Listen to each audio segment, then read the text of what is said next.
Hello. Hello, hello, hello. Right. Jesus. That's a bit loud.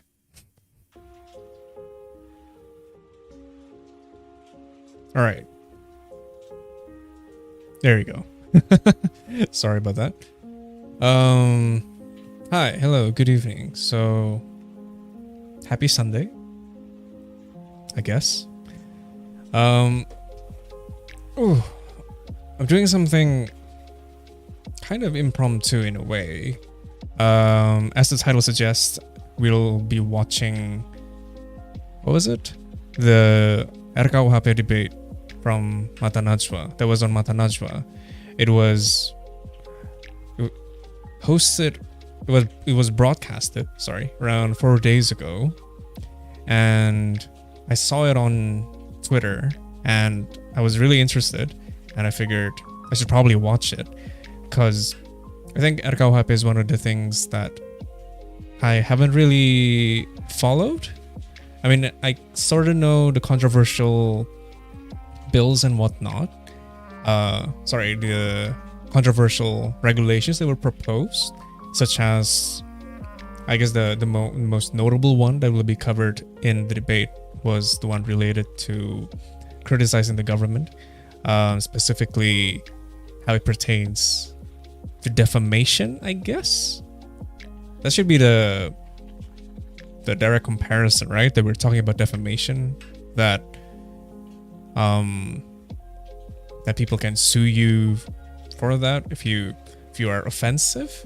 I mean, I'm not even sure about the details of the regulation itself, like whether or not there are parameters involved in terms of what qualifies as defamation.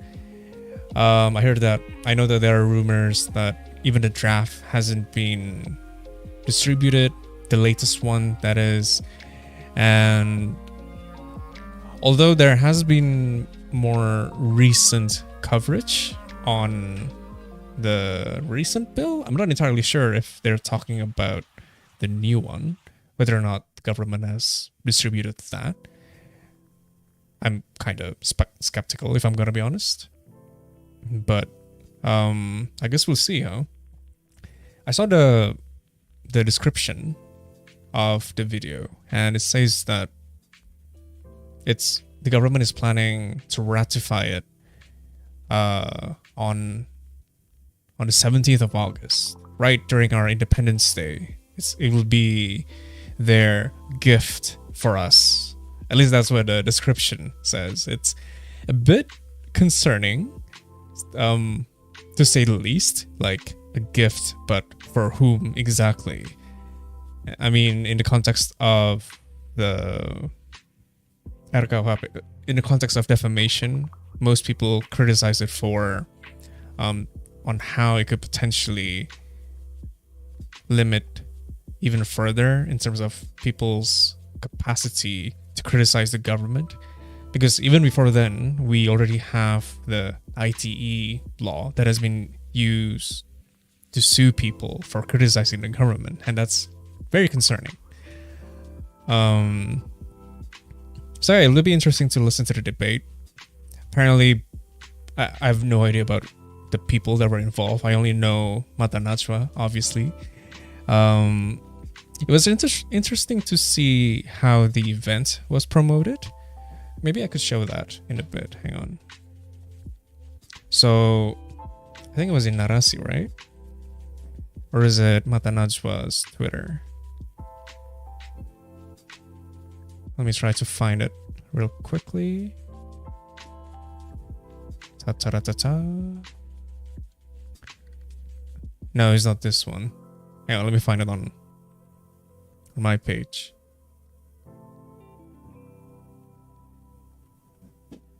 Because they try to present the key arguments from... Oh, it's from Mata Najwa herself. Okay. Twitter, Mata Najwa. PP. Hey, come on. Show me her profile. It's raining tonight, by the way.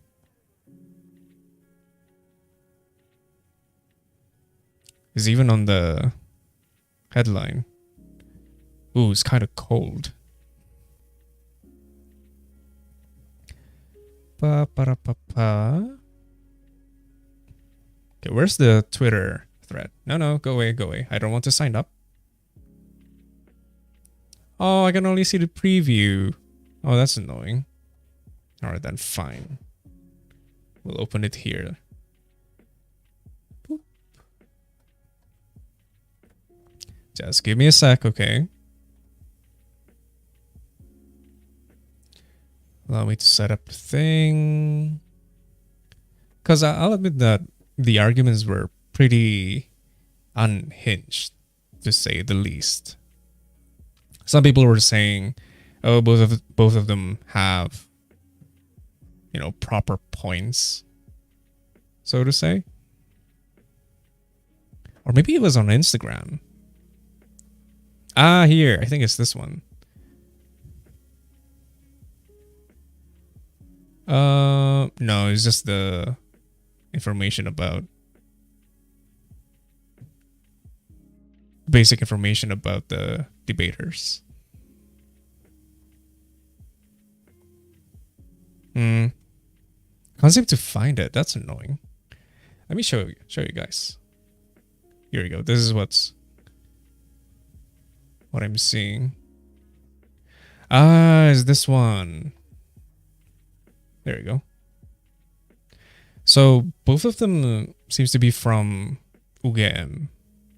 So that's interesting. I don't know what the hell is happening here. Ariel Hamil. Sorry, got distracted there. And I have no idea. I don't care. So both of them were from UGM. I've just realized that looking at the video. So this guy is actually the vice ministry.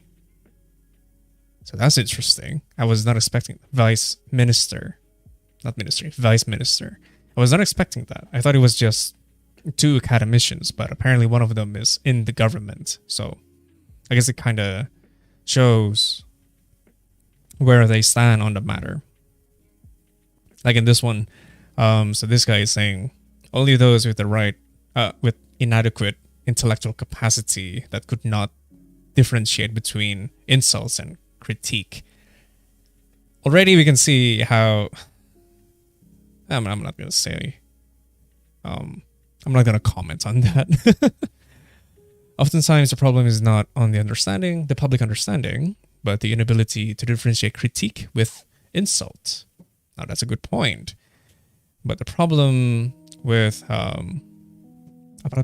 legal enforcement, I guess, enforcer. Jeez, it's pretty. The wind is really going at it. Sorry. Basically, he's saying that the law tends to side with the ruler, I guess. Hey, wait, why is it not balanced? The logo? Wait. Sorry, let me move that. There you go. That looked really off just now.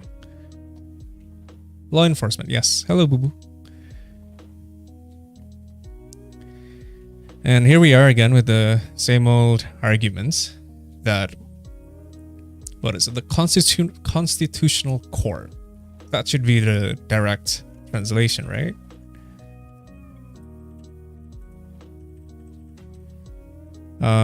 Constitutional Court, right, is open for individuals who feel like their rights are being infringed by the law in the draft bill.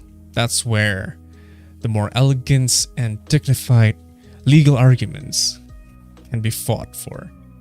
It's concerning, I have to say, that a lot of these regulations that the government is developing, it's almost like the government is very, how should I put it? In the development, they do it without necessarily involving the people.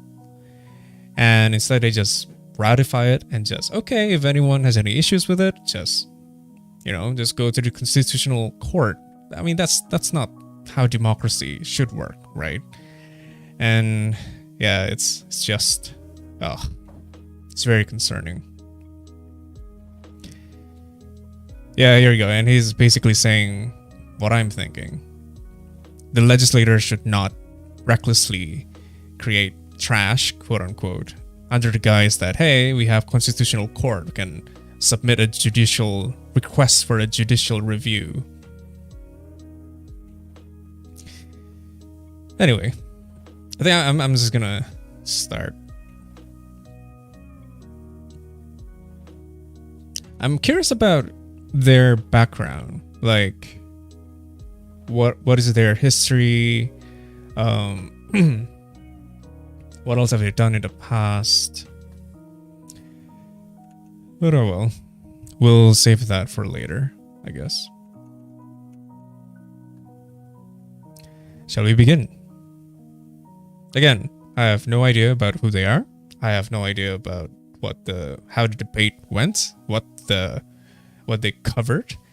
I imagine they would only touch on defamation because it's right there in the title, freedom of speech. So I guess they won't be touching on cohabitation. That's one of the regulations being proposed. Obviously, my personal stance is that the government should not regulate that. There's no, why? There's no basis for that. And also for adultery.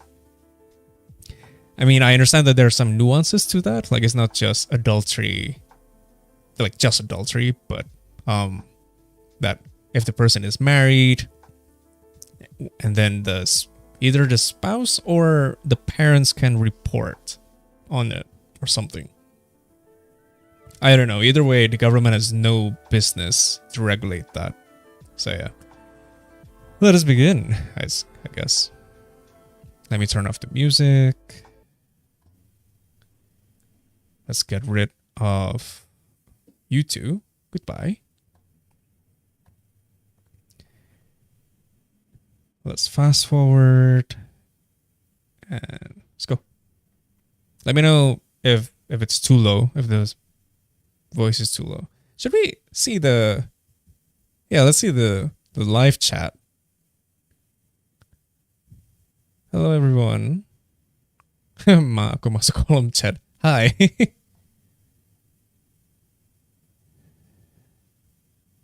there any slow feature?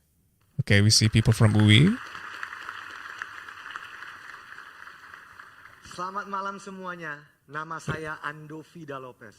That's quite loud. Datang di auditorium Joko Sutono, This person has been appearing quite often. I think I've been seeing him in Noise, the Indonesian podcast platform, with Samara. He's been making his appearance there a couple of times. I don't know who he is, honestly. What his background is. What did he say his name was again? That was a very awkward entrance, by the way. Selamat malam semuanya. Nama saya Ando Vida Lopez. Ando Vida Lopez. Let me search for it on the side. Dan selamat datang di auditorium Joko Sutono, Fakultas Hukum Universitas Indonesia.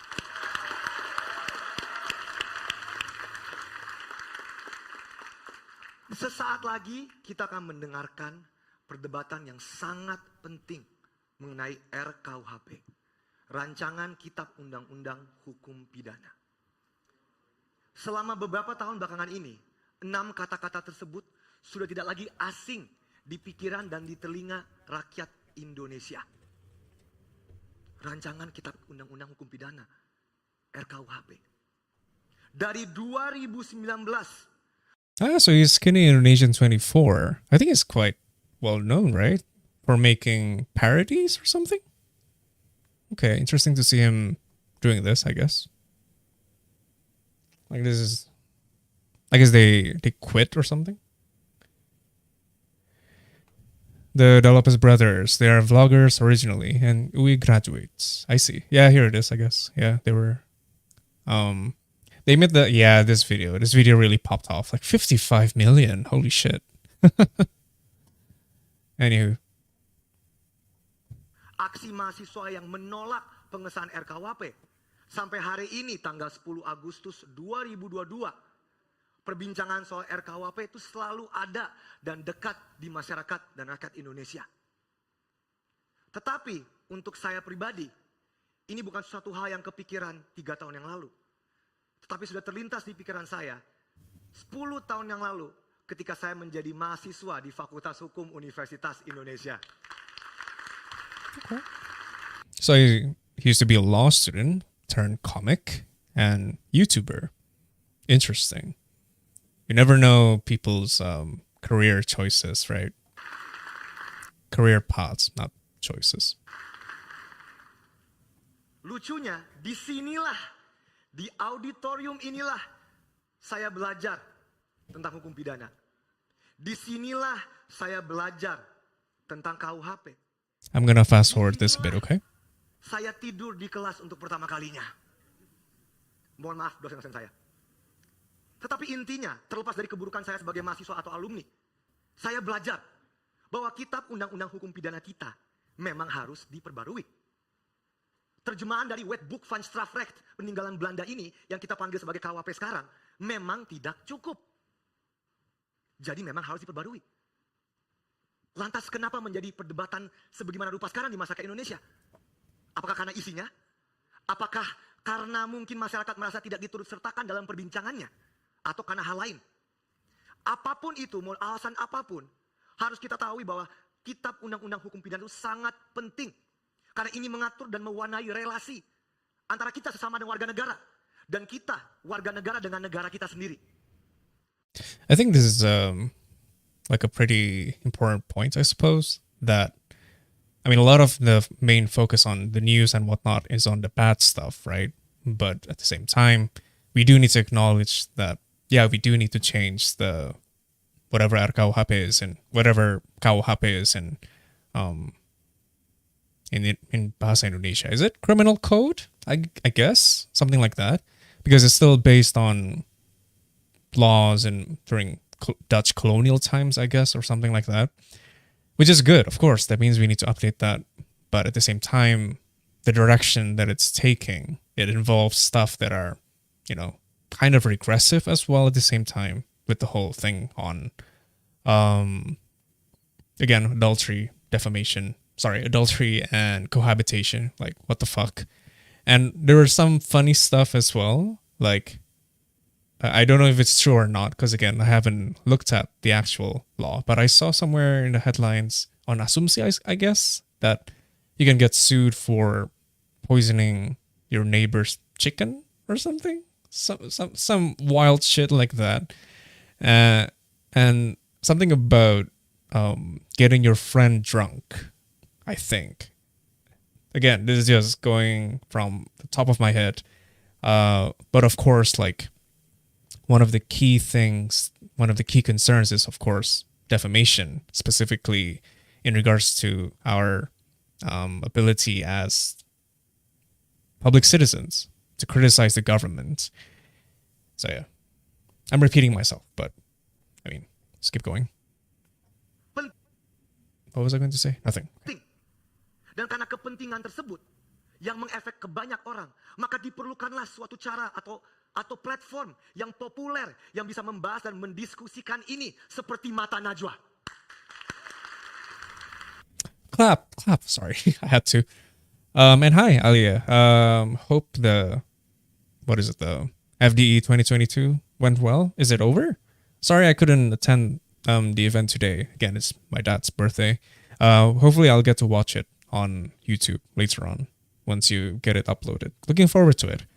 I was only able to watch the first session, in fact, and it's pretty interesting to hear people that are passionate about co-ops. It's over 10 minutes ago. Why, thank you for immediately stopping by to watch this. All right, let's continue.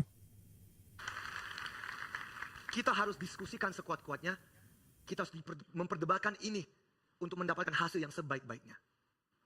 Nah sekarang 10 tahun kemudian, saya sangat bersyukur saya menjadi bagian dari narasi yang memberikan kita kesempatan, memberikan kita wadah untuk menjadi lebih paham, lebih merdeka dalam bersuara, dan lebih penting lagi memberikan kita kesempatan untuk belajar tentang RKUHP dan KUHP ini, karena ini sangat penting untuk Indonesia.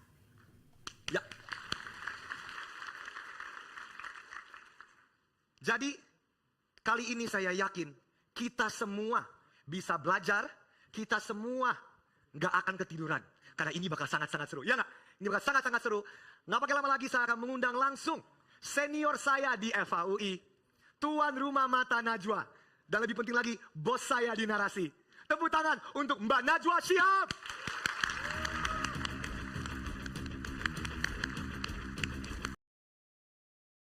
Oh no, ads. Oh, not this ad. Oh, I hate this one so much. Okay, so that's interesting. So, hang on. So so that guy is working for Narasi now. So that's interesting. Antara TV. Ya, setiap Alright. yang ada dalam KUHP itu pasti bisa diperdebatkan karena pasti ada pro dan kontra lah, dan kami sudah siap untuk itu. Apa yang bisa kita sampaikan dengan RKUHP, saya kira tagar yang pernah keren itu bahwa semua bisa kena, memang harusnya digaungkan kembali, kita harus jaga baik-baik.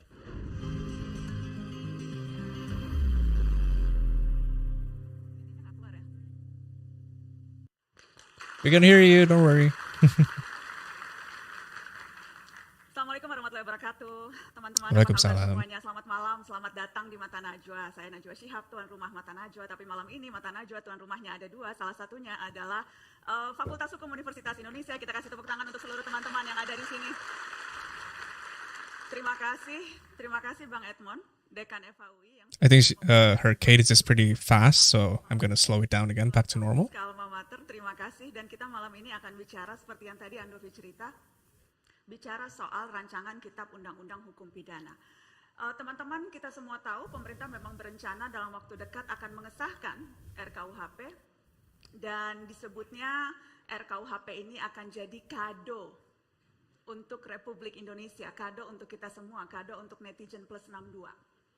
That's really fucked up in a way. I have to be honest. Like the fact that a lot of people are still criticizing it, a lot of people still have problems with it, and yet they dare to say that it's a gift for the Indonesian people. Like, what the fuck, man?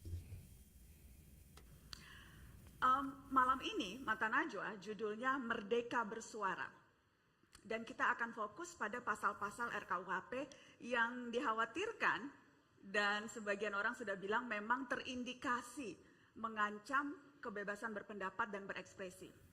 Spesifiknya, malam ini kita akan membahas dan akan berdebat soal pasal penghinaan terhadap kepala negara dan terhadap kekuasaan. Teman-teman, sebetulnya pilihan fokus bukan berarti kita mengesampingkan pasal-pasal lain yang juga perlu dapat perhatian. Kalau Sorry for pausing again. Is that actually how it was named? Hang on. pasal penghinaan terhadap kepala negara dan terhadap kekuasaan. So, I don't know, defamation towards the head of state and those who hold power? Are you kidding me? Jeez, that's it's so telling, like what they're going with it. If that is the case, that is, again, I do not know. But if that is the case, that's so messed up, man. So problematic. Teman-teman, sebetulnya pilihan fokus bukan berarti kita mengesampingkan pasal-pasal lain yang juga perlu dapat perhatian. Kalau menurut catatan pemerintah dan DPR, katanya tersisa 14 pasal krusial yang belum disepakati dan masih terus perlu dibahas. Tetapi, elemen masyarakat sipil bilang lebih dari 14, terakhir katanya ada 73 yang sesungguhnya masih perlu terus dibahas dan dipertanyakan. Tetapi malam ini kita memang fokus ke pasal-pasal soal kemerdekaan bersuara karena menurut kami perjuangan dimulai dengan mempertahankan kesempatan untuk bicara. Sebetulnya mempertemukan dua orang narasumber kita malam ini berawal dari permintaan teman-teman audiens Mata Najwa. Kami akan menghadirkan dan sudah hadir dua pendekar hukum yang selama 1 bulan terakhir sudah berduel opini secara tertulis di Harian Kompas. Yang satu adalah Wakil Menteri Hukum dan HAM, Profesor Edi Hiraj, dan yang kedua adalah Guru Besar Hukum Tata Negara UGM, Zainal Arifin Mohtar. Kebetulan keduanya alumni Fakultas Hukum UGM Yogyakarta. Jadi rasa-rasanya duel ini hanya bisa ditengahi oleh alumni Fakultas Hukum UI di Auditorium Djoko Sutono Fakultas Hukum Universitas Indonesia. Iya, yang bisa nengahin anak UGM itu cuma anak UI memang. Jadi malam ini seperti itu. Dan mudah-mudahan setelah ini akan banyak lagi diskusi lanjutan, terutama dari teman-teman yang malam ini menonton. Diskusi yang mudah-mudahan bisa berangkat dari gagasan-gagasan yang akan kita adu malam ini, di panggung ini, di debat RKUHP Merdeka Bersuara. Saya sekali lagi. I think I'm interested to read their discussion in Compass, was it? I was trying to find it, but I guess we'll have to dig it up later on. Anywho. Shall we fast forward a bit? Oh, there's some opening statements, I guess. Who the hell is this person? Okay, Lagi ingin all right. menyapa tamu dan teman-teman mahasiswa yang sudah hadir. Sekali lagi Bang Edmond, terima kasih banyak sekali lagi sudah jadi tuan rumah. Adakah harapan tertentu atau ada pesan-pesan, Bang Edmond? Assalamualaikum warahmatullahi wabarakatuh. Terima kasih Waalaikumsalam. Mbak Nana balik ke kampus. Dan kami menyambut baik semuanya. Selamat datang di kampus Fakultas Hukum UI yang sebentar lagi kita semua akan merayakan 100 tahunnya. Yes. Ya, 100 tahun sejak tahun 1924. Kalau boleh saya minta waktu sedikit. Dulu dari keberagaman, kemudian timbul satu bangsa. Itu dari pemuda, itu Mr. Indra yang berkontribusi setelah tahun 24, 28. Kemudian proklamasi, ada naskah I have a bad feeling that the debate is going to be very short. undang-undang. Like we're still in what, introduction? Kemudian ada reformasi, UI juga berkontribusi. Tentu kita mungkin tadi sempat lewat. Okay, the dean. Ada para senior Sure. foto-fotonya. Ya. Kalau boleh saya aspirasikan perjalanan panjang bangsa ini menjelang 100 tahun KUHP-nya masih yang lama. Tentu harapannya adalah bisa dapetin yang baru. Dan selain pidana material ada juga pidana formil, acara pidana. Kemudian ada perdata dan acara perdata. Dan kalau boleh kami berpesan, Also, I have to say it's pretty endearing that she's called Banana. tetapi yang paling menarik adalah Out of topic, but you know. kalau beberapa pasal tentu jangan satu buku yang dihakimi. Artinya kita berharap bahwa pemerintah bisa mengakomodir dari perdebatan ini. Tapi sekiranya paling jelek itu tidak ditemukan titik temu, pemerintah harusnya legowo juga untuk mengesahkan yang tidak bermasalah. Nanti yang bermasalah bisa nyusul dalam proses adendum berikutnya. Ini akan menjadi lebih baik buat kita semua. That's another thing. Like, what is up with the government and their habit of ratifying a huge chunk of regulation in one go? Is it because it's so inefficient? I mean, I can understand if the argument is that, oh, the process of legalizing it, it's very, there's a lot of rigmarole that is involved in it or something. But at the same time, again, like if it is indeed urgent, then just, ratified parts that are crucial. Because, like, I mean, if we're talking about, again, defamation, stuff like that, those are not urgent. What are we talking about? Who's being protected in this case? What is the urgency in that exactly? Like, I don't understand. Semua. Harapan saya itu semoga lebih dengan perdebatan ini lebih mencerdaskan kita semua sehingga lebih mendewasakan masyarakat dengan hukumnya. Tapi tolong jangan campurkan antara yang materi dengan formil. Ya. Seringkali substansi dipersalahkan karena penegakan hukum yang belum begitu tepat. Itu di tahap acara pidana lagi nanti pembahasan berikutnya mungkin dari Mbak Najwa ya. Terima kasih Bang Edmond. Kasih tepuk tangan dong Dekan Fakultas Hukum UI. Tuan rumah.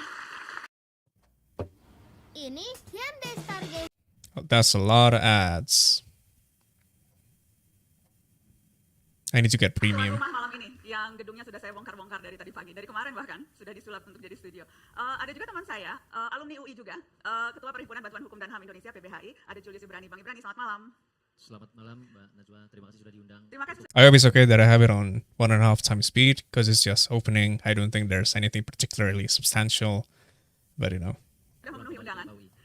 I'm just too used to listening to videos at this speed. I know not everyone is used to it, but yeah. Jadi ini kita duel nih. Yang di sebelah sini nanti akan ada guru besar HTN, yang sebelah sini wakil pemerintah. Bang Ibrani, saya perlu tanya nggak kira-kira tim sini apa tim sana? Saya tim masyarakat sipil yang mewakili rakyat Indonesia Mbak Oke. Najwa. berarti vis-a-vis dengan pemerintah atau gimana? Bukan dengan pemerintah, kami vis-a-vis dengan klausul-klausul yang betul-betul mengeliminasi hak asasi manusia dan kebebasan sipil. Oke.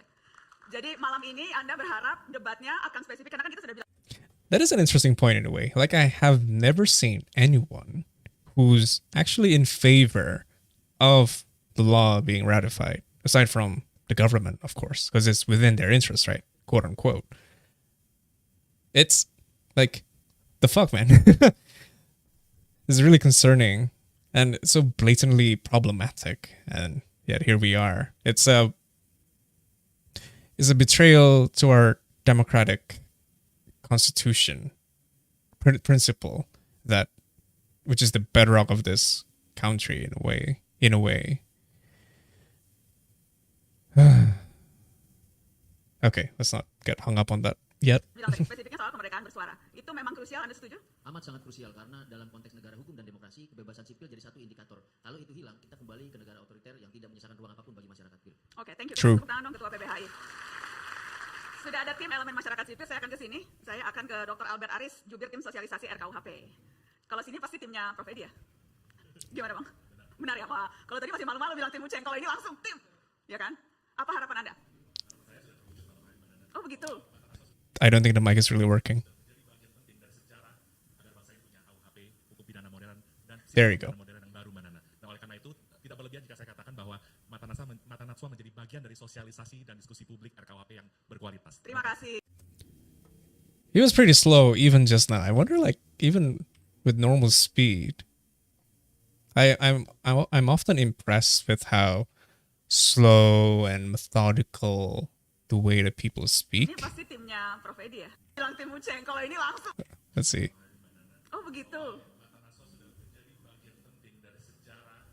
Agar bangsa ini punya KUHP, hukum pidana modern, dan sistem pemidana modern yang baru, Mbak Nana.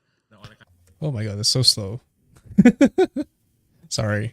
tidak berlebihan jika saya katakan bahwa Mata Najwa menjadi bagian dari sosialisasi dan diskusi publik RKUHP yang berkualitas. Terima kasih, paling bisa memang nih kalau untuk muji-muji gitu, jadi seneng kan aku.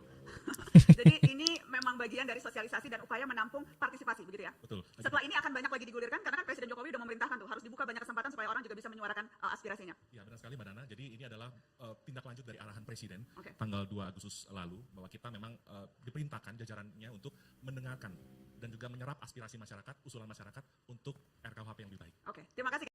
That is an interesting bit right there. I think I saw that somewhere. I forgot that Jokowi, the president, he emphasized that the process of legalizing it should involve the people. Although I find it a bit weird that he's saying that, like, at this point, far into the process of ratifying it, and suddenly, in a way, I'm sure that it's not the way it is, but it came off as if, like, suddenly he realized that, oh wait, oh shit, we need to ask the people about this. It's still, I mean, it's I guess they're trying to avoid another huge protest like the omnibus law, like what happened at the time, the job creation law. But honestly, if there are no substantial amendments or changes to the so-called problematic laws, there will be a huge protest. But again, if turns out, since the regulation itself allegedly prohibits freedom of speech, which obviously includes protests, then I don't know, like, to what extent it would affect our constitutional right to protest. It's very concerning. Kita sudah tepuk tangan untuk Albert Aris. Bagian yang juga penting dalam diskusi ini adalah teman-teman mahasiswa. Karena saya spesifik. Yeah, looks like it. Ada dua ketua BEM FHUI, ada Putra Firdaus, dan ketua BEM UI, Bayu Satria Utama. Boleh berdiri dong There you teman-teman? go, the Kasih tepuk camera. tangan untuk Bayu dan juga Wow, Mata Najwa, you're getting a lot of ads. Well, it is Mata Najwa, mainstream news. That's a very weird looking car, I have to say. untuk Adam Oke. Putra Firdaus. Saya mau ke ketua BEM FHUI dulu mungkin, silakan. Adam. Ya, selamat malam Mbak Nana dan teman-teman semua. Terima kasih Mbak atas kesempatannya. Perkenalkan, saya Adam. Izinkan saya di sini menyampaikan sedikit keresahan kami dan kenapa kami terus menggaungkan penolakan terhadap RKUHP. Katanya misi RKUHP adalah dekolonialisasi, melepaskan hukum pidana kita dari pasal-pasal kolonial yang ada di KUHP saat ini. Karena KUHP sekarang memang warisan Belanda dan ada beberapa pasal yang memang didesain untuk pada saat itu mengekang kita semua. Nah, namun seiring perkembangannya kok kami melihat dari draft terakhir pun, alih-alih dekolonialisasi, pemerintah dan DPR justru merekolonialisasi kita semua. Oke. Kita kembali dijajah namun kali ini bukan oleh Belanda tapi oleh bangsa sendiri. Pasal penghinaan sudah dibatalkan oleh MK. Dan MK mengamanatkan spesifik agar itu tidak diatur lagi dalam RKUHP. Oke. Namun sekarang dibawa. Pasal penghinaan pemerintah yang sah juga sudah dibatalkan oleh MK. Oke. Kembali dimasukkan lagi. Jadi kami bertanya-tanya apa urgensi dari pasal-pasal ini? Pertanyaan itu nanti akan dijawab oleh dua pendekar hukum yang akan berdialog. Tapi keresahan dari mahasiswa mewakili dari teman-teman FAUI dan saya rasa juga mewakili teman-teman yang lain. Kasih tepuk tangan untuk Adam. Terima kasih Adam. Ya, baik. You gotta wrap it up, bro. You're not allowed to speak that much. Okay, you're not that important. Okay, you only get 1 minute. I'm sorry, I had to. That's a very subtle way of stopping you from talking. Although then again, Mata Najwa has been known to be pretty. Nah, I'm not gonna say that. I'm not informed enough about her. But it's just generally speaking, when you're talking and then the other person is saying, "Yep, yep, yep," it's like, come on, get to the point. Get to the point. You can stop now, please. But again, like, this is a pretty huge event, and we have a very limited allocated of time, so it's understandable. Ayo, silakan. And of course, you don't want to allow the person holding the mic to use it as a moment for them to advocate for themselves. So, yeah, oh well, it's really no biggie. It's just it's always interesting to see those tiny little details of what people do and what it means, the subliminal meaning behind it. Bayu. Ya, terima kasih Mbak Nana. Perkenalkan, saya Bayu Satria Utomo, Ketua BEM UI 2022. Pada tahun 2019, mahasiswa dan masyarakat sipil turun ke jalan untuk melakukan penolakan yang besar terhadap, pada waktu itu tajuknya adalah reformasi di korupsi. Yang salah satu isunya adalah RKUHP. Dan perlu kita ingat kawan-kawan semua, bahwa di tahun 2019 ada 5 nyawa yang gugur memperjuangkan reformasi di korupsi, dan salah satunya adalah RKUHP. Pemerintah selalu mengglorifikasi bahwa pemerintah sudah sosialisasi di 12 kota. Tapi hari ini, aksi yang dilakukan mahasiswa lebih dari 22 kota di Indonesia. Hari ini, mahasiswa di seluruh daerah bergerak untuk menolak RKUHP. Dan yang paling penting lagi, kami paham bahwa RKUHP ini adalah produk hukum yang ditunggu-tunggu oleh masyarakat Indonesia. Tapi jangan sampai produk hukum ini seperti RUU Omnibus Law Cipta Kerja, RUU Minerba, RUU P3 yang dikebut dan dikerjakan secara ugal-ugalan. Baik. Kami tidak ingin RKUHP menjadi satu produk hukum yang gagal, dan jangan sampai pemerintah kembali lagi mengatakan bahwa orang yang tidak bisa membedakan antara kritik dan penghinaan adalah orang yang memiliki kapasitas intelektual yang rendah. Apakah kemudian akademisi, ahli hukum, yang bersuara, bahkan Mbak Najwa Shihab yang membuat konten semua bisa kena, adalah seorang yang memiliki kapasitas intelektual yang rendah? Dan apakah teman-teman mahasiswa mau dikatakan sebagai kapasitas intelektual rendah? Apakah teman-teman mau? Tentu kita tidak mau dikatakan sebagai orang yang memiliki kapasitas intelektual yang rendah. Dan kami di sini berdiri bersama rakyat Indonesia. Terima kasih, kita tepuk tangan untuk Bayu. Saya juga melihat ada teman saya dari Safenet, Mas Damar. Terima kasih sudah hadir, Mas Damar. Kita tepuk tangan untuk teman-teman Safenet yang juga selalu mengadvokasi soal bagaimana kebebasan berekspresi, terutama di dunia maya. Dan sebetulnya yang menonton tentunya bukan hanya yang ada di sini, tapi banyak yang bikin nobar, teman-teman. Jadi banyak yang bikin nobar di mana-mana di berbagai daerah. Ada di Batam, ada di Jogja, kemudian juga ada di kampus di Makassar. Itu kayaknya yang nobar teman-teman UGM ya, ada yang mau UGM. Ini murid-muridnya. You're also doing nobar, hi. Selamat malam teman-teman. Terima kasih sudah nobar dari Yogyakarta, dan nanti kita akan coba lihat ke beberapa kota lain yang juga. Oh, look at that guy smoking over there. Nobar. Baik, kita akan segera memulai perdebatan ini. Rasanya tidak perlu diperkenalkan, tapi saya hanya mau meng-highlight bagian yang ini, teman-teman. Yang diundang yang satu dokter hukum pidana, yang satunya dokter hukum tata negara. Dan banyak kemudian saya sempat ditanya kenapa nggak dua. Okay, we can slow down now, I think, because we're reaching the key events, the main events. Dan jawabannya sederhana, karena hukum pidana mengatur setiap orang di negara ini tanpa kecuali. Karenanya rancangan kitab undang-undang hukum pidana harus didiskusikan secara luas. Bukan hanya oleh ahli hukum pidana, ahli hukum tata negara, perdata, bahkan kalau perlu dan juga harus perlu dikaji dengan berbagai ilmu-ilmu non-hukum yang lain, politik, ekonomi, sosiologi. Dan tidak hanya oleh kalangan akademisi, tapi juga berbagai kalangan yang lain. Dan malam ini, spesifik di mata Najwa yang akan berdebat adalah dua pendekar hukum. Kita lihat profilnya yang ini.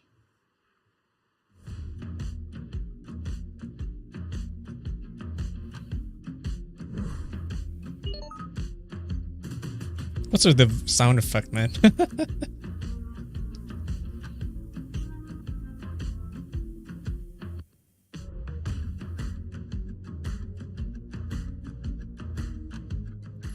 Rancangan kitab undang-undang hukum pidana bukanlah benda yang tiba-tiba turun dari langit. Ini sudah dirumuskan lebih dari 59 tahun.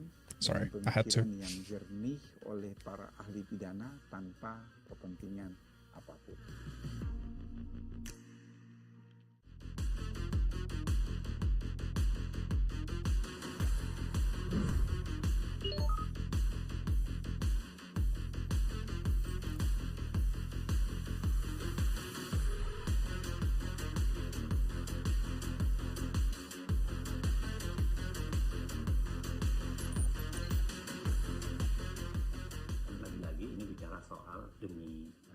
negara gitu, demi sebuah aturan pemidanaan yang jauh lebih baik dan bermartabat untuk semua orang. Terhadap RKUHP sendiri saya kira jangan sampai buru-buru disahkan, karena ini masih perlu pengayaan wacana dan salah satunya via debat ini. It's honestly quite insane, the fact that initially they wanted to ratify it back in 2015 or something, like a couple of years ago, and yet apparently there hasn't been any. I don't know if there's been any substantial changes, but again, the main problematic aspect is that they didn't share the updated draft, and within those 3 years, evident from the latest news articles and whatnot, they didn't really change anything about the defamation law, which is one of the key regulations that we have problems with. Can you imagine if there are no public outcry on this subject? They would have gone through with it already. And God, I can't imagine if that actually happened. It is concerning that there's been a pretty noticeable trend that the government wouldn't really notice if it's not trending on social media. It's almost like nowadays the only way for them to notice our concern is to make it viral. In a way, it's understandable because most people, they're not always in touch with what's going on in politics, and I appreciate platforms or companies. I guess Narasi counts as a company, or public figures as like Najwa Sihab, as someone who advocates for these kind of things, keeping it mainstream so that it's not gate kept behind all sorts of stuff, like, oh, you need a certain academic degree or power to have access to this information, to voice out your opinion as well, to be aware of it. Because like most people, I doubt that they would read news articles on a daily basis, right? And due to the existence of social media and how convenient it is with Instagram, with their video format and whatnot, it allows to present news and information in a way that is more palatable, easier to digest. And it's not just narasi and asumsi, let's say, because they're more established, but even something that are more, I want to say grassroots. Maybe it is grassroots. Things like Catch Me Up and What's Up Indonesia. Those are more millennial, if not Gen Z even, with the way that they present information. And that's great, because that way, because like a lot of young people are politically disaffected and they don't care about it. But due to these platforms, they try to galvanize them in some sense. Although, I don't know, it's still an uphill battle in a lot of ways, because most people think that there's no points in being politically engaged, because by the end of the day, the government will always be corrupt. So whatever you do, things are just going to be the way it is. My personal belief is that, well, that may be true that the government is corrupt in a lot of ways. Yeah, but by the end of the day, the government will always be there regardless. So might as well do something about it rather than just leave things, rather than just to resort to doomerism or stuff like that. And because like if you don't voice out your concern, if you don't get engaged, who's to say that eventually they'll come for you, if we're talking about the extreme. Because like we can only say that we don't care, we don't want to care. It's out of convenience, right? Because we are privileged enough to say so. But who's to say that if we go hands off, they won't touch you eventually? So might as well do something about it. with whatever capacity that we can. Obviously, not everyone can go to the streets and protest, for instance. It's a very dangerous thing to do, especially with the current political climate and how our law enforcement often engage in police brutality in these events. So it's not for everyone, for sure. But still, even something as simple as reposting articles on your Instagram stories, for instance, or on Twitter, who knows? It might not get the most views, the most reactions. It won't rile up, get a lot of people riled up or agitated, but at the same time, it raises awareness. Even raising awareness during these days, it's already more than enough, especially for people from the middle class, upper class, because they're generally the ones who, turn to the other cheek. They would care if it has something to do with, say, your right to do business. If they increase the minimum wage, if they enforce that you need to provide health insurance for your workers, then they will go on an uprising as well. But if it doesn't concern them, if it doesn't have any direct material effect on them, then they wouldn't care. And that's very dangerous because they're the ones who have capital, and they're the ones they're one of the people that can have a lot of influence in what happens in the government.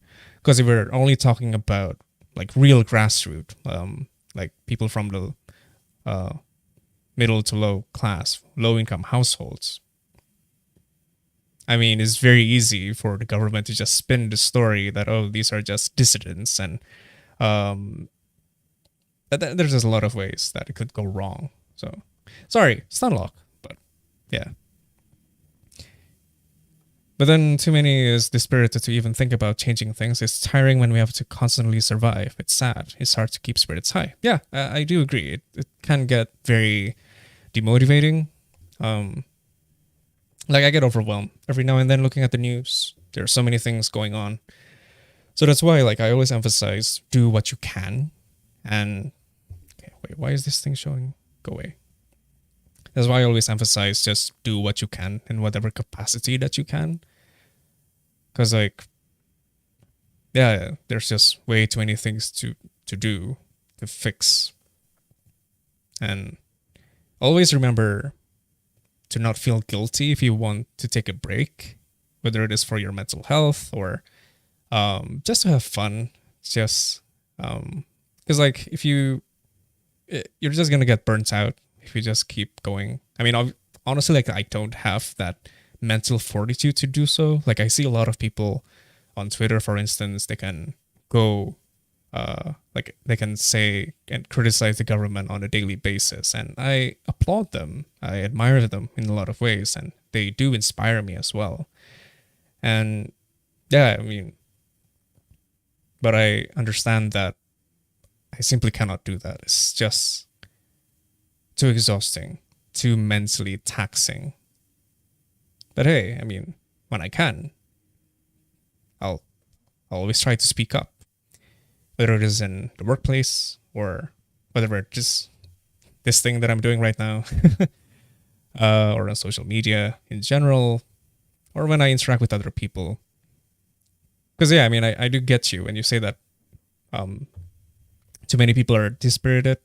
Every time when I try to get people politically engaged, their main reaction would be, there's no point in doing so because, I mean, the government is just too corrupt. But yeah, I always try to sell the idea that, well, if you're not going to do anything, because like I said just now, at what point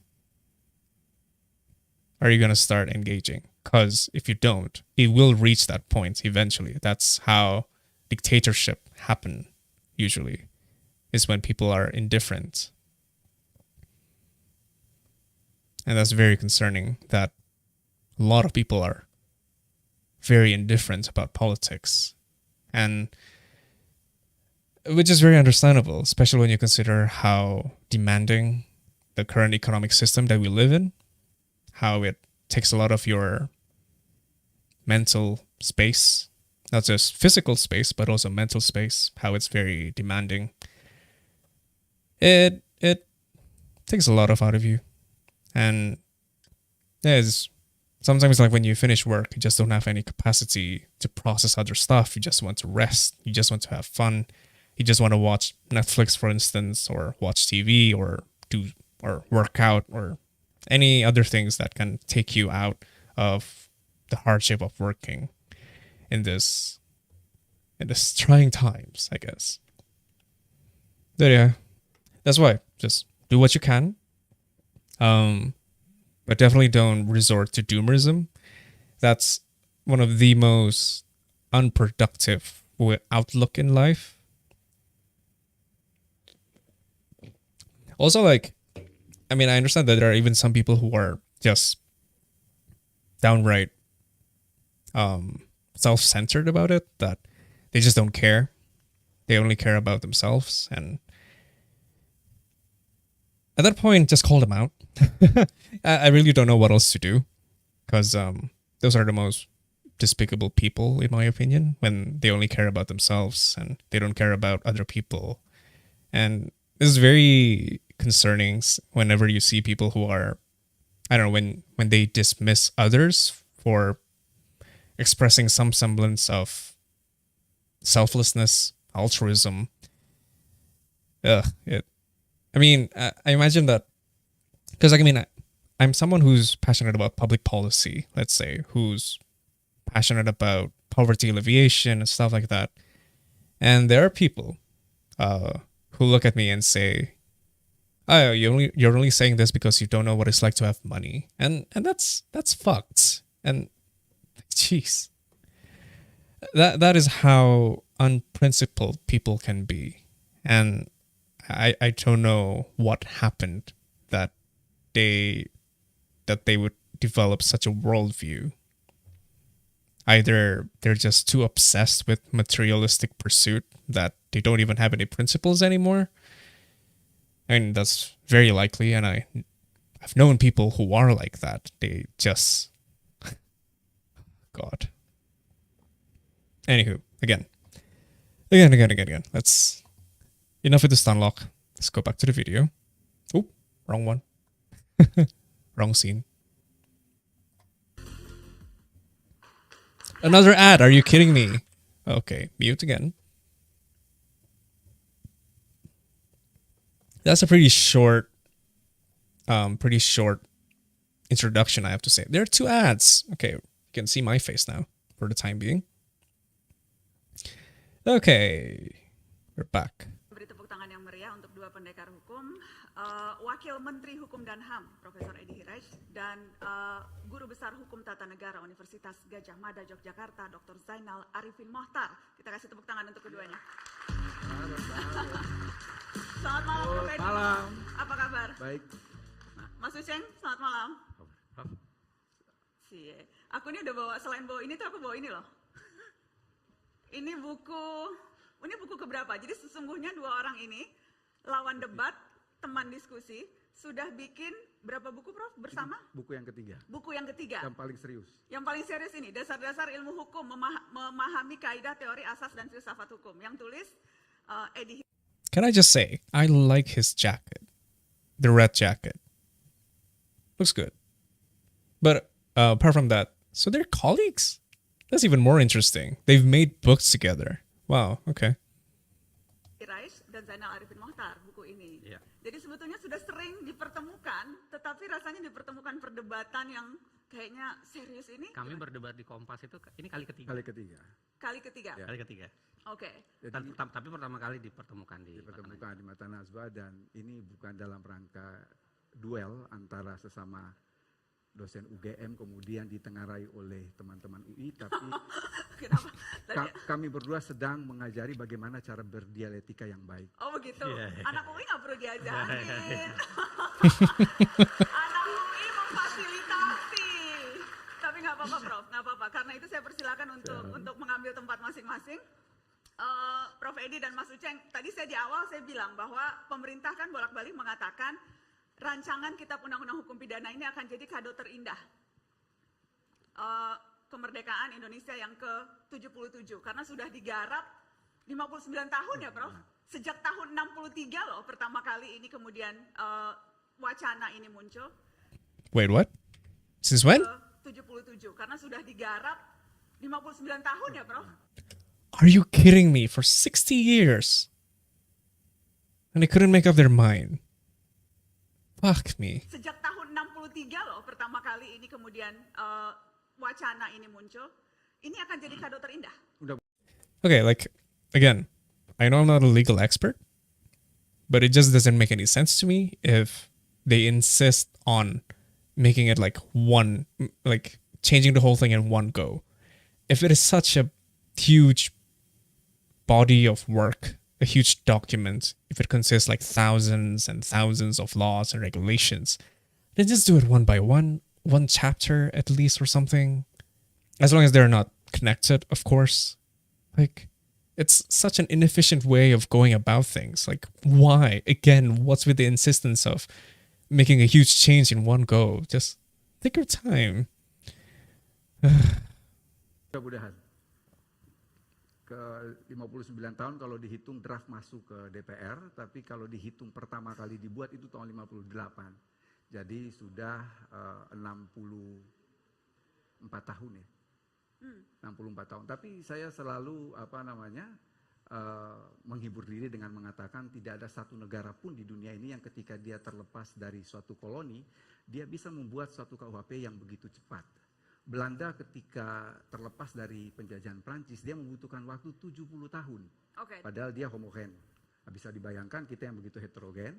Jadi kalau 59 tahun belum terlalu lama sebetulnya. Dan ini I really hate that argument. The whole thing about diversity and stuff. That because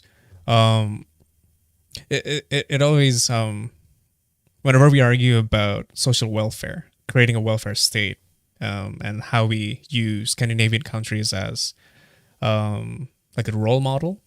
And a lot of people say, oh, it's easier to do so in Scandinavian countries because they're homogenous, whereas we are there's more diversity in our country. Our country is just too big. There's too many people. Same goes with we're talking about the US and stuff. They would always say that, oh, they're just too diverse. And of course, it's just a shorthand for saying they hate minorities. And in the case of us, who are you talking about? What do you mean by we're, especially in the context of whether it is creating a welfare state or whether we're talking about criminal laws? How does diversity play into this exactly? It doesn't have anything to do with it. If someone kills you, it really doesn't matter like what ethnicity you're from, what religion you hold. Fuck me, man. It's a lot of bollocks, honestly. Ini akan jadi kado. Mudah-mudahan. Homogen. Akan dapat kado Mas Uceng? Iya, saya kira kalau 59 tahun belum terlalu lama, saya pikir tambah 1 tahun untuk sebuah proses pengayaan wacana dan lain sebagainya itu menjadi wajar. Yang kedua, that's a good rebuttal in a way. Okay, if you say that it took 70 years for other countries that you claim to be homogenous, then it would make sense that for implying that for a diverse nation such as ours, it would take longer. Then what's the rush? What's wrong with taking a couple of more years, more socialization with the people? Selalu khawatir dengan ada semacam konklusi mendahului analisa gitu. Jadi sudah ada konklusi duluan, kita harus kado. Atau misalnya kita harus 17 Agustus di ibu kota negara baru. Tapi prosesnya itu kemudian tidak diperhatikan. Prosesnya terburu-buru, ugal-ugalan, dan lain-lain sebagainya. Itu yang kemudian pernah saya tuliskan sebagai legislasi yang menyebalkan. Dan saya pikir itu harusnya diakhiri. Ugal-ugalan, apa yang dilakukan oleh Prof. Edi dan teman-teman di DPR? Untuk beberapa undang-undang iya, dan di titik ini kalau misalnya, kan begitu banyak sebenarnya ya, kalau ICJR tadi mencatat sekitar ada 73 pasal yang masih harus diperdebatkan, kalau memang harus buru-buru 17 Agustus 2022 sudah disahkan, saya pikir ya itu ugal-ugalan, terlalu cepat-cepatan. Targetnya tanggal 17 Agustus? No way. Kan masa sidang baru dibuka tanggal 16, masa sehari langsung disahkan. Jadi kita masih punya waktu untuk 2 kali masa sidang. Masa sidang pertama akan dibuka 16 Agustus sampai dengan 4 Oktober dan masa sidang kedua akan dibuka dari awal November sampai dengan pertengahan Desember. Mengapa kita fokus pada tahun 2022? Sebab kekhawatiran ketika ini masuk pada tahun 2023 itu sudah tahun politik sehingga akan bisa digeser kemana-mana. Jadi targetnya memang selesai tahun ini? 2022. Oke, baik. Yang satu di dalam pemerintahan, yang satu di luar pemerintahan. That's such a pathetic excuse, if I have to say. It's a political year, okay, sure, but so what? We're talking about a criminal law, right? Suddenly, if there is a new person in charge, suddenly it would change. That kind of implies that, I don't know. It's such a weak excuse. Yang satu pejabat negara, yang satu warga negara. Tapi di luar Especially when you consider the fact that most of these people would retain in power anyway. Like, it really doesn't matter. I mean, I sincerely doubt that whoever is running for president is going to say, okay, I'm going to change whatever it is in the draft, catering to what the people are saying. No way. Keluar dari posisi yang berbeda, apakah misalnya paradigma Anda berdua dalam memahami hukum pidana karena latar belakang spesifikasi keilmuan yang berbeda, itu juga mempengaruhi bagaimana melihat spesifiknya kalau kita bicara pasal-pasal penghinaan di rancangan KUHP ini? Maksudnya paradigma. How do they stay friends when they're politically opposites? I think it's only within the context of this bill that they have disagreements. I mean, people have professional disagreements all the time, I suppose. So that is interesting to see. I was also honestly surprised that turns out they were colleagues, that they're used to working together. They've made books together and whatnot.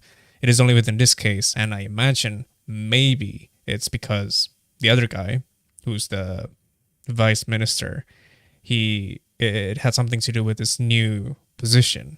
I don't know if if the collaboration that he has done with the other guy happened when he had this position, when he has this position. Because if that's the case, then it makes sense, because it's, different interests because of the new position as the vice minister. Paradigmanya? Iya, saya pikir memang pembicaraan kita tentu mulai dari paradigma dengan kitab undang-undang hukum pidana ini. And of course, there's the whole thing about civility politics that we still care a lot about. So, I mean, if it's bad in the US, like, you can imagine how bad it would be here if they're openly antagonistic against one another. So that wouldn't, people wouldn't like that, essentially. So of course they have to maintain a veneer of professionalism, integrity, that, we're buddies, we're just politely disagreeing against one another. But who knows how they are behind the scenes, behind the curtains. I guess another example would be, someone who's more openly antagonistic, who's more evocative, would be someone like Faisal Basri. And even then, like, I heard that behind the curtains, he's even more confrontational with the things that he says about the mining companies and whatnot. And he's already pretty aggressive already in the news with the things that he say. So you can imagine how he is, like, what he actually believes, what he actually thinks. Which is good in a way. Like, I kind of prefer people who are more transparent about what their beliefs are, rather than having to maintain this illusion, because it's frankly kind of manipulative in a way. Although, sure, you can be, what's the term? You can maintain decorum. Is that the right word for it, I guess? Which is fine. But what I wouldn't like is if they express their disagreements in a way that is blanketed with, yeah, I do agree. Sorry. I do agree on this part. I mean, I appreciate, I acknowledge, blah, blah, blah. But, like,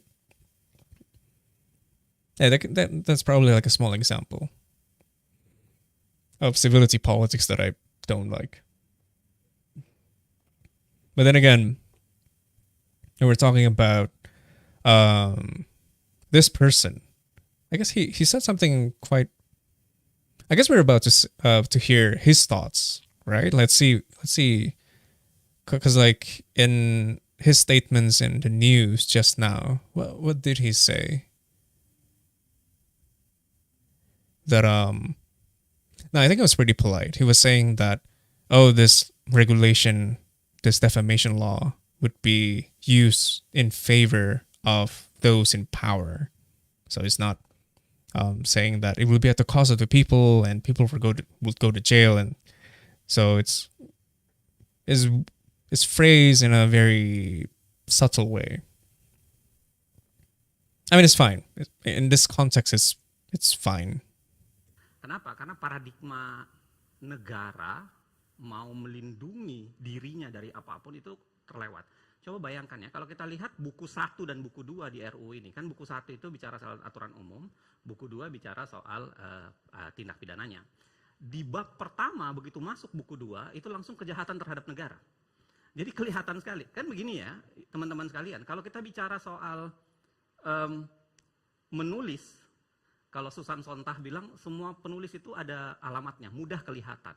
Dan saya kira kalau kita lihat RKUHP dengan begitu masuk langsung bicara soal kejahatan terhadap negara, kelihatan sekali bahwa pembuat undang-undang ini itu mau melakukan perlindungan terhadap negara.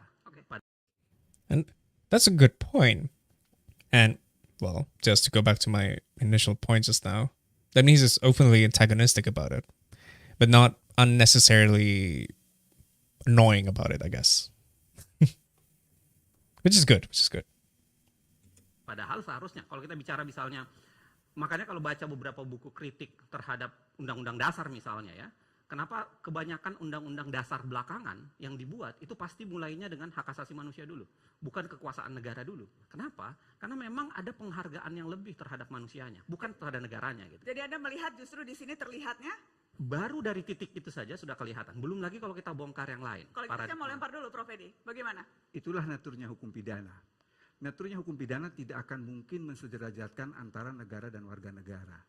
Dia melakukan fungsi perlindungan. Dan yang paling pertama dilindungi itu adalah kepentingan negara, kepentingan masyarakat, baru kepentingan individu. Sekali lagi saya katakan itu adalah naturnya hukum pidana.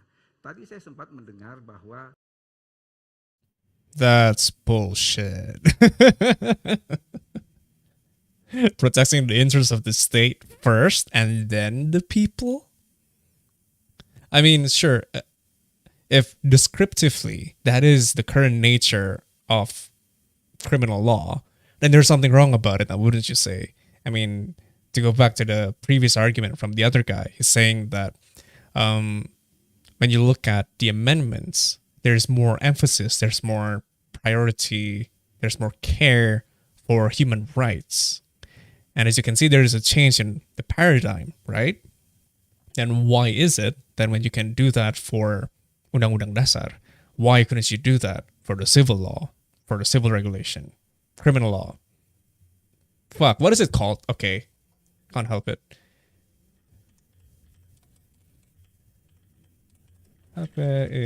Sorry. Criminal code. Okay, thank you. All right, criminal code. Why can't we do that for the criminal code as well? It's bullshit. Yang ditantang itu adalah pasal-pasal yang kemudian dia mengekang hak asasi dan lain sebagainya. Pada titik itu saya setuju, tapi saya harus mengingatkan bahwa karakter dan prinsip hukum pidana itu sedikit banyaknya mengekang hak asasi manusia. Oleh karena itu memang perlu batasan-batasan di dalam formulasi suatu pasal. Okay, can you repeat that? Karakter dan sebagainya. Hukum pidana itu sedikit banyaknya mengekang hak asasi. Okay, wait. Bahwa karakter dan prinsip hukum pidana itu sedikit banyaknya mengekang hak asasi manusia. Oleh karena itu memang perlu batasan-batasan di dalam formulasi suatu pasal. Not human rights. I mean, I think he's trying to imply positive and negative freedom. Let's see what the definition is, just to make sure that I don't get it right. I don't get it wrong. Versus negative freedom. Negative liberty is the freedom from interference by others. Can I get a good something straightforward? Negative liberty is the absence of obstacles, barriers, or constraints. One has negative liberty to the extent that actions are available to one in this negative sense. Can I get an example? Positive liberty is the possibility of acting in such a way as to take control of one's life. Right. I thought negative liberty... why is it the absence of obstacles? The idea, blah, blah, blah. Style, Okay, here we go. An example. Imagine you're driving a car through town and you come to a fork in the road. You turn left, but no one was forcing you to go one way or the other. Next, you come to a crossroad. You turn right, but no one was preventing you from going left or straight on. There's no traffic to speak of, and there are no diversions, blah, blah, blah. You're completely free. Might change quite dramatically if you consider that you went left and then right is that you're addicted to cigarettes. The fuck? And you're desperate to get out of the tobacconist before it closes. Tobacconist? The fuck? That's the new word. Rather than driving, you feel you are being driven, as your urge to smoke. On the one hand, one can think liberty as the absence of obstacles external to the agent. You are free if no one is stopping you from doing whatever you might want to do. Okay. Can I get a more straightforward answer? Freedom from something. Okay. Positive consists of the ability to do something. So like, okay. I guess what he's saying that there are such thing as negative freedom. That in some respects, the law should include negative freedom. Freedom from something. In this case, like prevent you from getting murdered or robbed and stuff like that. That's negative freedom or negative liberty. And I'm curious to see where he's going to go with this line of arguments. And it's not human rights. Kidnapping someone, killing someone, robbing someone. Those are not human rights. Ini mengapa sampai ketika kita membuka buku 1 Kitab Undang-Undang RKUHP, bahkan buku 1 dimanapun di dunia ini, yang pertama adalah berbicara mengenai prinsip legalitas. Dan legalitas itu kemudian dibatasi dengan beberapa prinsip yang termasuk dalam legalitas itu. Jadi ketika kita berbicara dari perbedaan perspektif, yang memang pasti terlihat berbeda. Tetapi dalam konteks ini, saya mau mengatakan saya benar, tapi Uceng pun tidak salah. Bagaimana maksudnya? Enggak, saya kira begini ya, kalau kita lihat bicara soal paradigma ini kan banyak sekali sebenarnya yang bisa kita bicara. Lihat. Side note, those chairs, those bar stools are very uncomfortable to sit on. I can't imagine sitting there for an hour, let alone to debate, where you have to really think comfortably. Just give them proper chairs, or make them stand or something even.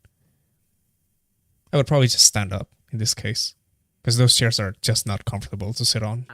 Bicara soal paradigma ini kan banyak sekali sebenarnya yang bisa kita bicarakan. Misalnya yang pertama soal paradigma dekolonisasi. Dekolonisasi bagi saya bukan hanya sekedar mengganti bunyi isi, tetapi juga harusnya paradigma di belakangnya kan. Kan kalau kita bicara soal semangat kolonial, mohon maaf teman-teman kalau sedikit agak berlama. Kalau kolonialisme Indonesia itu kan dia berpadu antara kolonial penundukan ya dengan imperialisme barat ya. Itu modelnya kita, itu bedanya dengan kolonialisme sebelum abad pertengahan. Nah di situ ada penundukan. Where are you going with this, bro? Buat, ya, itu seakan-akan ingin menundukkan warga negara yang Okay. yang sedang diduduki. Dan itu sebabnya kenapa KUHP lama dan logika yang lama selalu begitu, selalu menempatkan negara di depan. Itu yang pertama. Yang kedua, saya kira begini, kalau kita lihat prinsip hukum tata negara, memang juga masih ada perlakuan pembedaan antara negara, pejabat negara dan luar negara, itu pasti. Tetapi prinsipnya adalah pembedaannya itu harus rasional, ya, dan proporsional. Jadi nggak bisa dibedakan, lalu kemudian dibuat secara jauh, tidak rasional dan tidak proporsional. Nah, bagi saya RUKUHP yang kemudian menempatkan misalnya penghinaan presiden, lalu kemudian berbagai hal itu menempatkan tidak secara rasional dan tidak secara proporsional. Prof. Edi, karena kan Anda di tulisan di Kompas saya membaca. I have to say that is a pretty weak response because it doesn't really address the point that the vice minister is saying. It kind of drags a bit with such a limited time to deliver a rebuttal. It would have been better if he's more straight to the point, because then the sentence there is not impactful. Like compared to the previous one, let's say the vice minister ends his statement by saying, I would say that I am right, but he is not necessarily wrong either. That has a more lasting impression just for that statement alone. Baca justru ini adalah misi utama RKUHP, dekolonisasi. Dan Anda menyebutkan pasal penghinaan presiden itu sebagai contoh bagaimana dekolonisasi itu terjadi. Oke, tadi kembali kepada yang disampaikan oleh Uceng bahwa ketika berbicara soal kolonisasi kan berarti berbicara mengenai penundukan. Berarti dekolonisasi adalah kontra dari itu.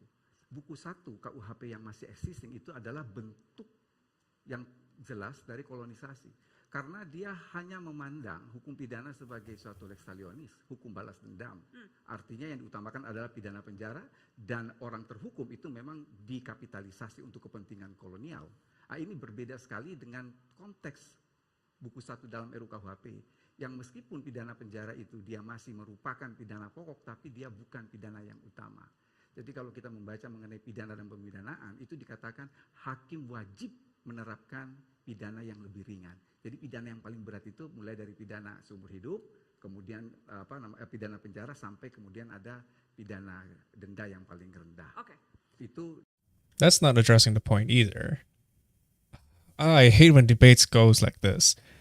The other guy is trying to point out how the current criminal code is constructed in such a way that it prioritizes the interests of the state. And it's pretty weird. That's why, and it's weird just to adopt Najwa's point just now, that the goal of the criminal code is to decolonize, right? And to combine those 2 points with how it has defamation law, it doesn't make sense. It's not compatible. If you are indeed decolonizing, then why does it still include the protection of the state, of trying to subjugate people, which is a colonizer mindset, which he's not addressing. He's kind of like diverting the subject by saying, oh, okay, the key change is that to prioritize the interests of the people, a judge will focus on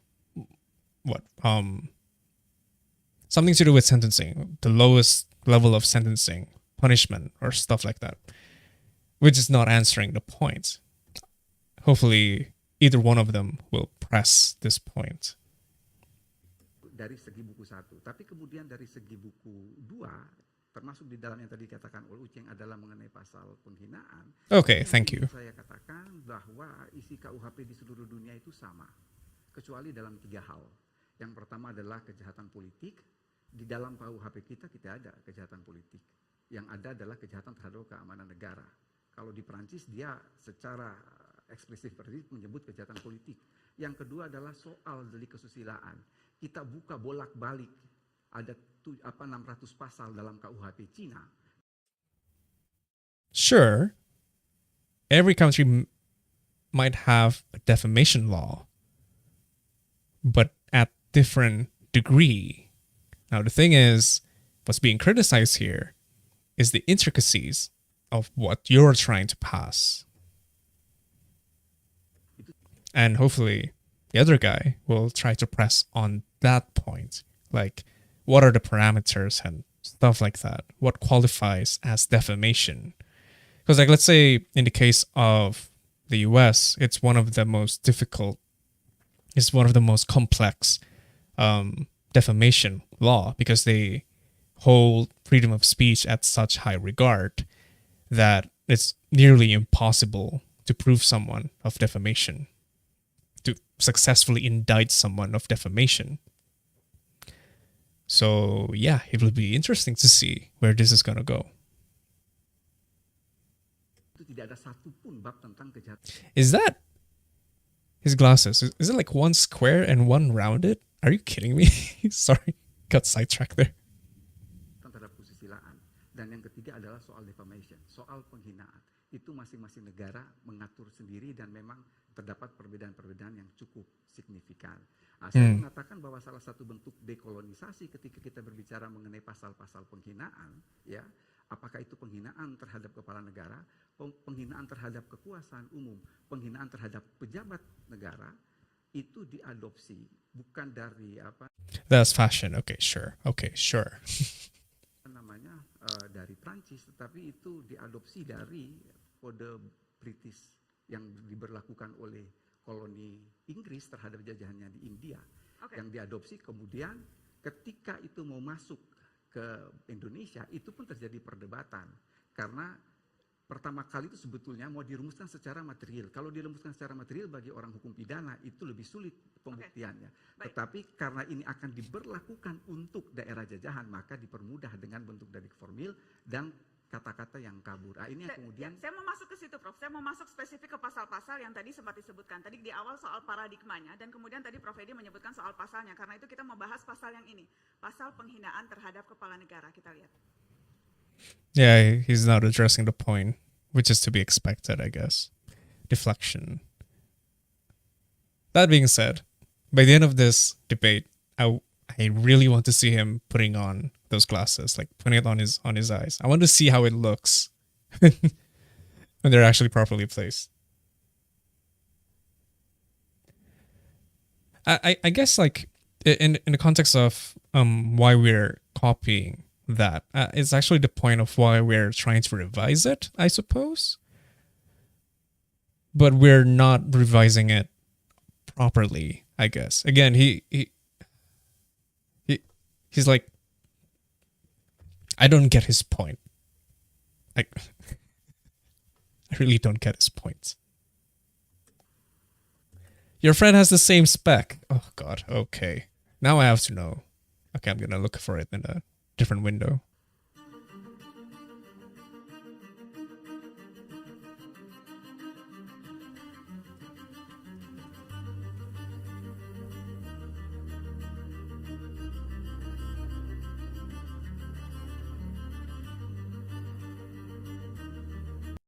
Okay, we need to read this. But before that,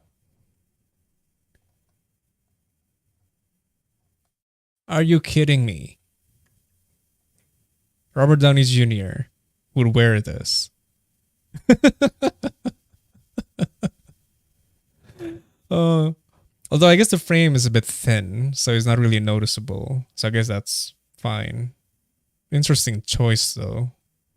Huh. Oh well. Okay, let's read this. Everyone in public who attacks the dignity. Are you kidding me? The integrity. It's not even integrity. It's just dignity of the president or the vice president. That is so subjective, man. Fuck. Okay, were there any other examples? That's fashion, yeah. Okay, sure, yeah. I mean, I'm not exactly the most fashionable person. I mean, I use polos. So. Okay. What's this? Being revived. So it was initially removed, but it's trying to be reinstated now. That's interesting. Okay, let's try to find that headline from CNN.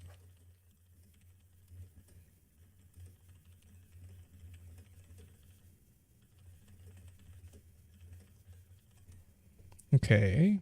Bit of a stun lock. Well, not stun lock. Oop. Let's close that. 30th June. Okay. It's quite recent. So it was once removed back in 2006. That's interesting.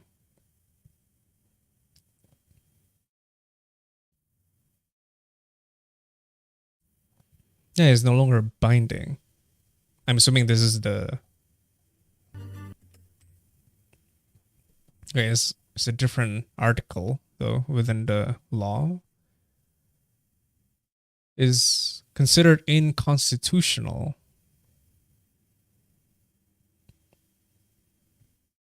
It is considered to be against UDE and the spirit of democracy. Wow.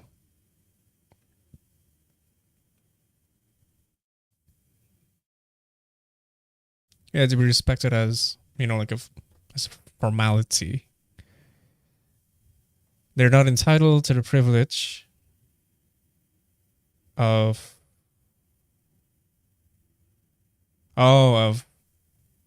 being treated differently in the face of the law. True. Yes. Okay. Like equal in the face of the law, something like that, right? That's the usual phrase. Apart from that, could cause uncertainty. The statement and opinion or thought are prone to be interpreted as a critique or insult. Yeah. I mean, again, even these two, there are like tons of differences between critique and insult or defamy. That's not the word. Defamation.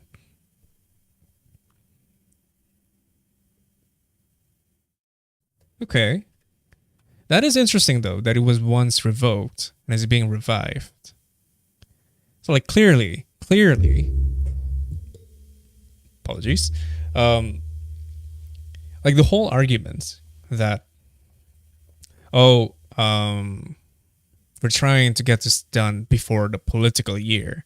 It's almost like they're trying to prevent criticism during the election year, even. Does that make any sense? So that later on, the future ruler will be protected by this law. So if anything, it's clear what the purpose of this law is. Oh, God. It's a plot thickens, I guess.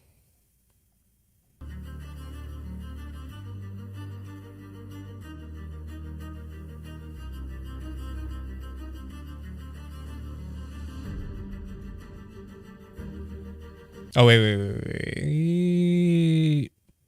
Tidak merupakan penyerangan kehormatan atau so it's not... It will not be considered as defamation if it is for public interest or self-defense. Okay. What? So if I'm criticizing the government for their policies for public interests, if I can frame it as if it is for within the public's interest, then I should be fine. Is that what's going on?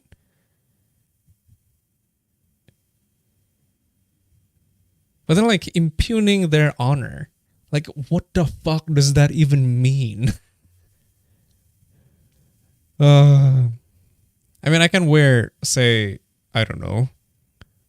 Let's say, like, I don't wear the right uniform when I meet the president.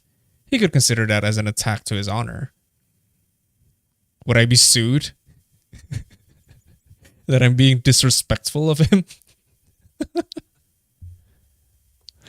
Imagine if this law, if this law is extended to all government officials, who the majority has their heads up, way up their asses for the most part, for something as inconsequential as calling them or say like during meetings that they need to be greeted in order of their positions that usually waste 5 minutes of the meeting.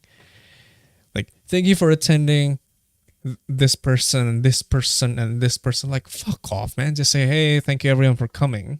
Today we're going to be talking about this. Then you move on with the presentation. Stop wasting people's time for pleasantries like that. Fucking hell. Sorry.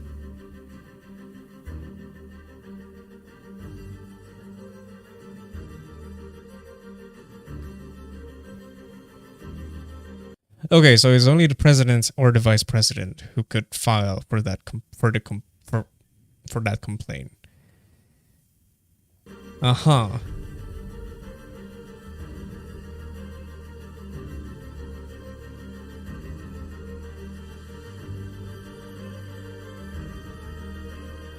Okay, like to be fair, it's not criticism. Like, I think it would be more accurate that because if it's criticizing, that is not as absurd as attacking their honor. Like, if you really want to capture the absurdity of the law, then say it's impugning their honor, not criticizing them, because that's even more vague.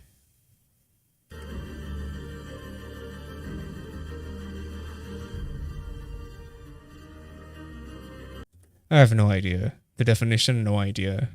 Oh, here you go. Speak of the devil.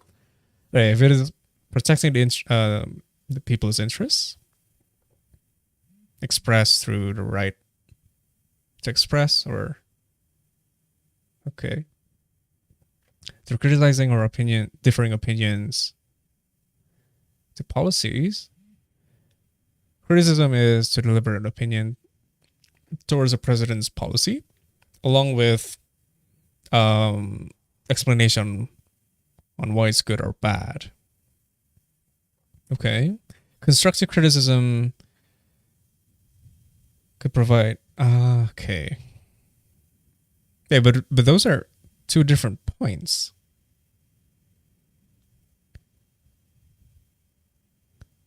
A constructive criticism should include an alternative or a solution that should be conveyed in an objective way.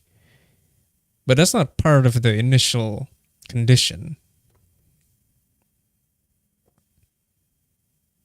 Because, like, it's one thing to consider the good and the bad of a policy. It's another to consider the solution of a policy. So, again, in defining the word critique, not criticism, that it should include a description and consideration of what is good or bad. And delivering a constructive criticism is not part of the condition. So why is it there?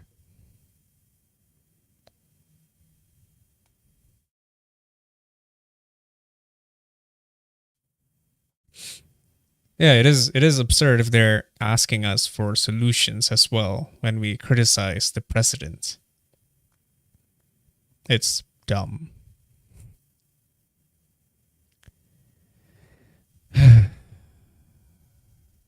God damn.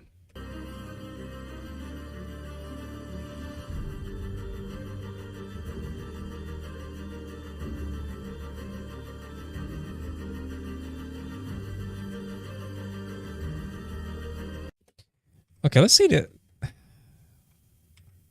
Okay, that's Article 2, right? That's Article 1.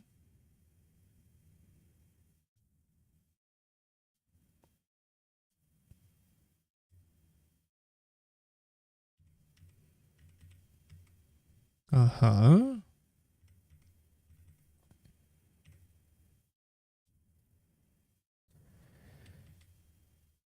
It should contain... Uh-huh. Could also be in a form of revealing the flaws. Which one is it then? Is it all of them?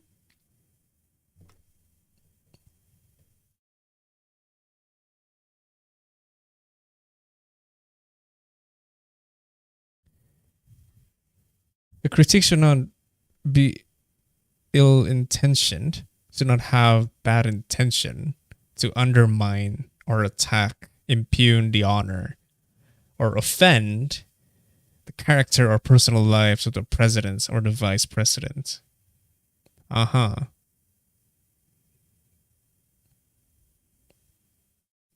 So a critique should be targeted at actions, policies of the president. There's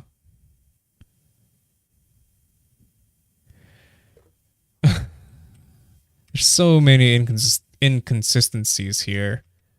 Which one is it, bro?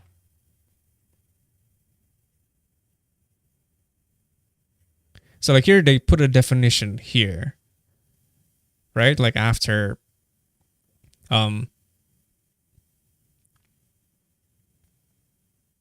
so it is okay if it is done by criticizing or expressing different opinions to a president's policy. And then they define what critique is in the following sentence. Is it in the same? Oh, it's one long fucking sentence. A critique is blah, blah, blah, blah, blah.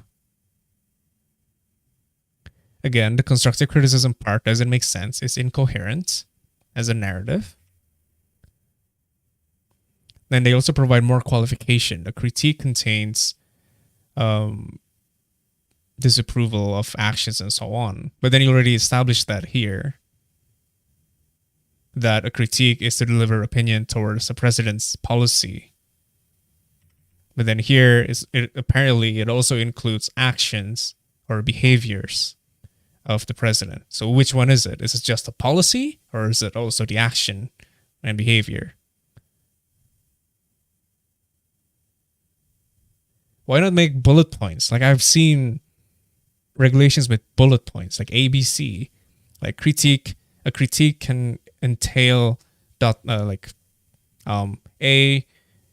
critique of policy, action, blah, blah, blah. And then in the following point, say that a critique must contain so on and so forth.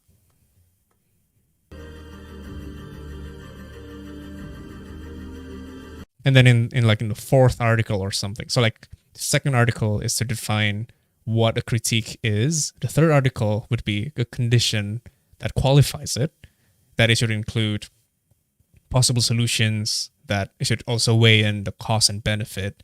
And then in the fourth article, then you say that it should not be done with bad intention and so on. They're still dumb, but again, at least it would be easier to understand. It would be more coherent. It would be coherently wrong.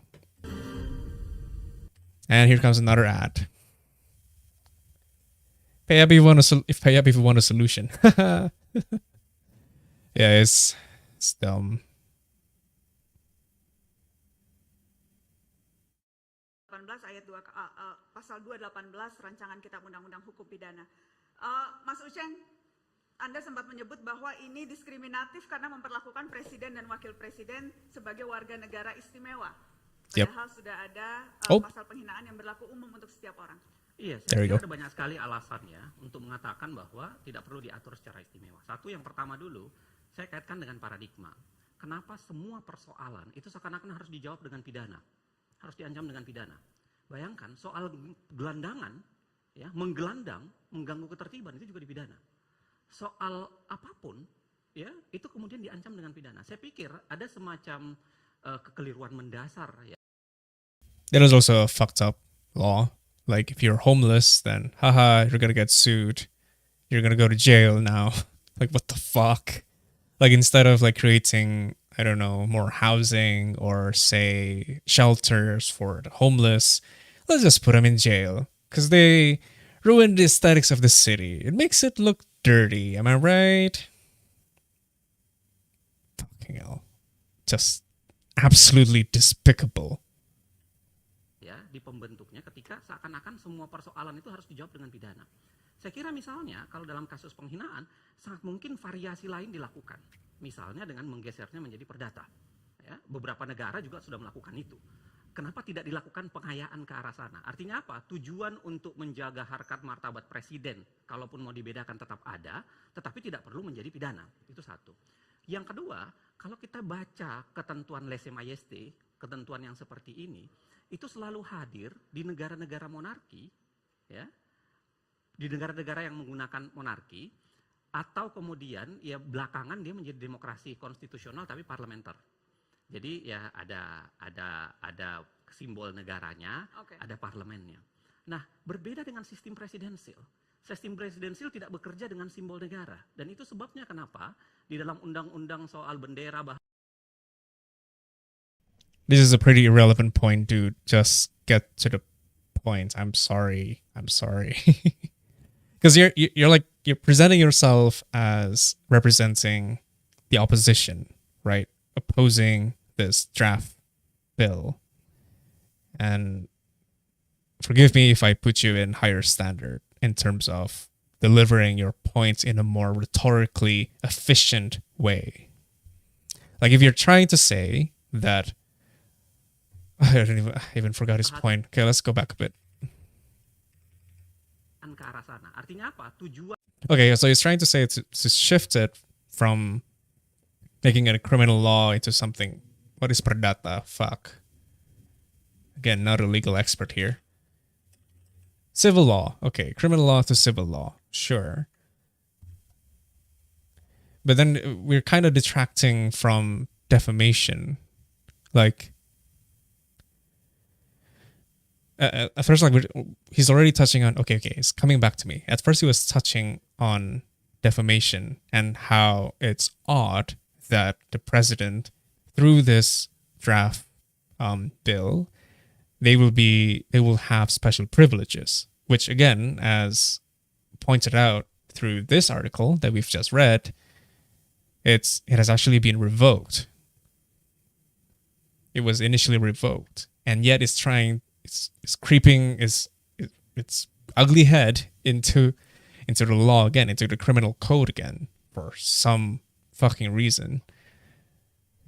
Like I would have appreciated if he stuck to that point, instead of like suddenly going to how it's odd that suddenly now being homeless can be criminalized as well, and then suddenly talking about the monarchy.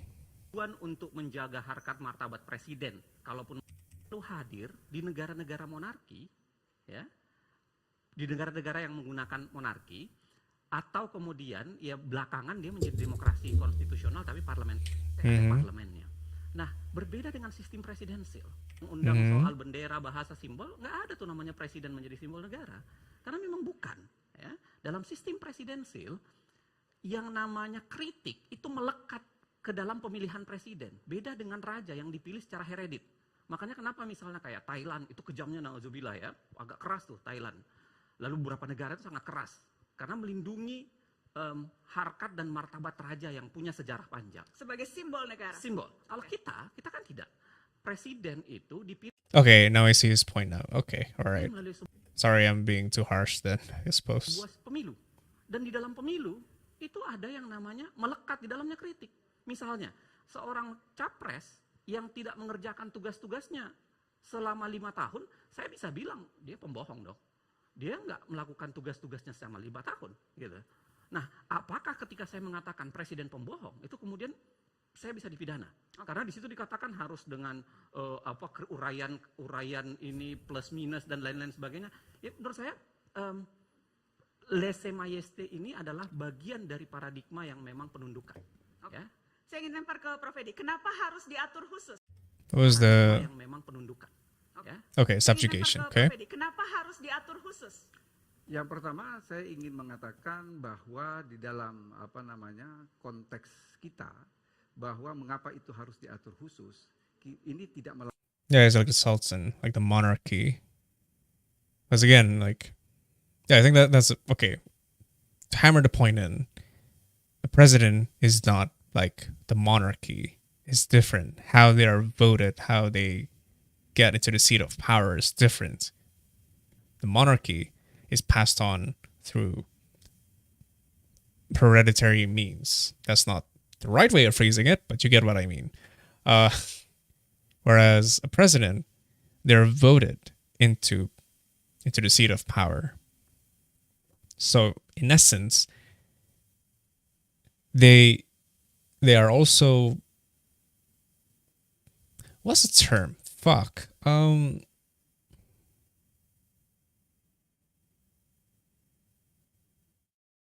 They're also part of penduduk. I was about to say penduduk sipil. Penduduk sipil apa sih? What the fuck, man? Come on, dude. In English. Ha ha ha ha. It's just so embarrassing. They're civilians. Jeez. Brain fart. My apologies, but yeah, okay. So they're civilians. Why is it then that once they're voted, suddenly they have special privileges? Melanggar prinsip equality before the law, tetapi kita menganggap bahwa presiden dan wakil presiden itu adalah primus inter pares.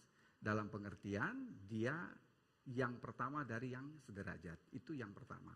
Yang kedua, what the fuck does that even mean? Okay. Could you repeat that? What's the word? Wakil presiden itu adalah primus inter pares.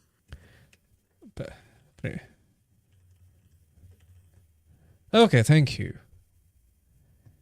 A Latin phrase meaning first among equals. It is typically used as honorary title for someone who is formally equal to other members of their group but is accorded unofficial respect, traditionally owing to their seniority in office. And how is that a good thing?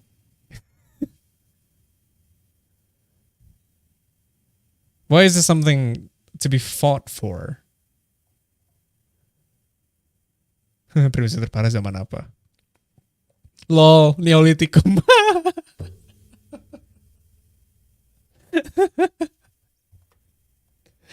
Yeah, we're going back to the Stone Age, boys.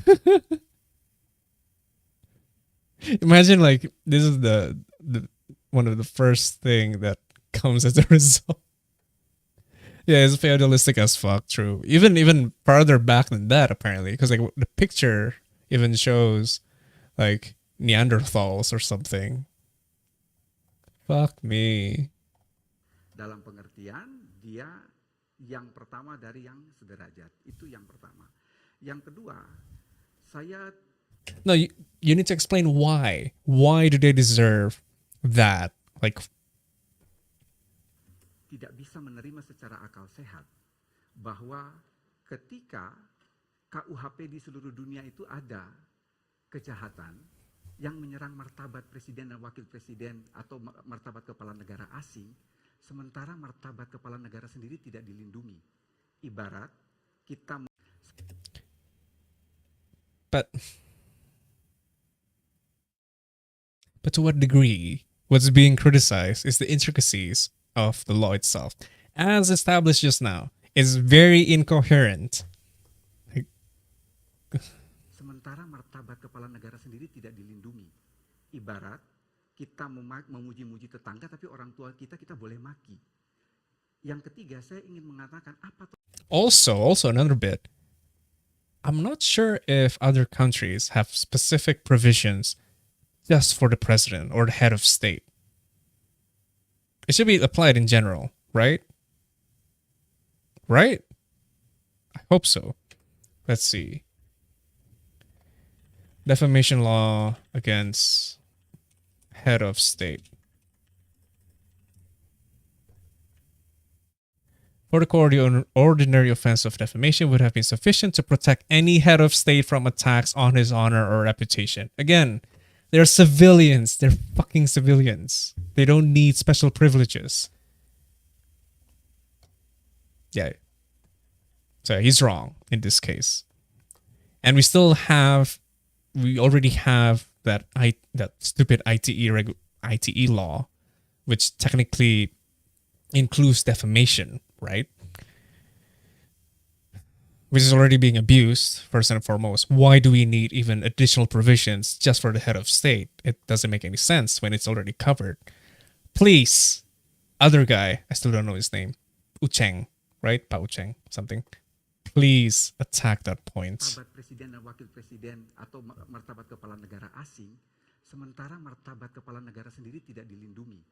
That is a rhetorically strong point right there. Fuck. Ibarat kita memuji-muji tetangga tapi orang tua kita boleh maki.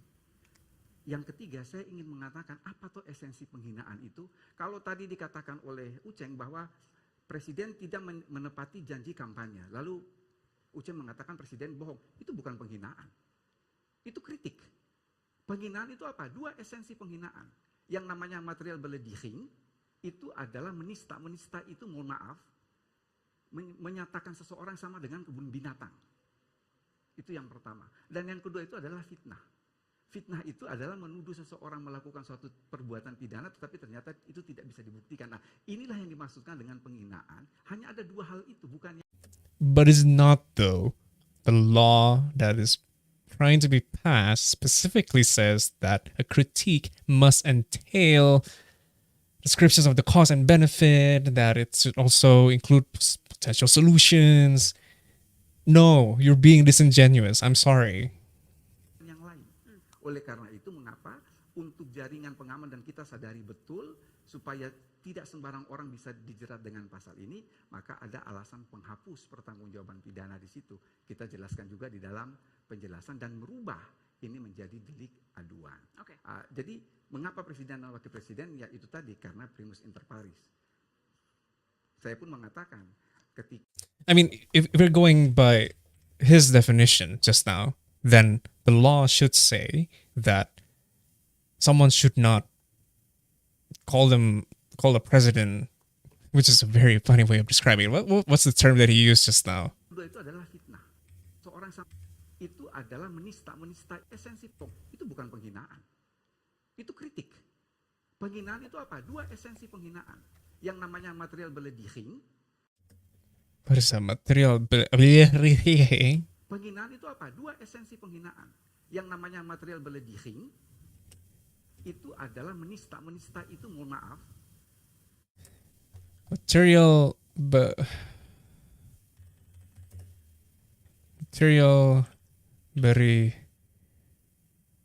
beri-dring. What the fuck is this?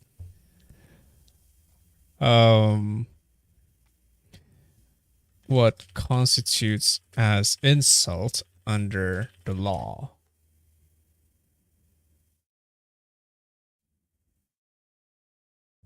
Legal definition of an insult? I have no idea, man. Because like if the condition is that, menyatakan seseorang sama dengan kebun binatang. so if that's the only parameter, then I can say, I don't know, asshole, for instance. The president is a fucking asshole. Does that count as an insult? What? Okay, let's see. Let's think about other insults. I don't know. Fucking asshole. A fucking twat. Fuck. A motherfucker. A bastard. Am I allowed to say that then? I mean, I'm pretty sure that saying that, an illegitimate child, anak haram, that's a pretty strong word. Or anak, what is it? Anak durhaka, let's say. That's a pretty strong statement for Indonesian standards. Am I allowed to say that then? Itu yang pertama. Dan yang kedua itu adalah fitnah. Fitnah itu adalah menuduh seseorang melakukan suatu perbuatan pidana, tetapi ternyata itu tidak bisa dibuktikan. Nah, inilah. If that is the case, then why not say that in the law? That what constitutes as an insult in impugning one's dignity is calling someone an animal, equating someone like an animal, and also to lie about what they've done. I don't know what's the official term for that. Let's say that. Why does it suddenly have to include, that it must include that you can only criticize them if it includes such and such? Why not say that you're not allowed to do this and that? You're not allowed to insult them. Why? Nah, I call bullshit on this. Yang dimaksudkan dengan penghinaan, hanya ada dua hal itu, bukan yang lain. Oleh karena itu, mengapa untuk jaringan pengaman dan kita sadari betul supaya tidak sembarang orang bisa dijerat dengan pasal ini, maka ada alasan penghapus pertanggungjawaban pidana di situ. Kita jelaskan juga di dalam penjelasan dan merubah ini menjadi delik aduan. Jadi mengapa presiden dan wakil presiden? Ya itu tadi, karena primus inter pares. So if the president is a bitch baby, then he can go flipping and, suing people. Saya pun mengatakan, ketika misalnya kita mau mengatakan, ini kan ada pasal penghinaan biasa, maka pertanyaannya, pasal pembunuhan terhadap presiden, mengapa kita harus masuk kepada makar? Kenapa tidak pakai pasal 338? Ini bukan soal dampak. Kalau dampak akan dijawab, kalau makar kan jelas. Ini kita berbicara mengenai objek hukum pidana yang terkena itu. Beledigung. Okay, thank you. A rude remark or action which offends someone. Okay, let's put it on screen then. An insult is a rude remark. Blah, blah. Nothing about using animal names.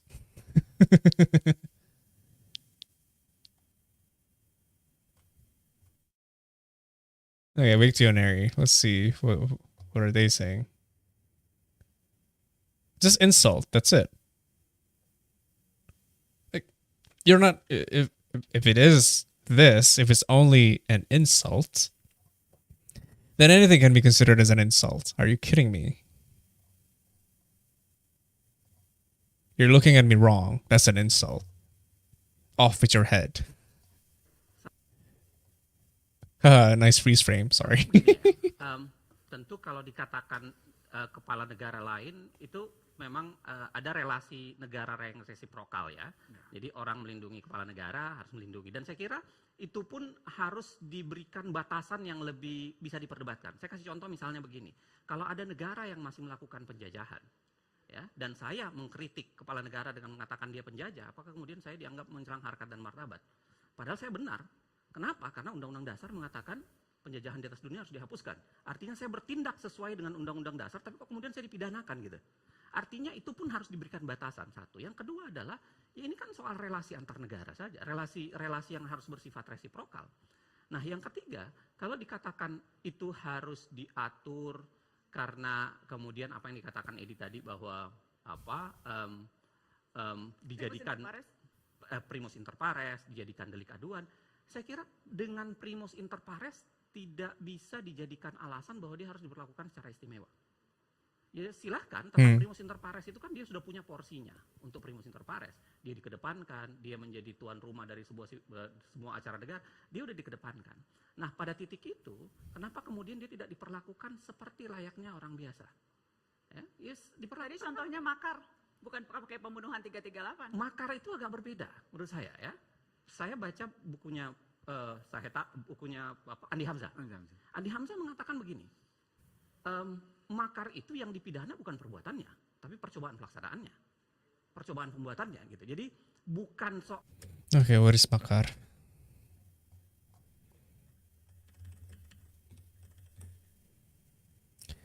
Treason. Okay, alright. Matinya, tapi percobaan permulaan pelaksanaannya yang dipidana. Nah, jadi itu sebabnya kenapa kemudian. Wait, does that mean if it's successful, then you would not be tried?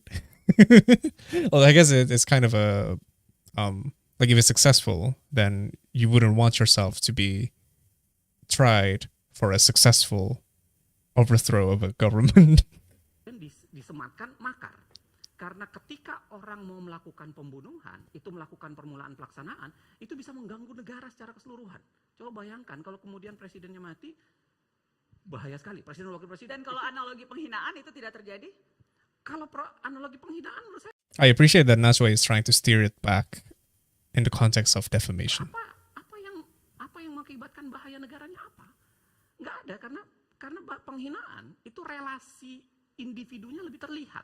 Itu sebabnya kenapa saya bilang tadi, dengan tawaran menggesernya menjadi perdata, ya seperti dilakukan di banyak negara ya, termasuk Belanda ya, itu lebih bisa di cover. Oke. Perlindungannya tetap ada, orang juga tetap tidak bisa menghina karena kemudian ada hukum yang bergerak meskipun bukan rezim hukum pidana.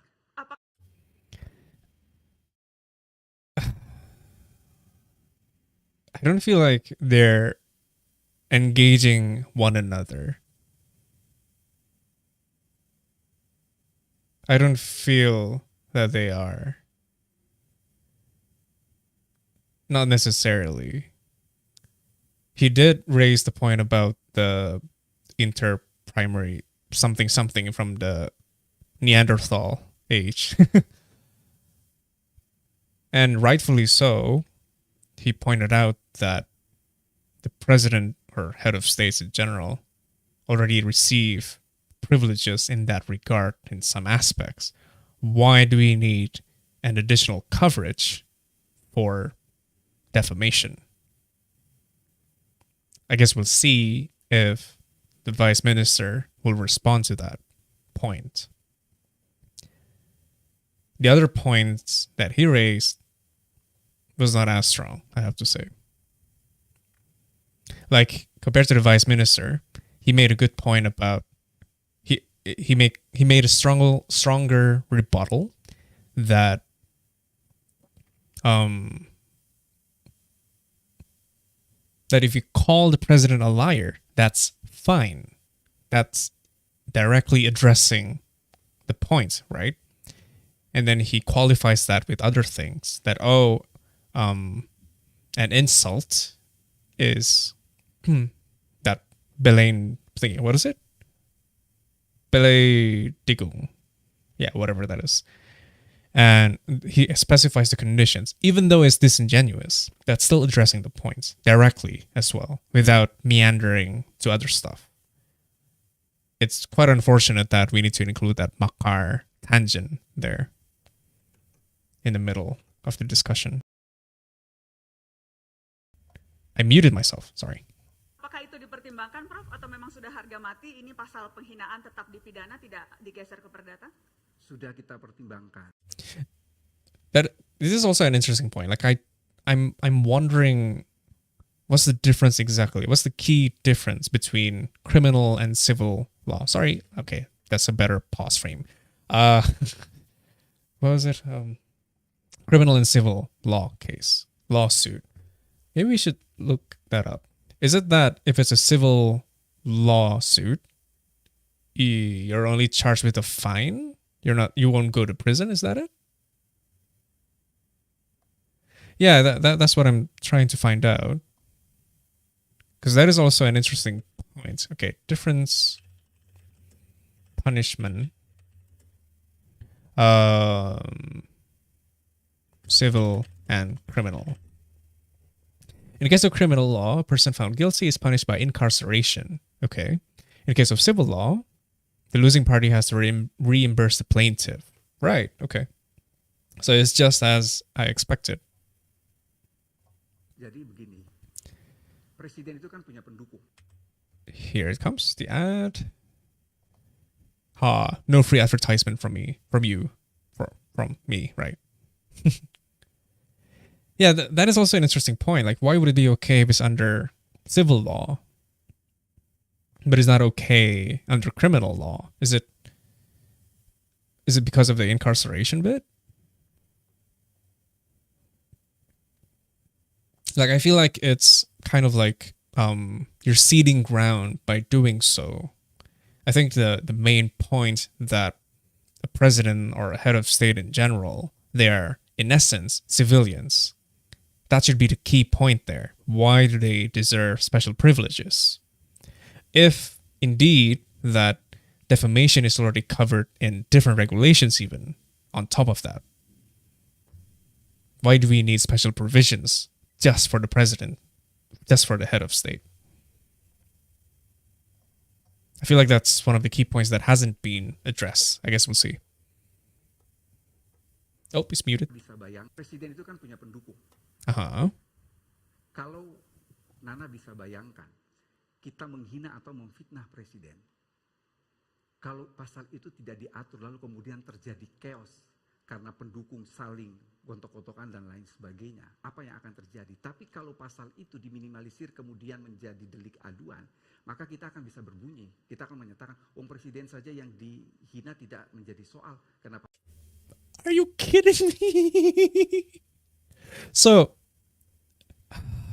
So he's just providing ammunition for the establishment, right? For the incumbent, that if they're voted into power, then they have a political angle to say that, well, I mean, our president, despite your continuous insults, he seems unwavered by your attempt. See, showcasing how resolute he is. God damn it.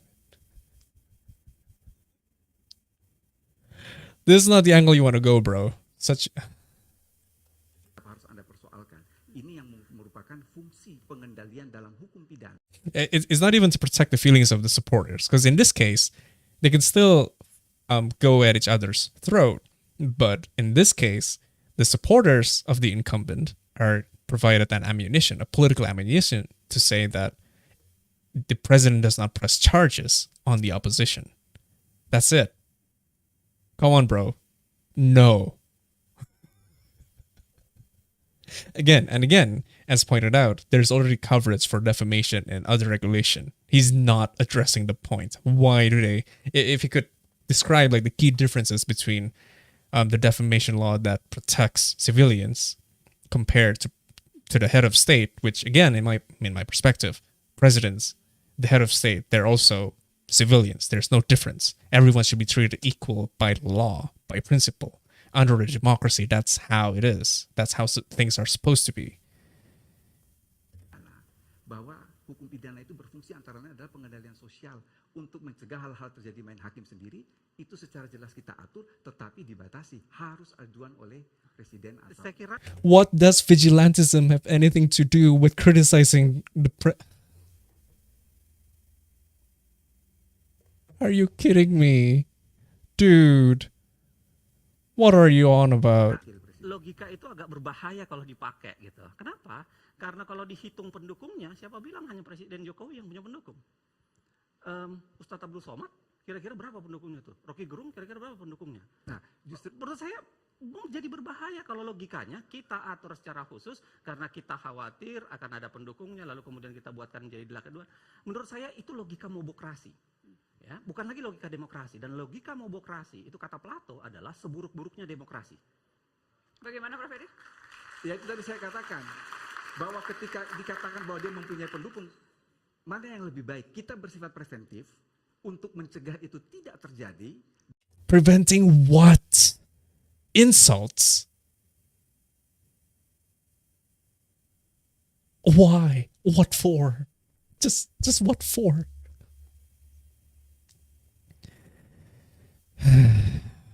Dengan menyerahkan itu kepada presiden dan wakil presiden sebagai suatu delik subjektif, atau kita biarkan itu tidak diatur dan sama sekali kemudian terjadi gontok-gontokan.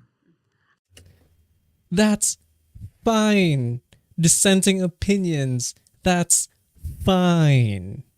As long as the other is not promoting fascism, let's say. I mean, if that's the case, they're promoting treason almost, right? They're trying to overthrow the government. But by implication, that is. Jadi kita justru fungsi pengendalian sosial hukum pidana ada di sini. Artinya persis, kenapa tidak disamakan saja semua penghinaan sama dengan orang biasa?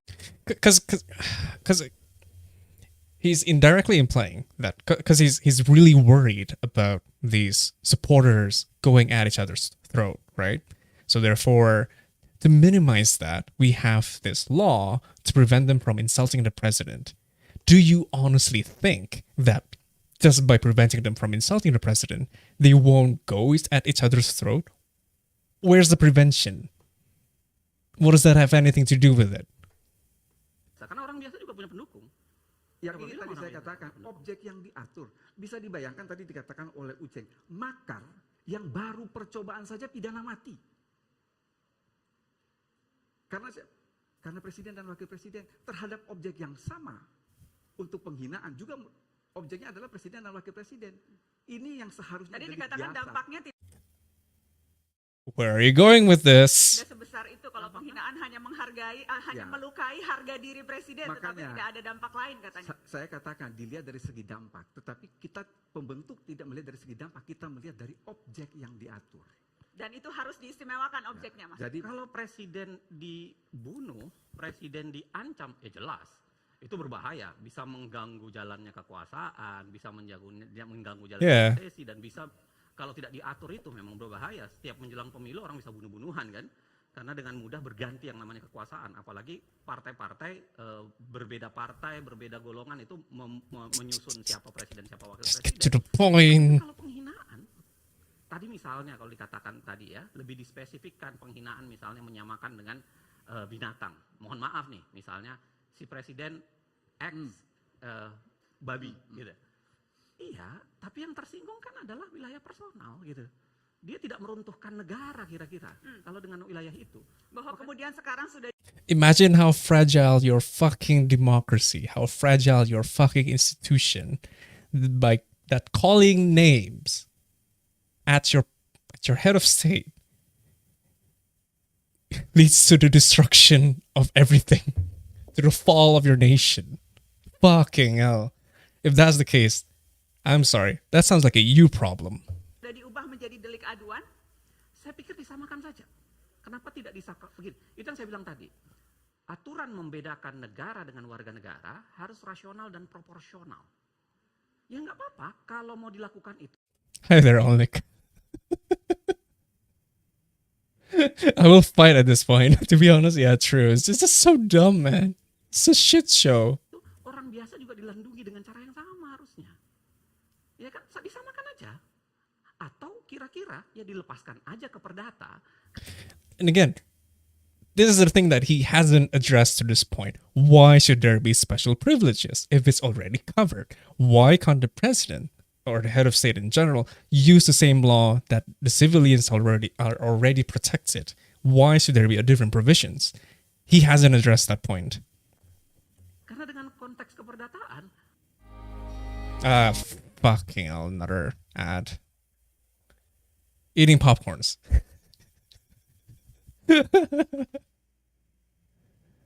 Fucking hell. It's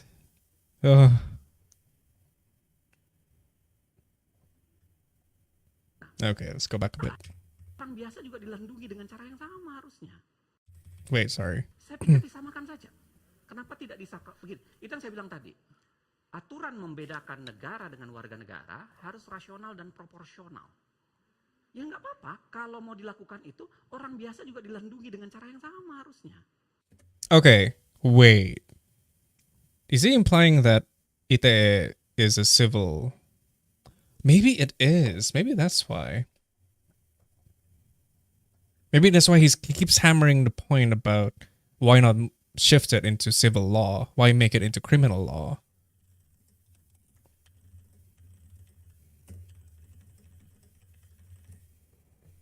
Ini pidana tapi dibilangnya. It's a criminal law, not civil.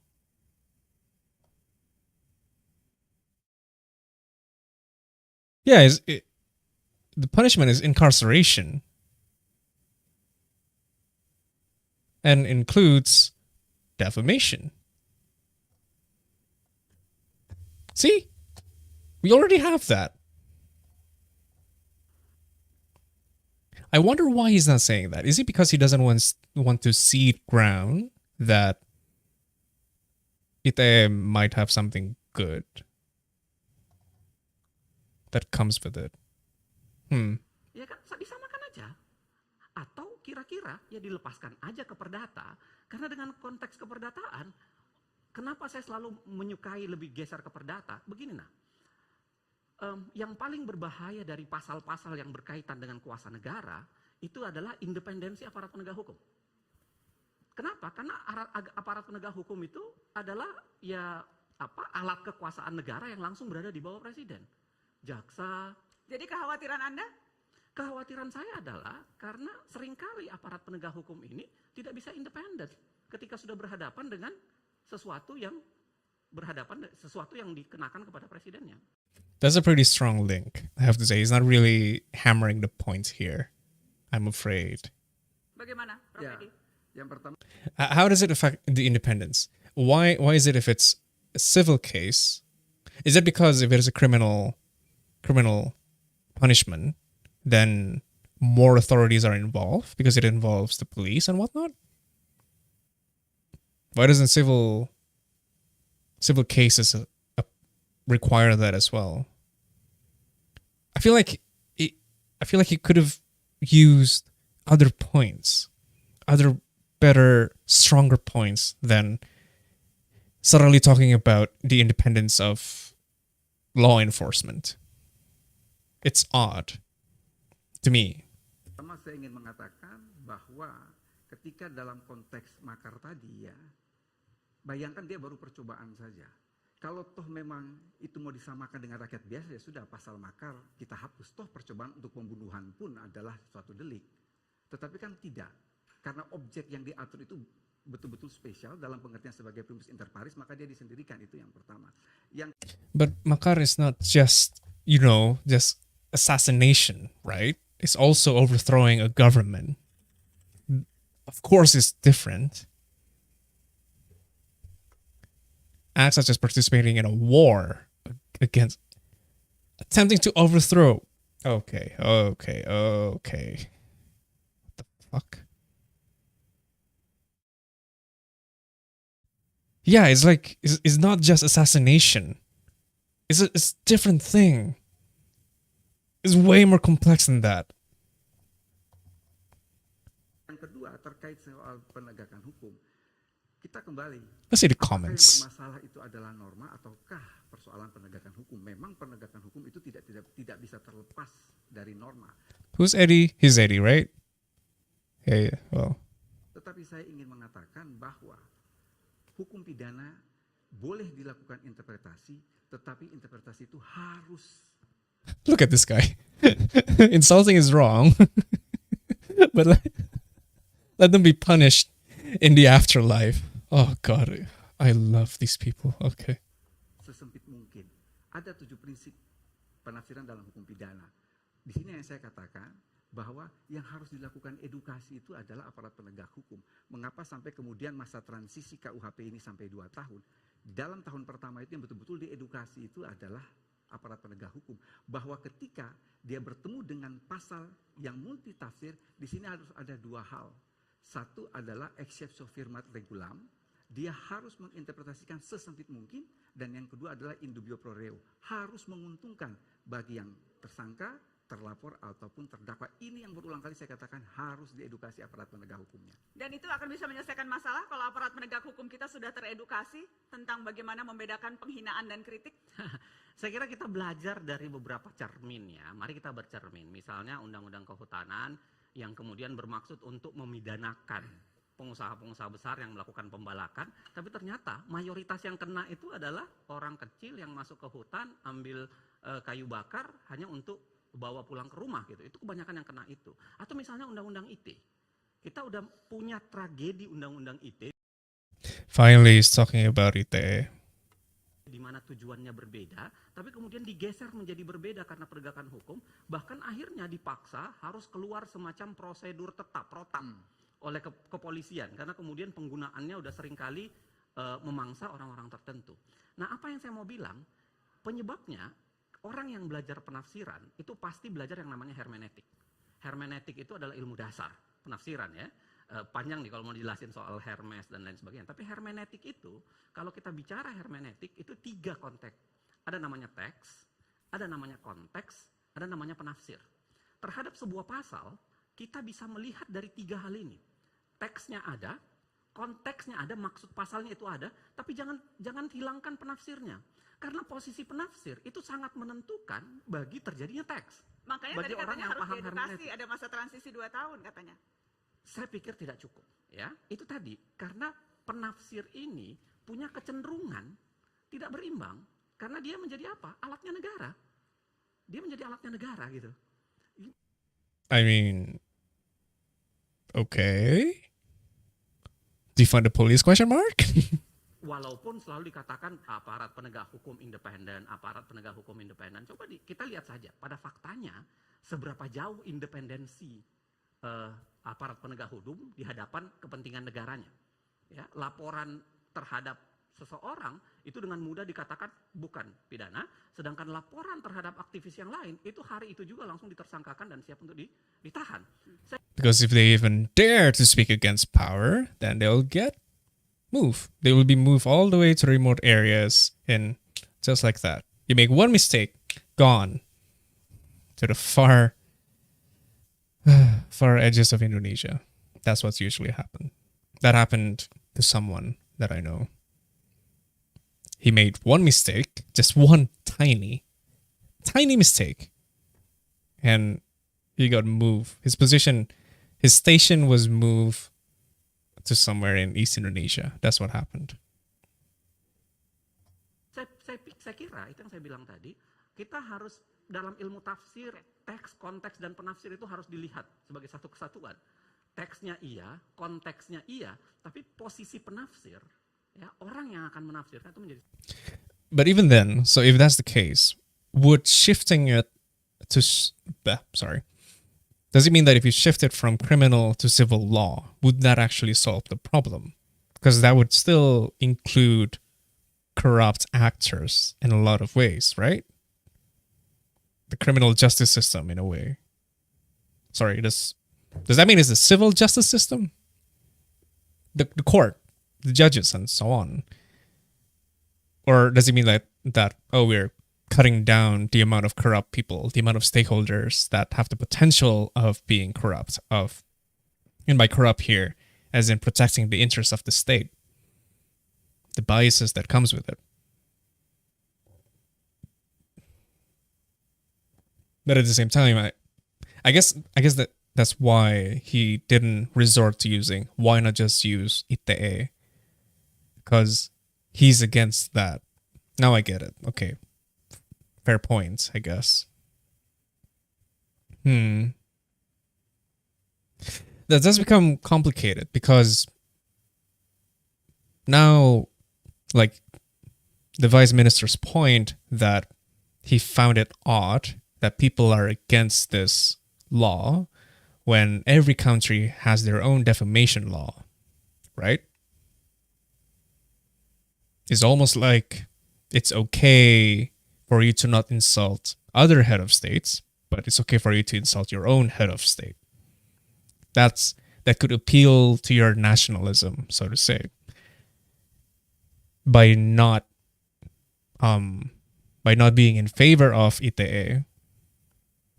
That means that we have one less ammunition, which is one of the main points that he's trying to say, right? That he wants, why do head of states have special privileges compared to your average civilians?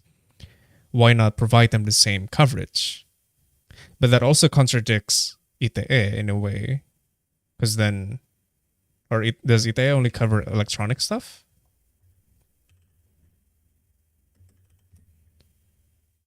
Oh yeah, it's only for electronic stuff. So it's not defamation in general. I see. Huh. What should we do then? Correct me if I'm wrong, perdata tend to have a higher burden of proof. So moving it from pidana to perdata means people can't nilly-willy send people to jail for being offended. Yeah, I see. Well, I'm no legal expert. I have no idea about it. But if that's the case, then it's good. But I guess if... So there's something inherent as to how our criminal code and our civil code is written. Is that what you're implying? That the format entails more prerequisites, conditions, and whatnot.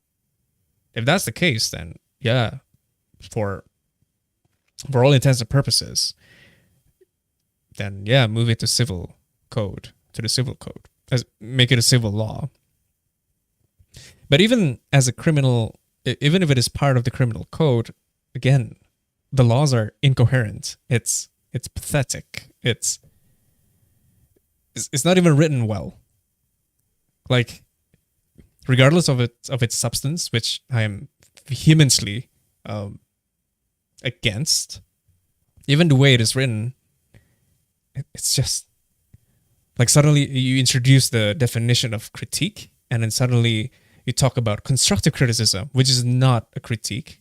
So there's no implication that it has to be a constructive criticism. Why is it there? What is the binding power of a constructive criticism?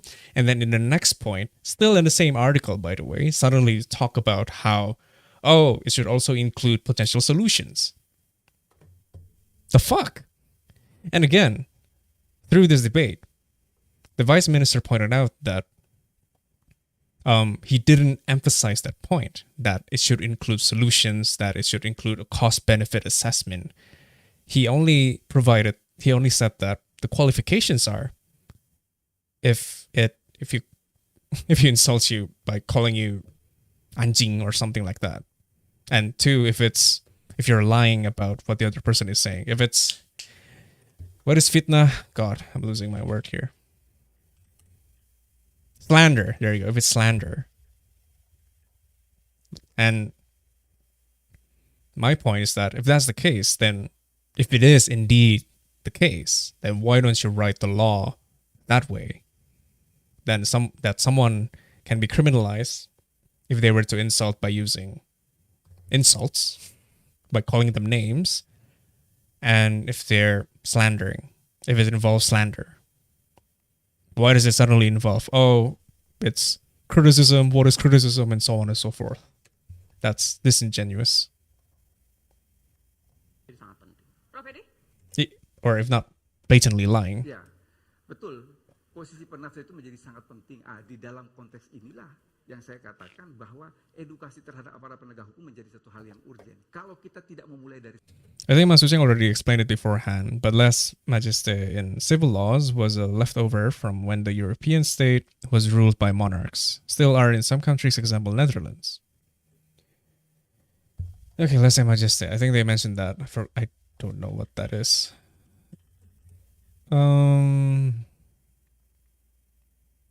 It is illegal to defame, insult, and so on. Okay, so it's already part of the civil laws.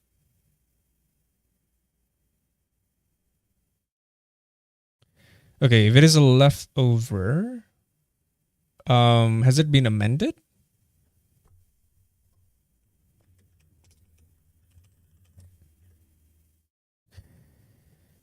Perdata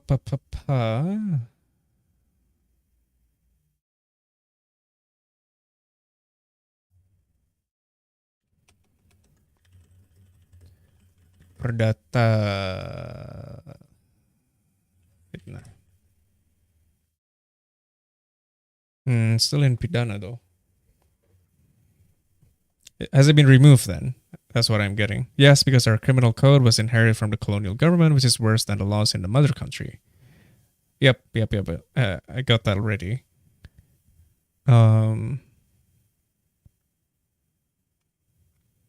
So hang on.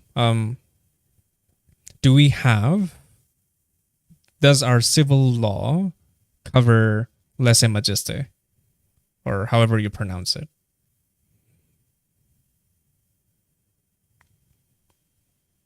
If it does, then the point is valid, that why do you need even more in the criminal code? But at the same time, why is he insisting that it should be moved to our civil code? I'm getting the impression that it's not covered there.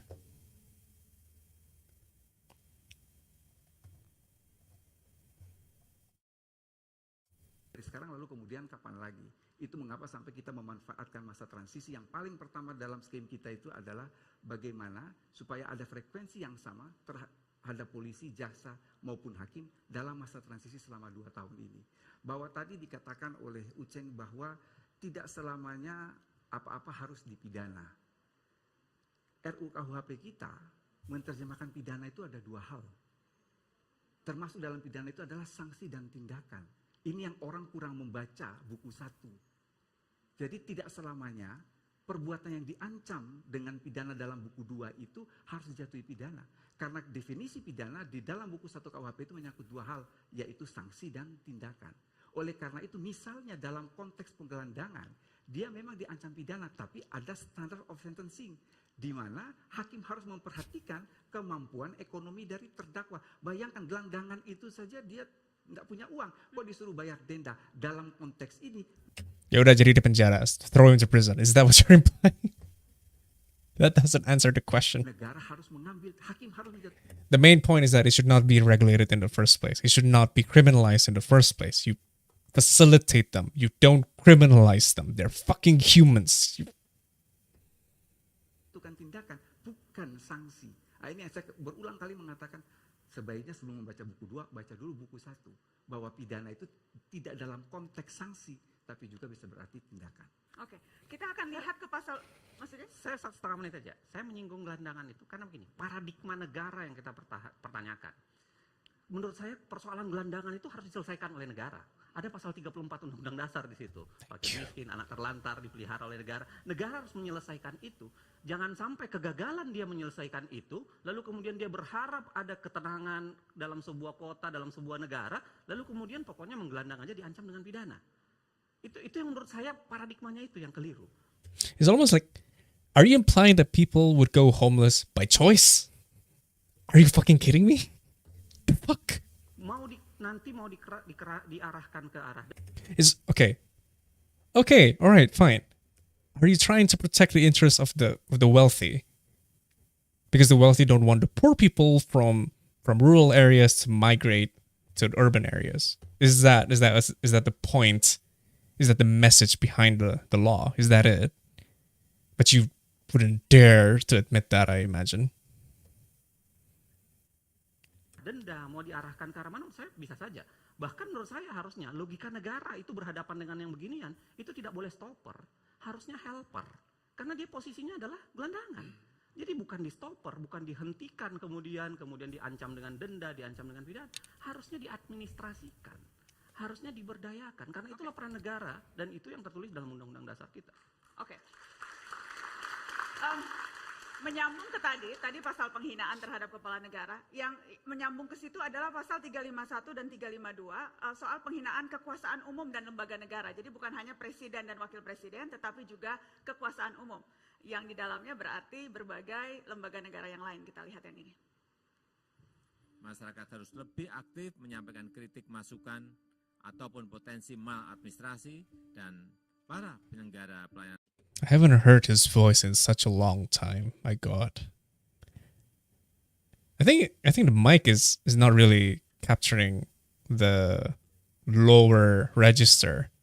Like usually his voice is a lot more bass to it. This one is very nasal. The mid is too high. You need to up the low a bit in the equalizer, please. Terus meningkatkan upaya perbaikan.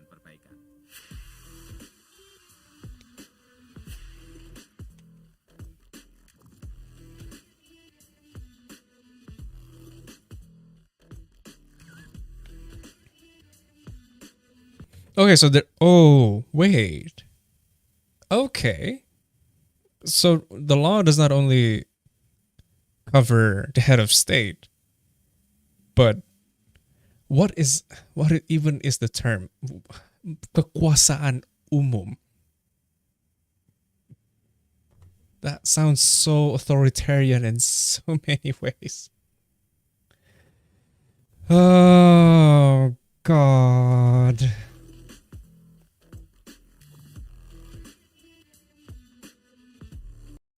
What is it? Oh no. Wait.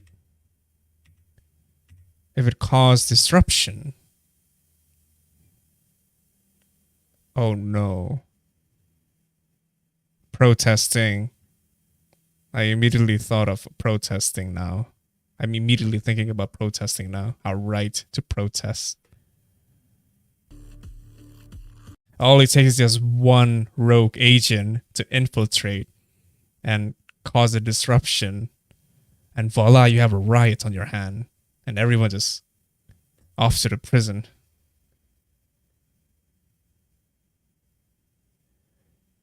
Yeah, criminalize critiques and dissents.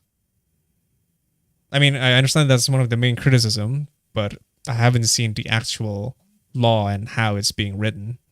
And now seeing it with my own eyes, holy fuck, this is so dangerous.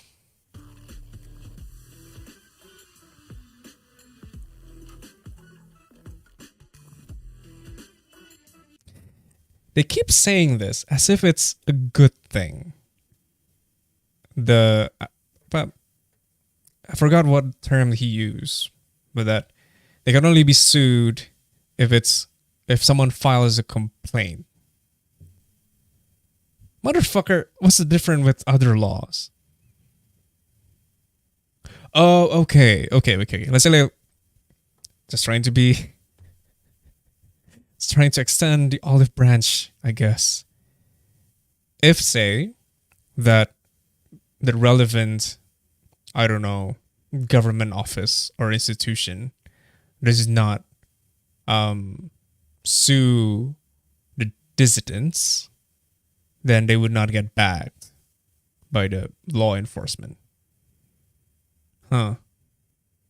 Still utter bullshit though, as if no government institution would do that.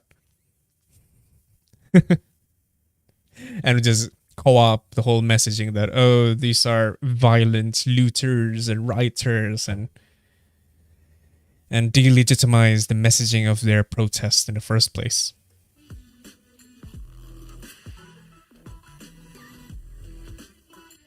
Yeah, delik aduan, thank you.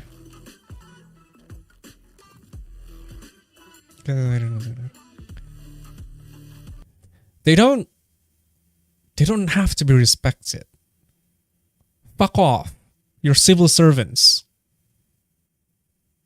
Eat my ass. Sorry. I hate that. I hate that mentality. Oh, God. Okay. Good.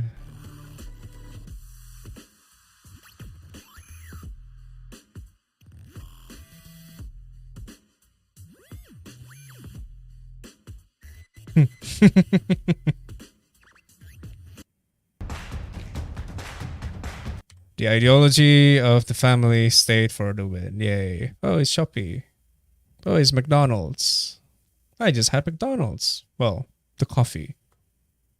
Coincidence? I think not.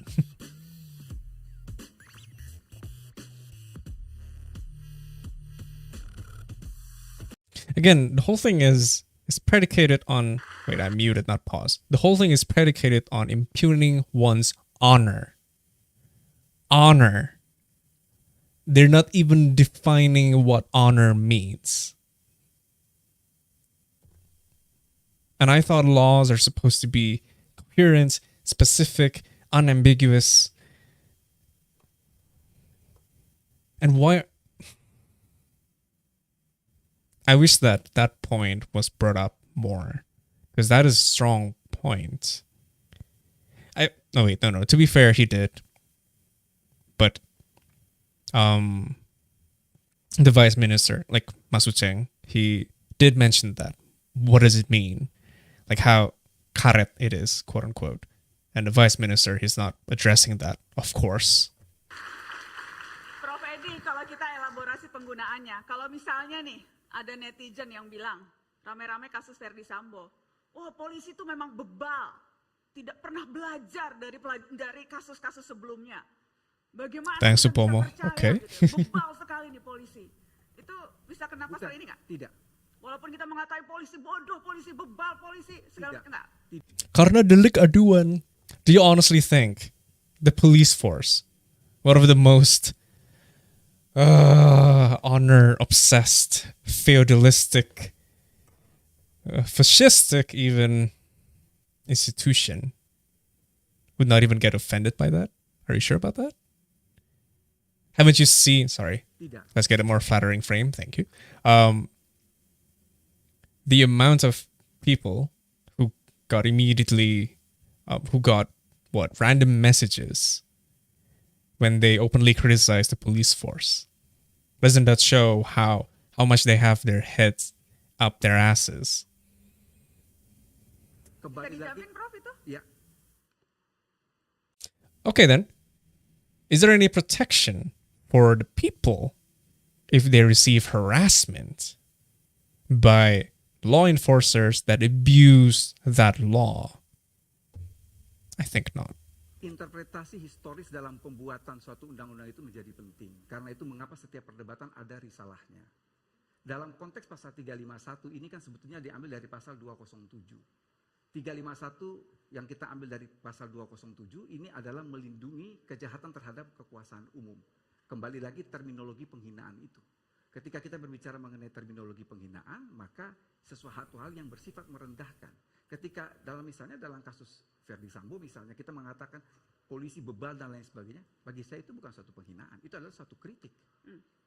Tetapi ketika kita kemudian penghinaan Fuck off. itu dalam konteks sesuatu yang merendahkan atau dalam satu konteks yang mungkin How is that not impugning them by saying they are dumb, they're incompetent? That's impugning their competence. polisi merasa dibilang bebal tuh merendahkan loh. Thank you. Interpretasinya polisi. Ya, Karena contoh kasus yang di Maluku Tengah itu, Prof, itu padahal ungkapan status Facebooknya tuh cuma bicara seharusnya polisi bisa melakukan ini. Ditangkap juga. Kita pada terminologi penghinaan. Jadi ketika penghinaan terhadap pejabat umum, penghinaan terhadap kekuasaan umum, penghinaan terhadap pemerintah, penghinaan terhadap pribadi, penghinaan terhadap presiden dan wakil presiden, ukuran penghinaan itu semua sama. Bahwa intinya adalah dua itu tadi. Yang Is that defined in the law? Because I haven't seen that so far. Okay, what is the definition? Shit, I mispressed. Jadi ketika penghinaan terhadap pejabat umum. Okay, that's the one. Okay. Still half an hour to go. My God, we're pausing a lot. Apa definisi dari penghinaan undang-undang?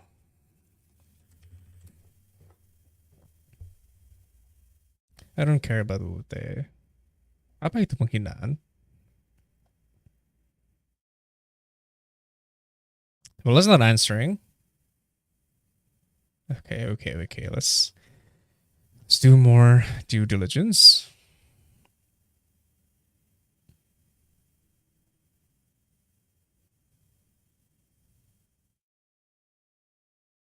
Okay.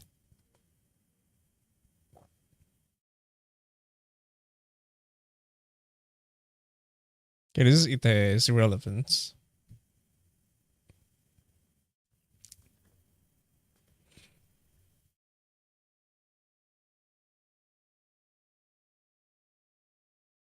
Huh? Okay. This doesn't answer the question.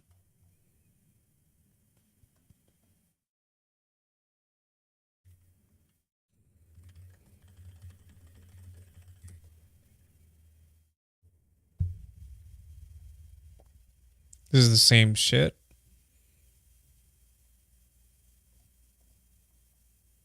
Okay, categories. Ujaran kebencian, okay. Let's play some music. One time I got dogpiled by questioning why TNI is still conducting air drill in pandemic. Not surprised. Let's play some music. Blah blah. This is so vague. Okay, menyerang kehormatan. Fuck off. Okay. Fuck honor. Dengan menuduhkan suatu hal. So you're accusing something, right? So that is slander. I think that qualifies as slander.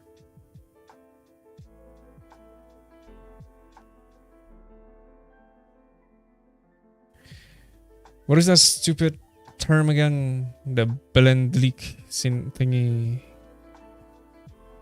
Beledigung, okay. Ketentuan Beledigung Indonesia.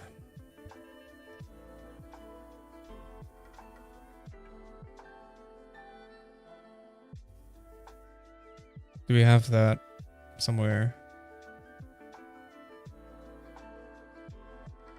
Okay, this is not answering. I don't know. And by the way, I feel sorry for you, Alia. Sorry you had to go through that. That's awful. Penghinaan terhadap kekuasaan umum, penghinaan terhadap pemerintah, penghinaan terhadap pribadi, penghinaan terhadap presiden dan wakil presiden, ukuran penghinaan itu semua sama. Bahwa intinya adalah dua itu tadi. Yang satu adalah bersifat menista atau merendahkan, dan yang kedua adalah fitnah. Itu What was that again? yang satu adalah bersifat menista atau merendahkan, dan yang kedua adalah fitnah. And again, like what Najwa said, the police considered what we've been saying is undermining them, is impugning them. What say you, sir? Menista dan fitnah itu jadi patokan ukuran apa yang membedakan penghinaan dan juga kritikan? Anda sependapat? Parameternya iya, tapi ketika di pelaksanaannya nanti kemudian akan tidak sederhana. Mana fitnah, mana kemudian kritik dan lain-lain sebagainya. Satu, yang kedua, saya balik ke logika dasar bahwa menempatkan negara dengan warga negara itu harus penempatan posisi yang rasional dan proporsional. Saya ingin mengatakan begini, kok seakan-akan pasal 351 itu hanya ditujukan kepada orang, warga negara gitu, dilarang menghina.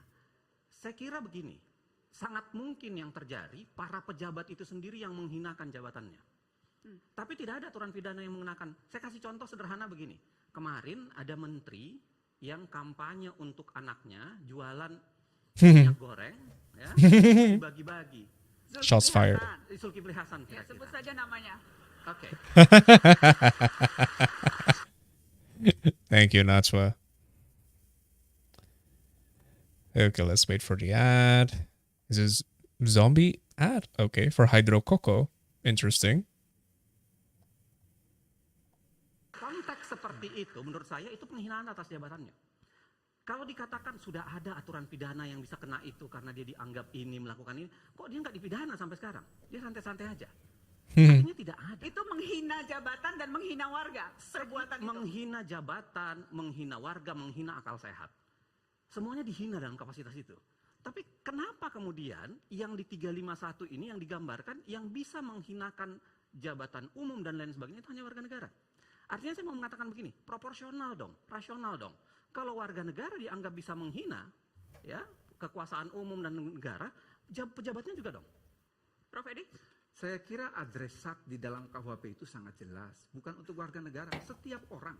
Setiap orang itu dia mau polisi, mau tentara, mau dosen, mau warga negara biasa pun terkena pasal itu. Jadi kalau ada seorang, dan ini saya katakan, bahwa salah satu alasan pemberat di dalam RKUHP itu, alasan pemberat pidana apabila kejahatan itu dilakukan oleh pejabat negara.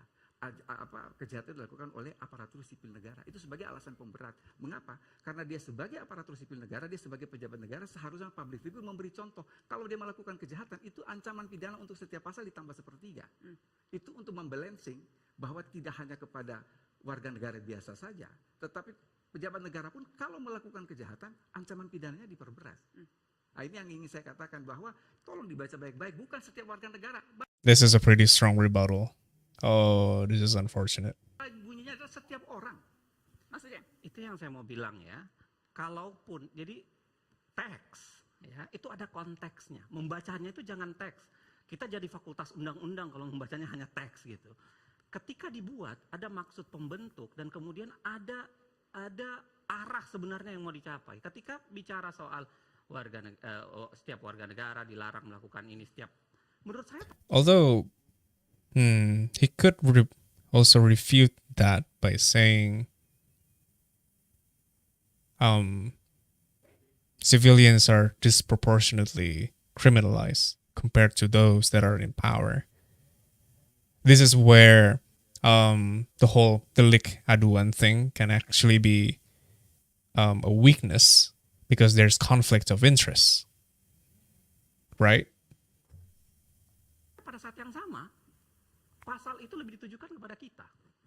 Mana ada kemudian pejabat negara yang misalnya melakukan seperti yang dilakukan oleh Zulkifli Hasan itu akan dipidana? Nggak ada sejarahnya. Bahkan kalau kita bongkar kembali file-file kita soal betapa banyak pejabat negara kita yang menghinakan jabatannya gitu, itu tidak terkena apa-apa dan tidak dilakukan apa-apa gitu. Nah, maksud saya adalah ada watak dari bunyi pasal itu yang kemudian, makanya kenapa di bagian penjelasannya kan langsung disebut yang dimaksud dengan kekuasaan umum itu adalah kepolisian, kejaksaan, Kita tunjukkan bla, bla, bla. penjelasan pasalnya. Iya, jadi kelihatan betul pembentuk undang-undang itu kayak mau memproteksi Itu terbaca dari penjelasan ada upaya untuk melindungi sesama pejabat negara. Sejauh itu. Begini, kalau kita membaca ya, saya percaya setiap penulis itu punya alamatnya. Ada maksud ketika dia tuliskan. Dan maksudnya itu paling jujur adalah ketika yang nampak di dalam teks gitu. Dan kelihatan betul betapa maksudnya begitu dikaitkan dengan penjelasan langsung dikatakan yang dimaksud kekuasaan umum itu adalah kejaksaan, kepolisian, DPR dan lain sebagainya. Jadi kelihatan betul bahwa ya yang mau dilindungi ini adalah kelembagaan negara yang memang seringkali mendapatkan kritisi dari warga gitu. Prof. Edi. Ya, yang pertama ketika Uceng memberikan contoh bahwa ada pejabat yang menghinakan dirinya sendiri ya, seperti tadi Zulkifli Hasan. Bagi saya justru itu penghinaan yang diperluas. Kalau penghinaan dalam KUHP itu kan sangat jelas. Hanya ada dua, menista dan merendahkan diri. Merendahkan diri itu atau merendahkan diri dan memfitnah. Apakah yang dilakukan oleh Zulkifli Hasan itu masuk dalam kategori fitnah? Ataukah dalam kategori menista yang merendahkan diri yang tadi saya katakan personifikasi dengan binatang? Justru dalam RKUHP itu membatasi penghinaan itu hanya untuk dua hal itu. Ya, jadi apalagi yang kurang jelas dengan definisi penghinaan itu sendiri. Itu yang pertama. Yang kedua saya kembali bahwa betul kata-kata itu kan tidak mungkin sempurna ketika kita meletakkan dalam suatu formulasi. Oleh karena itu interpretasi historis, suasana kebatinan para pembentuk undang-undang itu akan terlihat bukan saja pada penjelasan, tetapi juga pada risalah apa toh interpretasi historis terjadinya pasal ini. Bahwa tadi dikatakan sebagai misal bahwa persoalan penggelandangan, jangan lupa bahwa tindakan yang akan dijatuhkan oleh hakim itu antara lain adalah memasukkan orang itu ke panti sosial. Itu sebagai wujud tanggung jawab negara dalam konteks pasal 34. Jadi mengenai penggelandangan ini kan mengatur ketertiban sebetulnya. Oke. Makasih. Oh no. Well, that's not problematic at all. Dikatakan bahwa itu adalah batasan yang spesifik soal penghinaan, berarti selamat deh. I mean, okay, let's repeat that point again. Sosial. Katakan sebagai misal bahwa persoalan penggelandangan, jangan lupa bahwa tindakan yang akan dijatuhkan oleh hakim itu antara lain adalah memasukkan orang itu ke panti sosial. Itu sebagai wujud. Okay, that's fair. That's good, question mark. But why does that decision has to come from the court? And why does criminalizing them, fining them, or even incarcerating them is part of it as well? Why not just have, okay, we'll send them to a shelter, let's say, to have them taken care of. Let that be the only course of action. That does not answer why suddenly we have a new provision that includes criminalizing them. Saying that, okay, one of the decision that the judge can choose is to send them to this homeless shelter. Why not? And you're linking that to the state's responsibility of facilitating their citizens. Okay, sure, fair enough. But why a court decision? That doesn't make any sense. Tanggung jawab negara dalam konteks pasal 34. The law, in its majestic equality, forbids the rich as well as the poor to sleep under bridges, to beg in the streets, and to steal bread. The fuck?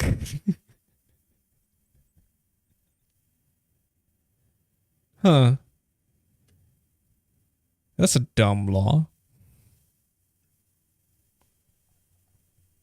Oh, but of course it's that's why it's categorized under what? Order. Jadi mengenai penggelandangan ini kan mengatur ketertiban sebetulnya. Yeah, that bit. Makasih. Begini, kalau dikatakan bahwa itu adalah batasan yang spesifik soal penghinaan, berarti selamat deh para pejabat kita. Dia boleh melakukan tindakan serupa dengan Zulkifli Hasan, boleh melakukan apa-apa dan tidak ada kena pasal. Karena itu bukan penghinaan kan? akal sehat tidak dihina, kita tidak dihina, tidak ada penghinaan untuk kelembagaan. I'm trying to understand his point here. Why would that count as insulting his own position? What did that person do again? Zulkifli Hasan.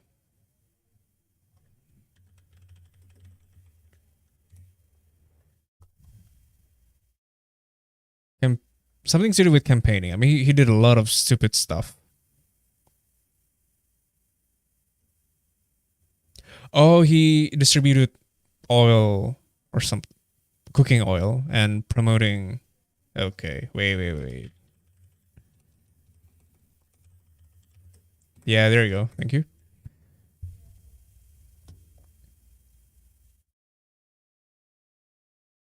Tempo. Oh, fuck you. That's a lot of bullshit.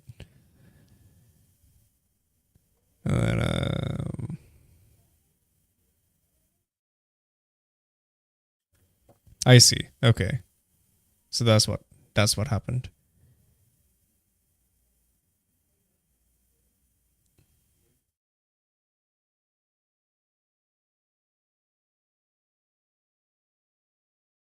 Okay. Yeah, I don't get why this counts as insulting his position though. Doesn't have a really concrete link. It's more like abusing his power, more like creating a bandwagon, so to say. Anda bisa bayangkan, Maksudnya kind of shoot himself in the foot by not go all out to attack the criteria or threshold. Yeah, I agree. Like he should have focused on that one point, because that's the main criticism. I don't really agree with his approach in talking about let's talk about shifting it to civil law instead of like emphasizing. I think his strongest point so far is why do head of states, or in this case as well as government institutions in general, require a special privilege? I wish that he would hammer on that point a bit more. And on top of that, like you mentioned, is the criteria and the threshold. I mean, he did sort of, saying that it's open to interpretation and whatnot.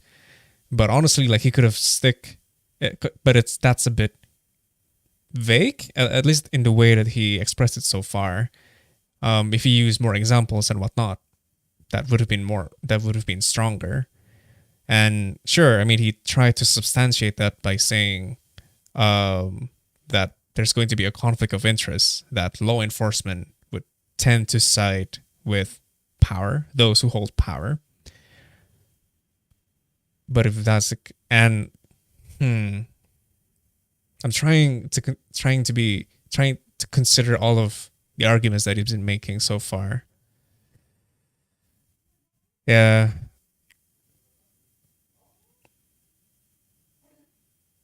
He could have used more examples, I guess.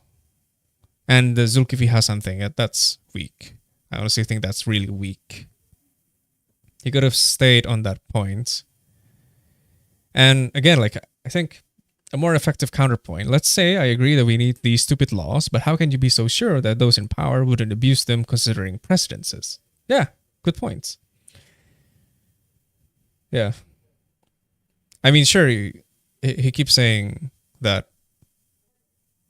I mean, the vice minister will probably refute that by saying we have narrowly defined what constitutes as an insult, as slander, as that thing calling you names, which is very vague.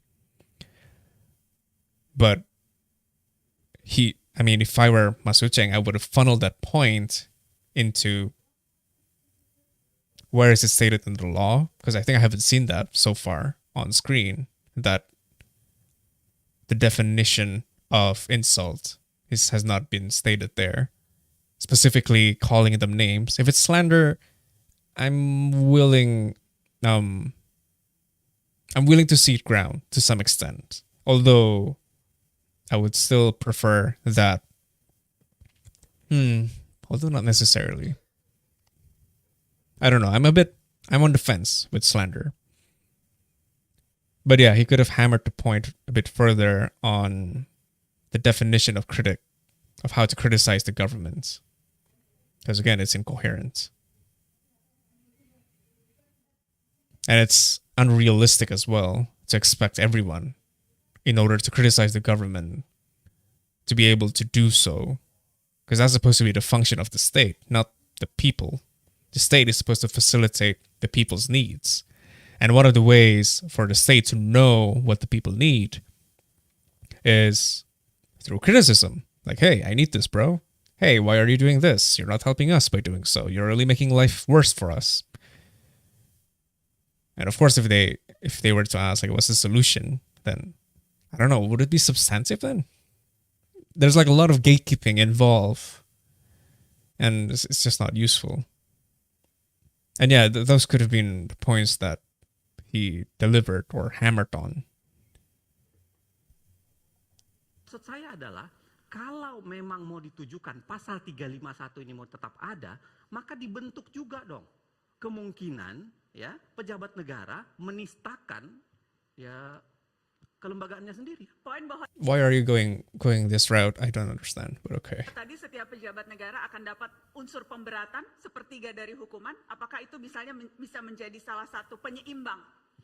Penyeimbangnya bukan di akibatnya kena pidana, tapi penyeimbangnya adalah di klausula pidananya.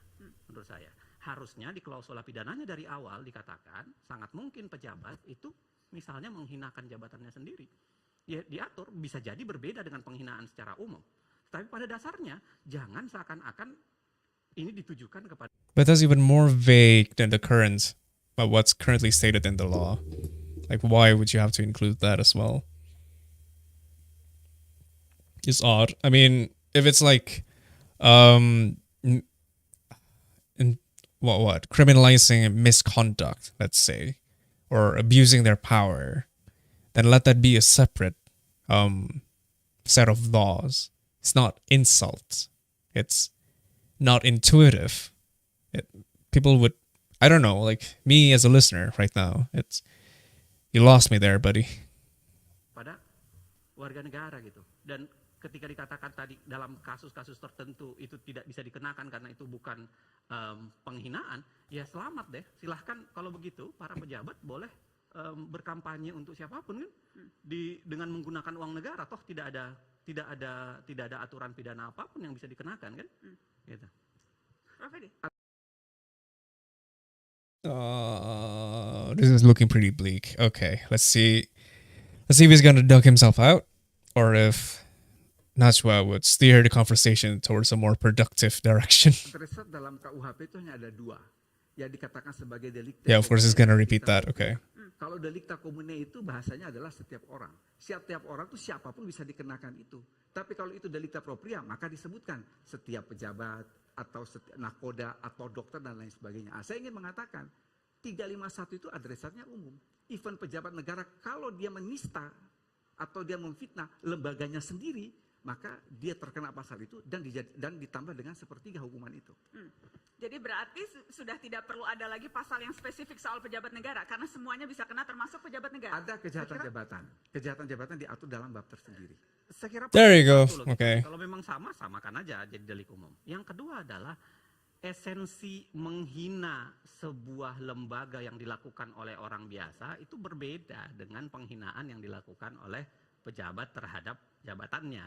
Jadi jangan diatur secara sama karena esensinya berbeda banget nih. Ya, kalau diatur secara sama, ya yang kena. And he already addressed your point by saying, what is it? What law was it? The last bit that he said. Ada lagi pasal yang spesifik soal pejabat negara karena semuanya bisa kena termasuk pejabat negara. Ada kejahatan jabatan. Kejahatan jabatan diatur dalam bab tersendiri. There you go, kejahatan jabatan. So it's already regulated. Doesn't have anything to do with insult. Saya kira esensi dengan penghinaan yang dilakukan oleh pejabat terhadap jabatannya. Jadi jangan diatur secara sama karena esensinya berbeda banget nih. Ya, kalau diatur secara sama, ya yang kena biasanya cuma warga negara tuh, cuma setiap orang gitu, bukan lagi kemudian spesifik kepada pejabatnya. Oke, saya ingin kita melihat pasal yang ini. Ini pasal 240, mungkin bisa ditunjukkan pasalnya. Pasal penghinaan pemerintah yang sah yang menimbulkan kerusuhan dan juga kemudian ada penjelasan soal apa itu kerusuhan. Bagaimana mengukur? Okay, we're moving from that point. Thank you. We still have half an hour. It's already almost 12. Oh, I have work tomorrow. Okay, I'll be fine. I'll be fine. Ya, jadi dalam pandangan kami pembuat yang namanya kerusuhan itu huru hara, kemudian itu harus ada kontak fisik. Kami tidak memasukkan kekerasan yang di media sosial, bukan kekerasan di media sosial, kegaduhan di media sosial itu sebagai satu bentuk kerusuhan. Jadi kerusuhan itu betul-betul adalah vital ke apa? Suatu perbuatan nyata, misalnya bakar-membakar dan lain sebagainya. Terkait pasal And yes, sure, we have a very stellar, stellar history of orderly protests that are not, tainted by external agents. Mengatakan ini dasarnya adalah pasal 154 dan dia asalnya dari pasal 154 KUHP. Dalam 154 KUHP ini dia berada di bawah bab tentang ketertiban umum. Harap dibedakan dengan pasal 351 di bawah bab kejahatan terhadap kekuasaan umum. Mengapa sampai ini masuk dalam ketertiban umum? Artinya ketika pasal ini terjadi atau orang bisa dikenakan He needs to touch grass. I like that. pasal ini apabila timbul kerusuhan. Kalau dia menghina sampai mati pun tidak ada kerusuhan dan lain sebagainya, maka dia tidak dapat dijerat dengan pasal ini. Dan ukuran kerusuhan harus yang berbentuk huru hara fisik. Betul, begitu. huru hara fisik. Dan itu bisa menjadi parameter yang jelas, ukuran kerusuhannya itu baru kemudian orang bisa dipidana? Iya, saya selalu khawatir dengan dua alasan. Pertama adalah definisi kerusuhan itu tentu akan ada perdebatan ya. Apa yang dikatakan Edi tadi tidak selamanya akan bisa bertahan seperti itu. Ya, bisa jadi nanti berubah gitu ya. Karena apalagi karena itu adalah kesepakatan pembentuk penyusun sekarang saat ini ya. Kalau di DPR nanti berubah dan lain sebagainya, ya risalah yang dikenakan itu adalah yang ada di DPR gitu. Karena adalah tukur risalahnya adanya di situ.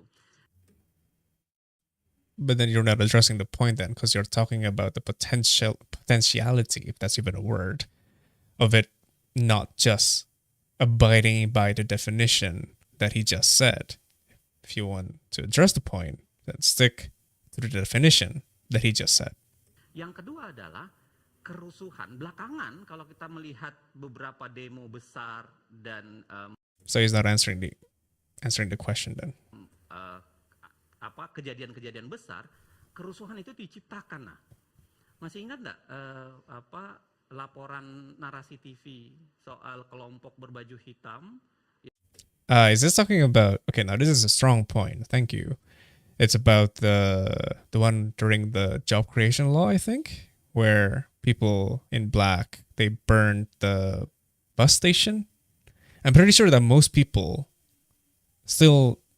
are still unaware of that. They only remembered that, the protesters, they're the ones who were responsible for burning the stations, and how it affected those who were trying to commute to the office and whatnot, delegitimizing the purpose of the protests.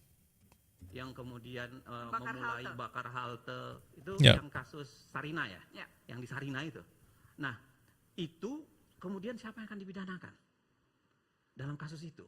Misalnya teman-teman mahasiswa yang melakukan demo secara biasa tiba-tiba ada kerusuhan dan kerusuhannya itu bukan dilakukan oleh teman-teman mahasiswa tapi diciptakan oleh orang yang dalam laporan narasi itu berbaju hitam kemudian sistematis dan lain-lain sebagainya. Berbaju hitam berambut cepak. Iya, dan itu kemudian kena.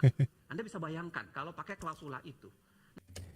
This is an interesting point. That means that the instigators, or the ones who, the one behind the call for action, call for protesting, they're the ones who are liable to this clause, to this provision, to this law. That is fucked. Yeah, you can criminalize dissent that way easily by doing so. I mean, the rogue agent, so to say, they can be scapegoats in a way, so that you can take down the people behind the protests. Nah, poin yang saya mau bilang adalah dalam membuat sebuah aturan, mau tidak mau pendekatan yang lebih sosio-legal, melihat kondisi, melihat keadaan, melihat realitas itu menjadi penting. Karena kemudian ketika hanya menyusunnya menjadi sebuah kata dengan pendekatan yang sangat positivistik, saya khawatir kemudian dia akan ketinggalan realitanya. Karena di realitanya itu begitu, kerusuhan bisa diciptakan, lalu kemudian penafsiran itu bisa berubah seiring dengan perubahan misalnya kesepakatan yang ada di pembentuk undang-undang antara pemerintah dan DPR. Beralasan kekhawatiran ini, Prof. Edi? Cukup beralasan, tetapi sebagai suatu hal yang bersifat preventif, itu sebabnya mengapa kita menjelaskan bahwa kerusuhan itu hanya dalam bentuk fisik. Karena ada kekhawatiran bahwa kalau ada... Yeah, and burning the station counts as a physical thing, right? Don't you think that the people who burn the station should be the only ones who are liable to this? Not the provocateur? Ada kegaduhan di media sosial itu dianggap sebagai suatu kerusuhan. Bahwa memang seringkali terjadi kerusuhan itu diciptakan, ini yang kemudian perlu didalami oleh aparat penegak hukum. Bahwa terjadi invent story atau ngarang cerita itu kan sebetulnya seringkali terjadi. Tetapi batasan kerusuhan yang begitu strict cukup untuk menjawab pasal ini. No, it literally doesn't. You dumbass. Oke. Yang jelas ini perjalanan panjang, seperti tadi Prof. Edi katakan, sudah berlangsung sejak tahun 58 tadi Prof. Edi sebutkan. 58 waktu di awal dibuat tapi masuk ke DPR 63. Dan ini sudah draft ke... draftnya itu yang nggak terhitung. Draftnya udah banyak sekali. Sudah draft kesekian sampai sudah tidak terhitung. Kita lihat perjalanan panjang RUU KUHP. Here comes another ad. Hey, hey, hey. Oh, instantly back. Okay. Wait.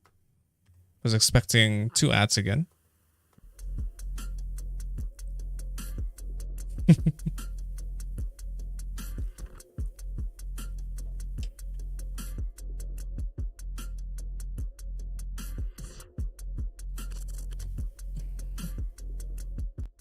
It'll be interesting to wait for 5 years till someone researches the political process of RKUHP. My tinfoil hat says that there might be some juicy information the academics involve.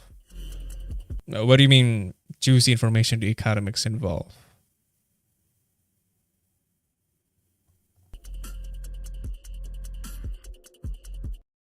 Oh, you mean in researching the political process, some juicy information will be revealed.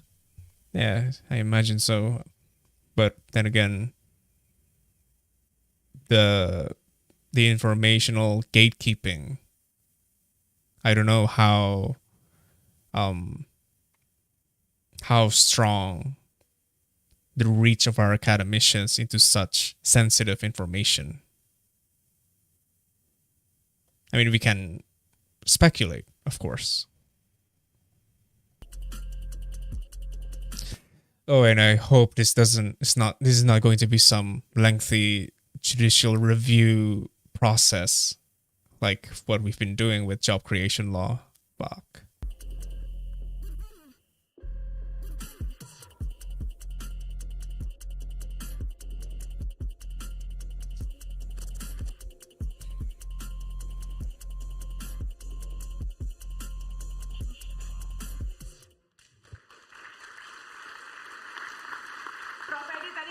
Targetnya memang diselesaikan tahun ini, tahun 2022. Saya ingin tahu, jadi tantangan terbesar menurut Anda sepanjang proses penyusunan ini sampai dengan detik ini? Tantangan terbesar adalah bagaimana kita segera menyelesaikan dalam pengertian melakukan pembahasan terhadap pasal-pasal yang dianggap dalam tanda petik masih menimbulkan kontroversi. Jadi sekarang bola panas itu kan ada di DPR. Karena itu adalah inisiatif pemerintah, maka daftar inventaris masalah itu akan datang dari DPR. Terus terang saja, sejak 6 Juli saya serahkan ke DPR atas nama pemerintah sampai dengan saat ini. Saya melakukan komunikasi terutama dengan teman-teman ICGR yang tadi pagi dirilis di surat di Kompas itu. Betul, sekitar 73 pasal itu bermasalah. Dan menurut pandangan dari teman-teman ICJR, dalam rangka untuk melibatkan partisipasi publik, maka sebaiknya memang ke-73 pasal itu menjadi daftar inventaris masalah dari DPR. Karena itu yang kemudian akan dibahas bersama pemerintah. Jadi sekarang ini pemerintah sifatnya adalah menunggu. Tapi pemerintah bersiap untuk membahas ulang berbagai isu yang dianggap masih bermasalah? Pemerintah tidak siap, tetapi amat sangat siap. Amat sangat siap. Amat sangat siap. Pemerintah amat Fuck off. sangat siap, Mas Uceng. Iya, saya kira kan pemerintah adalah separuh dari proses legislasi ya. Ada juga DPR di situ. Saya sih kali ini berharap DPR jauh lebih serius untuk memikirkan nasib. Karena begini, undang-undang itu sakral teman-teman sekalian. Menurut saya undang-undang itu sakral. Biar bagaimanapun undang-undang itu begitu disahkan bisa dipakai mengesahkan membunuh Anda, mencabut nyawa Anda gitu. Bisa dipakai. Coba bayangkan.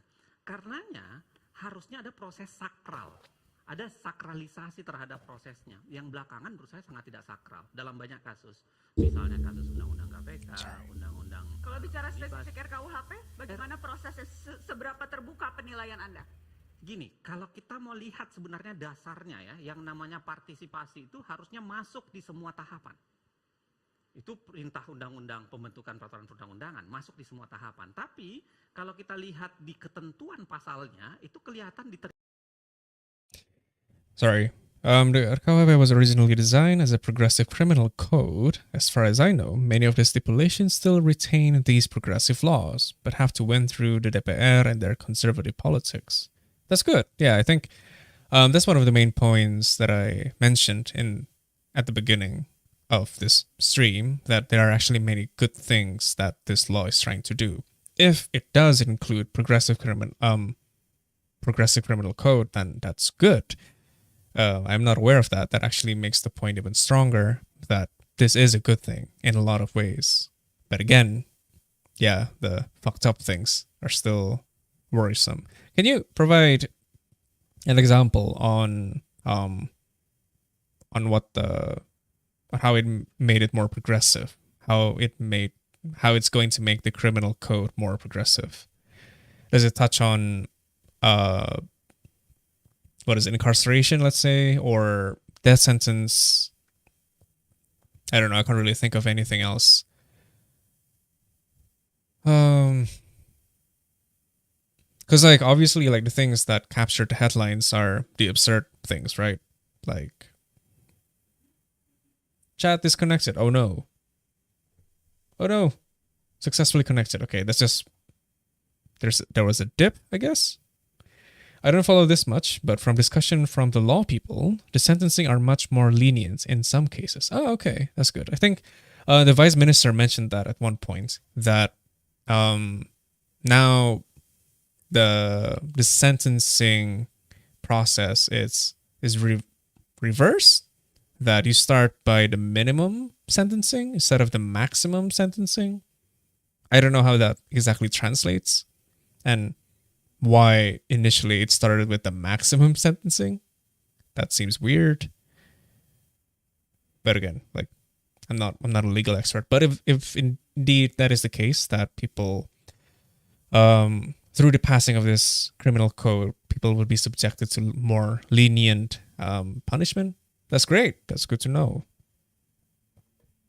I think if that's the case, then I would appreciate if media put more emphasis on that, because like a lot of them put bombastic headlines like I mentioned, like poisoning your neighbor's chicken or something like that, or I don't think of anything else at the moment, but yeah, things like that you can be punished through X amount of years. It will be up to X amount of years. It will be good if it is complemented by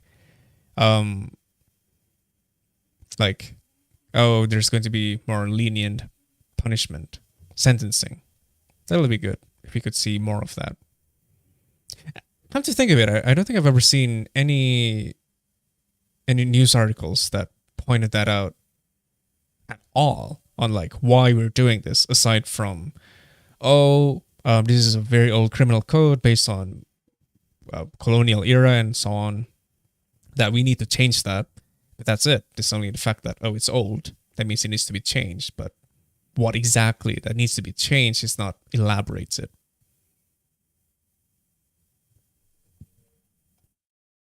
Hence my very limited understanding of the subject. Terjemahkan menjadi ketentuan memberikan masukan di dalam proses pembahasan. Karena di situ diterjemahkan menjadi rapat dengar pendapat umum dan lain-lain sebagainya. Nah, saya pikir itu yang harus diubah gitu cara pandangnya. Artinya apa?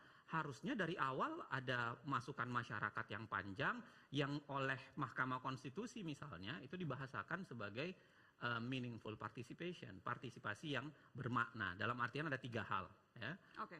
Right to be didengarkan, heard, lalu kemudian considered, sama explain. Jadi bukan hanya sekedar didengarkan, tapi juga dipertimbangkan pendapat publik itu, bahkan dijelaskan kepada publik kenapa misalnya pilihan hukumnya menjadi seperti ini. Kenapa kemudian berbeda dengan pilihan hukum? Dan meaningful participation atau partisipasi bermakna, penilaian Anda dalam proses penyusunan RKUHP ini? Saya kira sampai detik ini itu bolong yang cukup besar. Ya, itu bolong yang cukup besar. Dan kita tidak tahu nih, apakah dalam 2 masa sidang itu cukup untuk menyelesaikan meaningful participation yang dimaksud itu.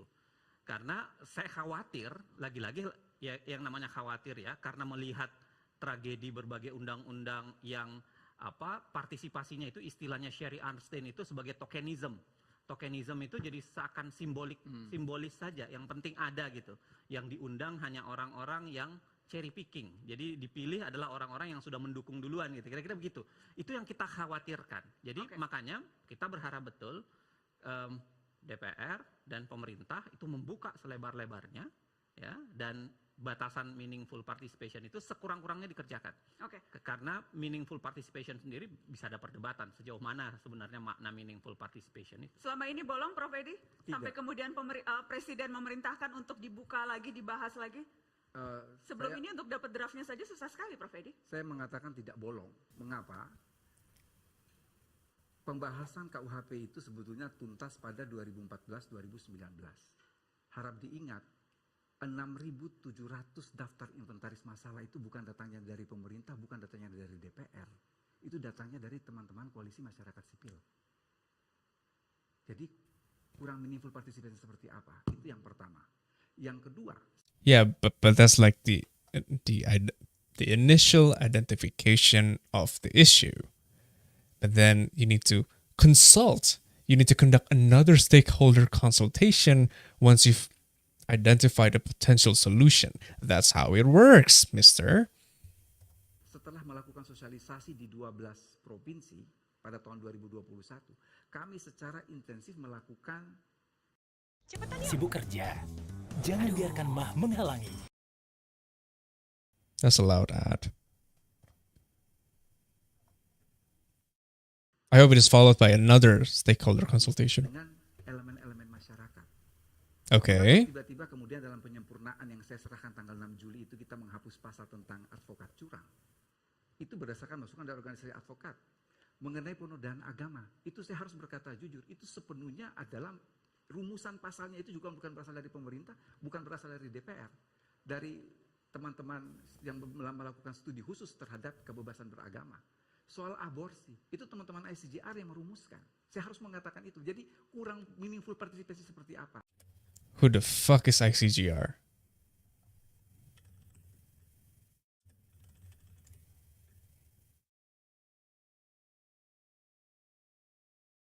International Concern Group for Rohingyas? What does that have anything to do with abortion?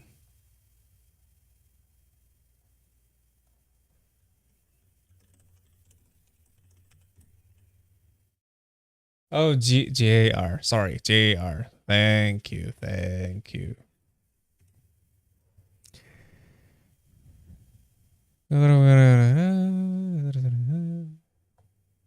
progressive lawyers. Oh, they're progressive lawyers. Wait, are we still... So we're not criminalizing abortion anymore?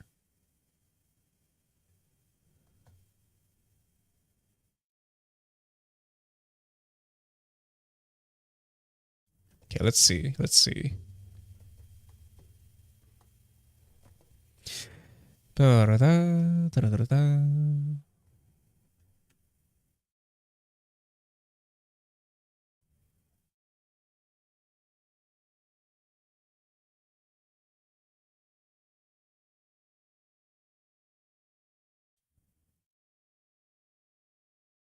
Hmm.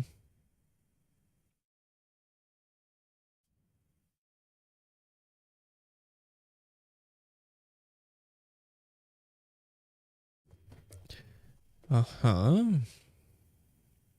Indikasi kedaruratan medis, oke. Kalau ada perkosaan.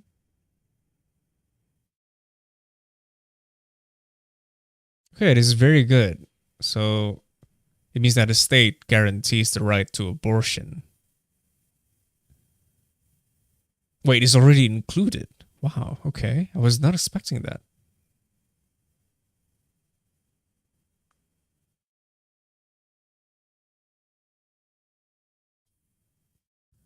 I want to read more about this. Funnily enough, there was actually a video about the abortion debate that I want to watch maybe after this, so we can refer to this in the future. So thank you for mentioning this. Bahwa sekarang ini Presiden memerintahkan untuk kembali itu dibuka, mensosialisasikan kepada masyarakat, ini adalah dalam rangka melibatkan publik. Dan saya berterima kasih kepada Nana, ini adalah universitas yang kedua yang saya datangi setelah perintah Presiden tanggal 2 itu. Pertama saya di Universitas Negeri Semarang pada tanggal 5 Agustus, dan yang kedua sekarang ini adalah di Universitas Indonesia. Sebetulnya kami diperintahkan datang itu bukan untuk berdebat. Kami diperintahkan datang untuk mendengar masukan apa kekurangan dari pasal ini, apa yang dirumuskan dan lain sebagainya. Makasih. Masukan itu akan dipertimbangkan tidak, Prof? Saya kira pasti ya. Ada kekhawatiran tokenisme katanya, hanya datang untuk seolah-olah didengarkan, tetapi pada saat deliberasi di DPR itu juga tidak dimasukkan masukan-masukan. Saya kira saya selama 18 bulan menjadi wakil menteri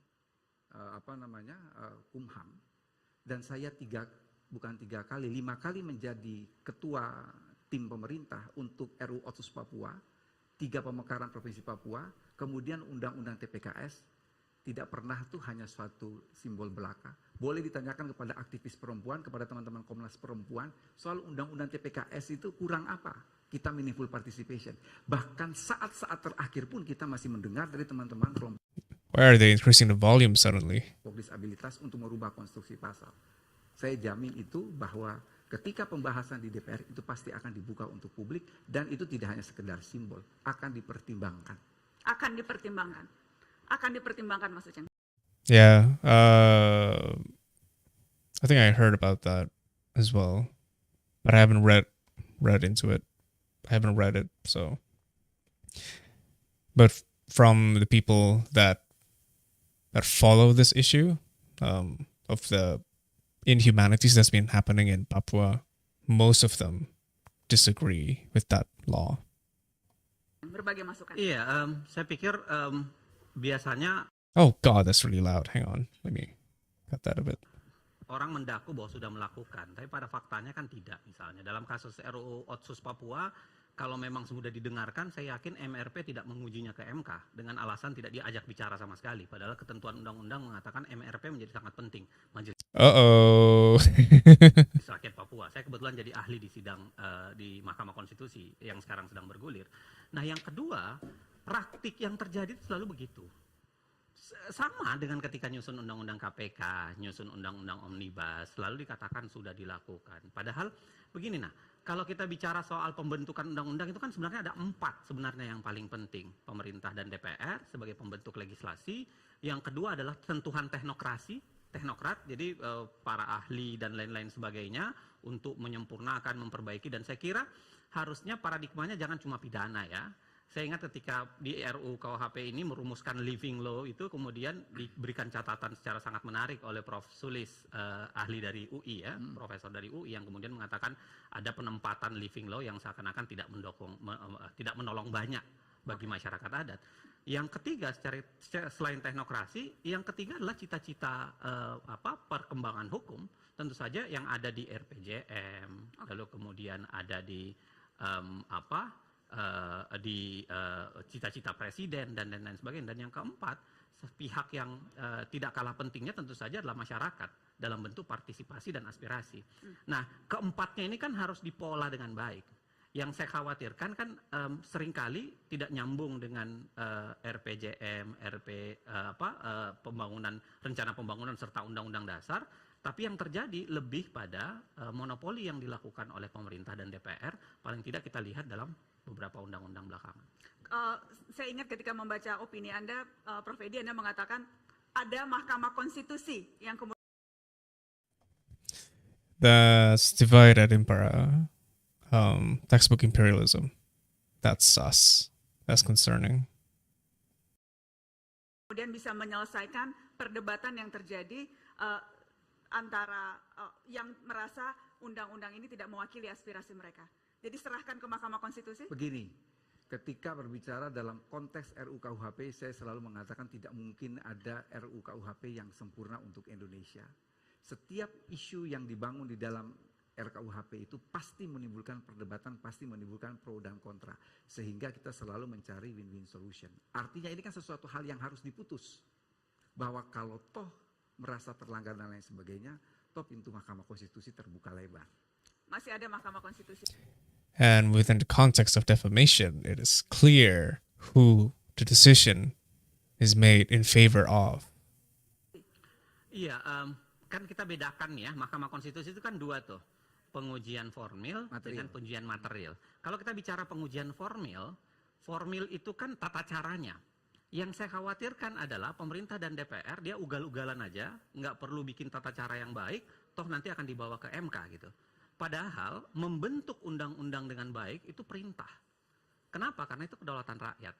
Ya, yang ada di situ. Makanya kenapa perintah untuk membentuknya menjadi lebih baik. Jadi tidak bisa disimplifikasi dengan menyerahkan ke MK? Tidak bisa dong disimplifikasi. Jadi seakan-akan pokoknya kita boleh bikin seenaknya aja, toh nanti ada keranjang sampah MK, tempat membuang unek-unek warga negara, nanti MK yang akan pilah mana yang bisa di reuse dan lain-lain sebagainya gitu.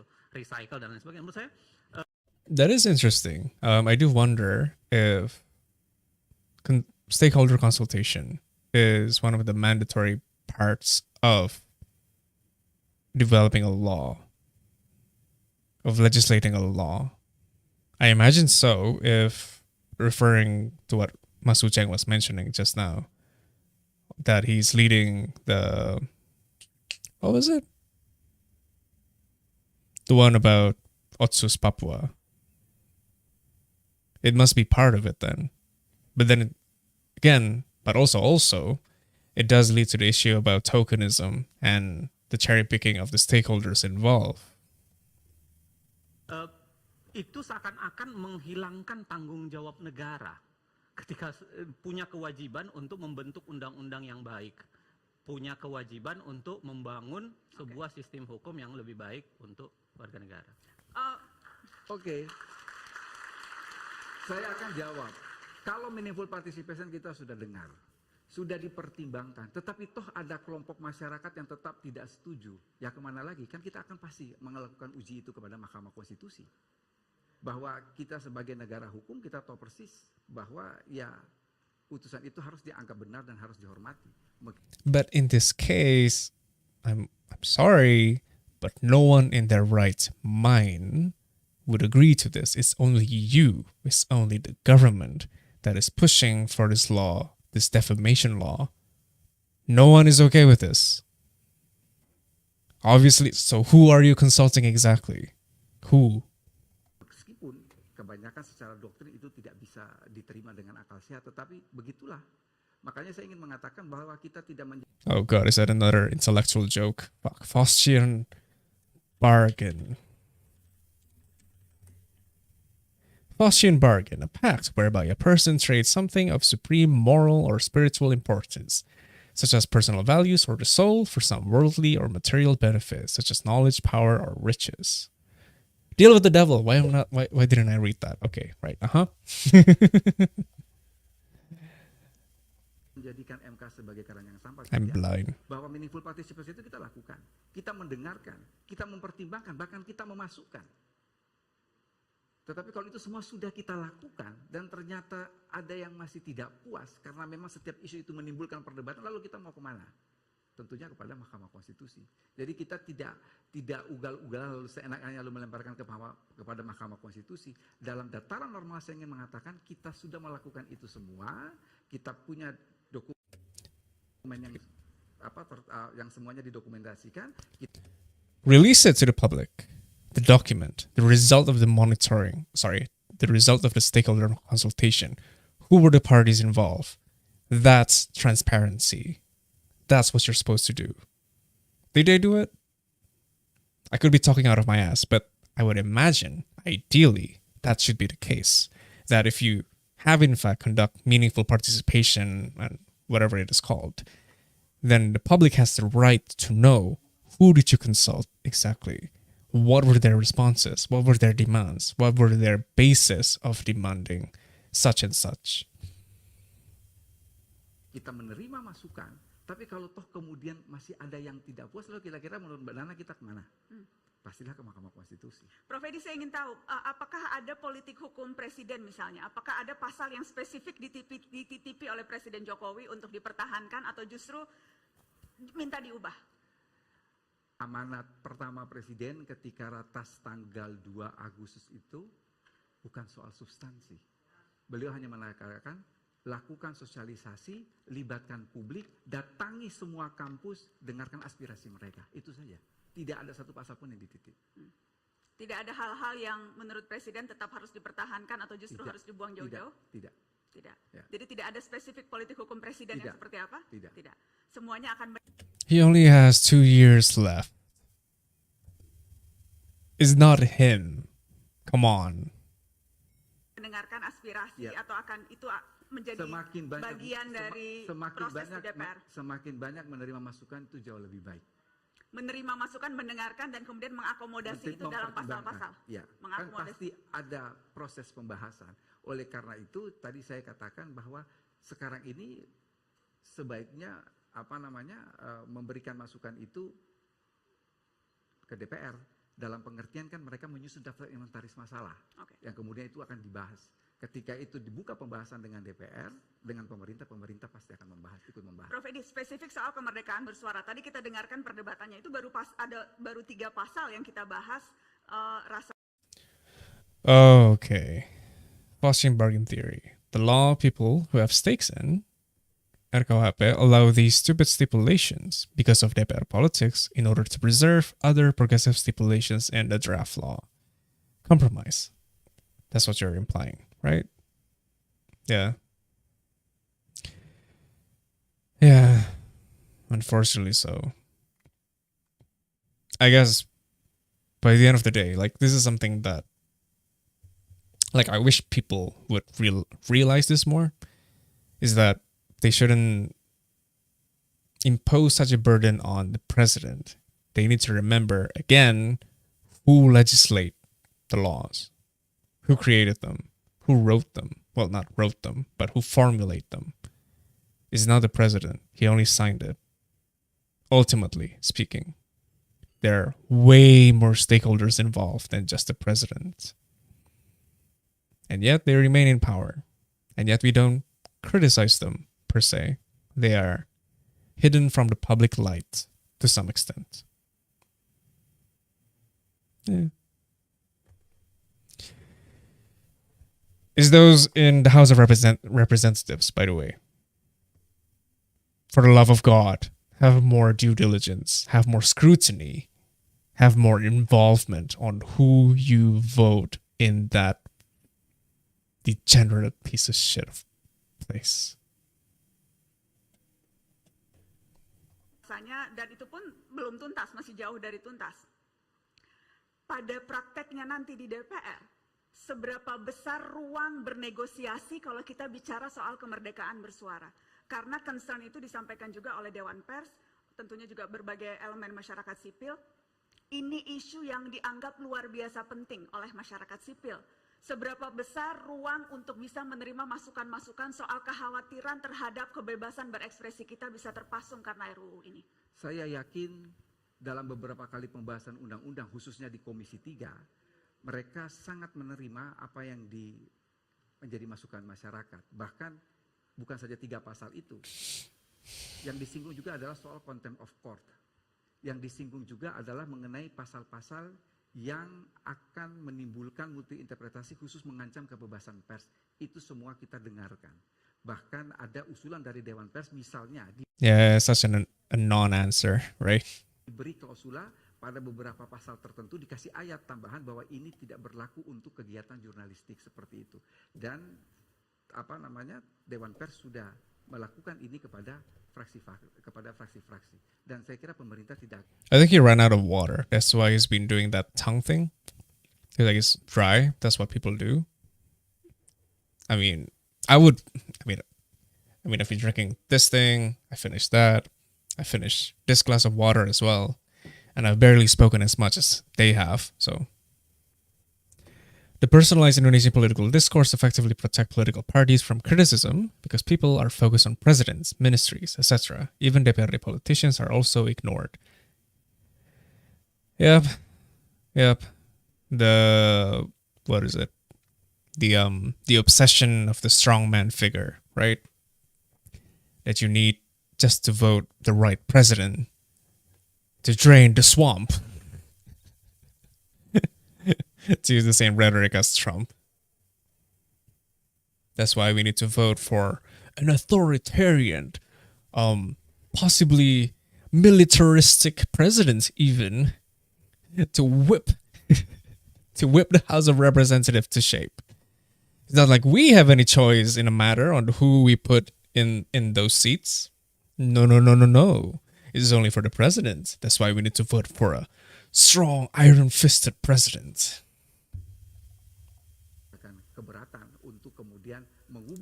Yes, stay hydrated, fellas. True. Pasal itu mereformulasi pasal-pasal tersebut sesuai dengan masukan masyarakat. Oke, itikat baik, niat baik, minimal yang tersampaikan begitu ya. Itu bisa jadi satu pegangan bahwa mungkin saja aspirasi-aspirasi ini akan bisa terakomodir, Mas Uceng? Ya, saya selalu khawatir ya. Mohon maaf untuk menjadi selalu khawatir gitu. Karena Komisi 3 yang sama yang membuat Undang-Undang KPK menjadi seperti sekarang. Komisi 3 yang sama yang kemudian membuat Undang-Undang MK menjadi seperti sekarang gitu. Dan alih-alih memperbaiki KPK dan MK itu malah kemudian melakukan pengeruwetan atau pembusukan menurut saya di KPK dan MK. Nah itu yang membuat saya khawatir yang pertama. Yang kedua saya ingin mengatakan begini, KUHP ini penting, makanya harus dirayakan secara bersama gitu.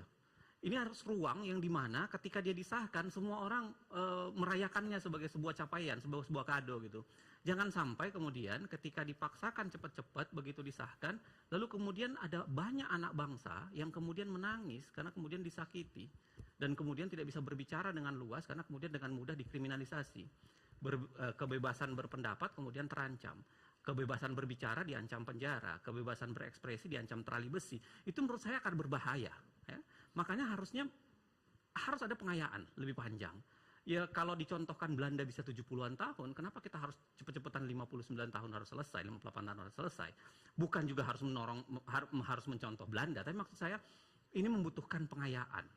Ya, ini membutuhkan kesepakatan kolektif kita semua supaya betul-betul kita bisa merayakan ini sebagai produk yang kita rayakan bersama, bukan sebagai produk politik yang kemudian bisa menyakiti. Dan yang terakhir saya mau bilang ada satu hal lagi, kita itu harus memperhatikan betul indeks demokrasinya Indonesia. Yang itu kan menurun drastis ya, makin menurun dan itu disebabkan salah satu sumbangan terbesar itu adalah kebebasan berekspresi dan berbicara. Itu sumbangan terbesar. Di berbagai indeks demokrasi kita, kenapa kita kemudian menurun, bahkan dikatakan halfly demokrasi, kemudian itu karena kebebasan berbicara. Nah, saatnya kemudian kita agregasi naik kembali tuh kebebasan berbicara, supaya kita bisa masuk ke negara yang bukan lagi partly demokrasi, tapi kemudian benar-benar negara demokrasi. Kita kasih tepuk tangan untuk keduanya. Saya mau minta closing statement singkat. Of course, not without an ad to interrupt it. Oh, it's Chimori. Stay hydrated, I guess. Prof. Edi, Anda menutup? Saya atas nama pemerintah menginginkan partisipasi publik sebesar-besarnya dalam pembahasan RUU KUHP pasca 16 Agustus 2022 ini dengan berbagai masukan, terutama terhadap pasal-pasal yang dianggap masih bermasalah. Karena itu pasti didengarkan dan kemudian akan dipertimbangkan. And that's like tomorrow. This discussion was held 5 days ago. If I know anything about the government, they won't do shit in just 2 weeks. Fuck no. Mitra pemerintah DPR? Saya yakin ya. Dan saya, walaupun tadi disebut pengalaman buruknya, Prof? Saya mau koreksi dulu. Undang-undang KPK itu DPR periode yang lalu dan Komisi 3-nya itu banyak yang berubah orangnya. Oh wait. Sorry. I think he mentioned that they will have a discussion until October the 3rd or something like that. So that's more than 2 weeks. My apologies. Bukan yang itu, Ceng. Oh gitu. Jadi yang sekarang lebih baik dari yang dulu. Yang dulu emang parah ya, Prof? Oh, enggak juga. Ini saya mancing. Saya mancing. Gitu. Jadi akan berbeda pengalamannya. Dalam pengalaman saya menyusun beberapa undang-undang pada saat menjadi wamen itu ada perbaikan ke depan lah. Jadi tidak seuzon tapi husnuzon ya, gitu ya? Ya, kalau saya husnudon, kalau dia kan seudon, curiga terus dia. Bagaimana maksudnya? Silakan penutup dari Anda. Saya kira bukan pada orangnya barangkali Komisi 3, tapi pada konstelasi partainya. Karena partai itu jualannya adalah kepentingan. Keputusannya seringkali itu karena disepakatinya currency, bukan karena ada currency yang disepakati, dan itu yang menakutkan buat kita, buat orang yang melihat bagaimana praktik DPR. Dan itu sebabnya kenapa partai politik dan parlemen di hampir semua negara demokrasi itu memang termasuk paling korup. Ya, Anda bisa buka misalnya Global Barometer Corruption, itu akan menjelaskan itu secara panjang lebar. Okay. Yang kedua, saya mau bilang begini, KUHP ini menjadi penting. Kenapa? Karena ini sakral. Anda bisa dibunuh dengan undang-undang ini. Ya. Anda disahkan untuk dimatikan dengan undang-undang ini. Makanya, mari memberikan masukan. Mari kemudian bertarung sebaik-baiknya. Teman-teman mahasiswa sini harus bertarung sebaik-baiknya untuk memperjuangkan nilai-nilai terakhir yang kita punya, yaitu kebebasan berekspresi. Kalau dirampas juga oleh negara, apalagi yang kita punyai? Gitu. Jangan-jangan kita tidak punya apa-apa kalau kemudian kebebasan berekspresi, berpendapat dirampas juga oleh negara dan diancam dengan pidana keamanan, perlindungan terhadap negara, keamanan terhadap negara. Okay. Nah, saya mau bilang adalah ini tugas kita. Ya, masalah berhasil atau tidak itu mungkin soalan lain. Ya, masalah kecewa atau tidak, ya kita nggak tahu lah ya. Kita sudah sering kecewa soalnya. Tapi intinya adalah mari berusaha bersama-sama. Terima kasih Mas Uceng. Prof Edi mau menyamai sesuatu? Baik, cukup. Terima kasih banyak, terima kasih kepada teman-teman yang sudah menyimak malam hari ini. Boleh kita kasih sekali lagi round of applause semuanya. Okay. Dan saya ingin menutup malam ini juga sedikit berandai-andai. Bayangkan bila setiap kebijakan publik yang diambil bersifat transparan, sedari prosesnya, Omnibus Law. melalui percakapan terbuka dengan publik. Seperti kita berdialog tatap muka di atas meja oleh sepasang yang setara. Tidak harus disediakan panggung yang ditonton banyak orang seperti ini, atau mungkin dituturkan oleh mereka yang punya otoritas akademis seperti dua tamu saya malam ini, tapi dialog itu muncul di mana saja, dilindungi oleh jaminan konstitusional yang kemudian memungkinkan beragam suara menjadi bagian dari percakapan publik. Which will be infringed if this law is passed as the way it is. Key takeaway: to have good laws, you need to elect the good political parties and the good politicians, backed by the good political movements into power, not the insider lobbying like these guys. True. So true. Where are they, though? Where are they? Fuck. Where are they? Termasuk yang mungkin tidak enak didengar penguasa, Prof Edi. Merdeka bersuara. Hanya bila kita tidak harus berusaha mengecilkan suara ketika yang dibutuhkan justru adalah teriakan. Dan seperti itu rasanya kado yang kita semua nantikan di kemerdekaan negeri ini yang ke-77. Terima kasih sekali lagi sudah menyaksikan Mata Najwa malam hari ini. Terima kasih sekali lagi kepada teman-teman dan kepada Fakultas Hukum Universitas Indonesia yang sudah menjadi tuan rumah malam ini. Assalamualaikum warahmatullahi wabarakatuh. Okay, that's it? All right. Terima kasih Prof Edi. Thank you so much waktunya. Thank you. Will this debate change anything? Honestly,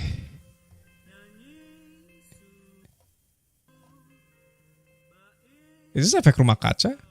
Sounds like something they would sing. Oh no, it's copyrighted. Oh no. Okay, I'm just gonna close this. Okay. Switch. That's it, right? Nothing else? Yeah, nothing else. Cool. Maybe play something. No, this is the closing song. Change that. Alright. Yay, cute music. Will this debate change anything? Honestly, not really. Well, it does create precedents. I guess that's the key benefit that we're facilitating debate about a regulation. Although then again, I think Mata Najwa does that quite often, don't they?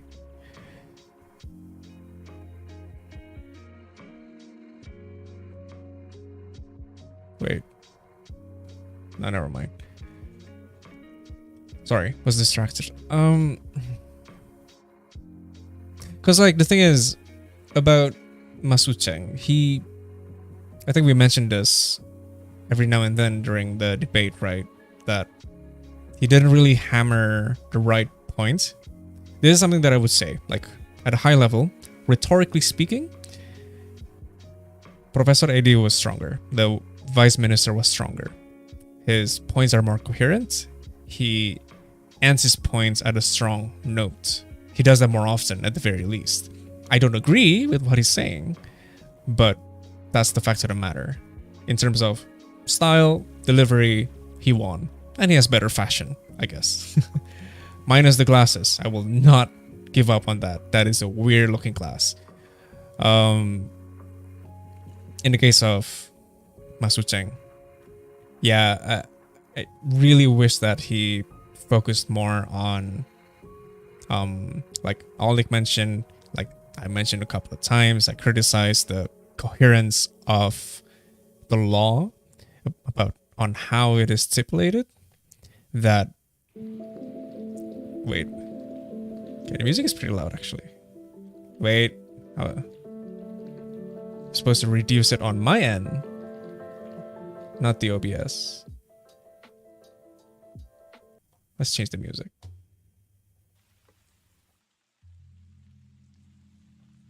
Okay, there you go.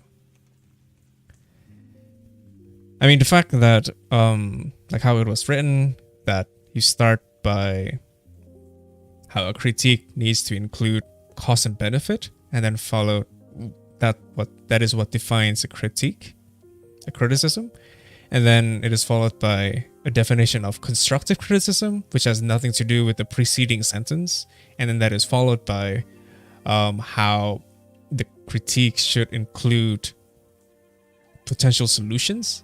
It doesn't make any sense, and that is not touched at all during the debate. It was only slightly mentioned, but there's no stronger emphasis on that, on how ludicrous that is, and how it's such an unrealistic expectation for anyone, any civilian, if they wish to express any opinion or criticism against the government. It doesn't make any sense. And even in the subject of what constitutes as an insult, while I'm willing to give more credence for slander, but in terms of impugning one's honor through means of insult, like essentially calling them names, because that is what the vice minister stated as the definition. That's dumb. That's it. That's the only thing that could impugn the honor of the head of state, or anyone for that matter. Are you fucking kidding me? And yeah, it's dumb. I don't know. I wish more has been said on that regard, as well as credits where credit's due. Even though it was not delivered in the most efficient way, Mas Ucheng's point about how the head of state, government institutions, and how they don't deserve the special privilege of having their own provisions in relation to defamation, it's a strong point. It's a legit point. If they have those privileges, why isn't it applied to everyone as well, like equal in the face of the law? Even though I wouldn't necessarily approve that, like I wouldn't want such a stupid defamation law to be implemented widespread like that. Even though I guess to some extent, it could be beneficial if, say, the government sues a certain person for defamation or something that they didn't do. So there can be a counter sue or something. I don't know. I'm not a legal expert. So yeah, it's mid. It's a mid-tier debate, I suppose. Something that is worth emphasizing, as Oleg mentioned, this is still an important reform that needs to be ratified eventually.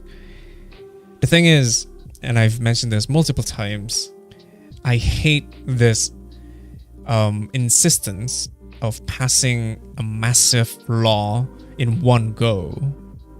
Why not do it by bit by bit? Like, what's the problem? I don't think I've ever heard like anyone justify that, like providing me an explanation as to why it is the way it is. Like, why does it have to be like the job creation law? Why does it have to be the criminal code reform? It's such a massive body of work, right? Why not do it chapter by chapter? That way it doesn't seem like it's rushed. Even though the justification that they are in a rush because next year is the political year, I call bullshit on that. That's such a weak excuse. Because we're talking about a criminal code. It's not just a specific policy. It's the criminal code, which, mind you, has already gone through 50 years worth of process, 60 years of process of being reformed. What's the rush? What's the concern? So what if we have a change in power? Like, if anything, bearing in mind that one of the key problematic law is the defamation law, it's almost like it's trying to protect the people that are going to replace the current administration. And that's very concerning. I don't know. It's like it's to protect the future administration, the next administration, so that when they assume power, they can hit the ground running. It's scary. It's really scary. And the fact that, I guess another key moment was when Najwa, I think Najwa tried to push Professor Eddie on the case of that the whole controversy about the police force, where when we criticize, and this is a very good point. Sorry, excuse me. Because Najwa started by mentioning I forgot the name of the police, but the X case, people have been calling that, oh, the police force are incompetent, they are stubborn or whatnot. And then the vice minister, he said that, oh, that doesn't count as impugning their honor. And yet, in reality, there are many people who've been bombarded by, I don't know, terror by police member or something, that they are offended by that. So it goes to show, it reinforces the point from Mas Ucheng that those that are in power could abuse this law in their favor due to how it's very ambiguous, open to interpretation. It's dumb. Again, it's dumb. It's so fucked. I don't know, I guess we'll see.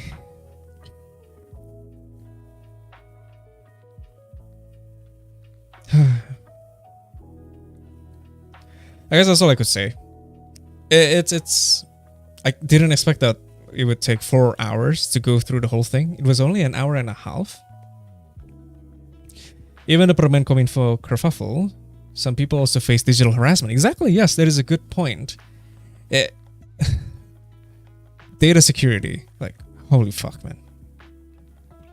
And there's no legal recourse to that.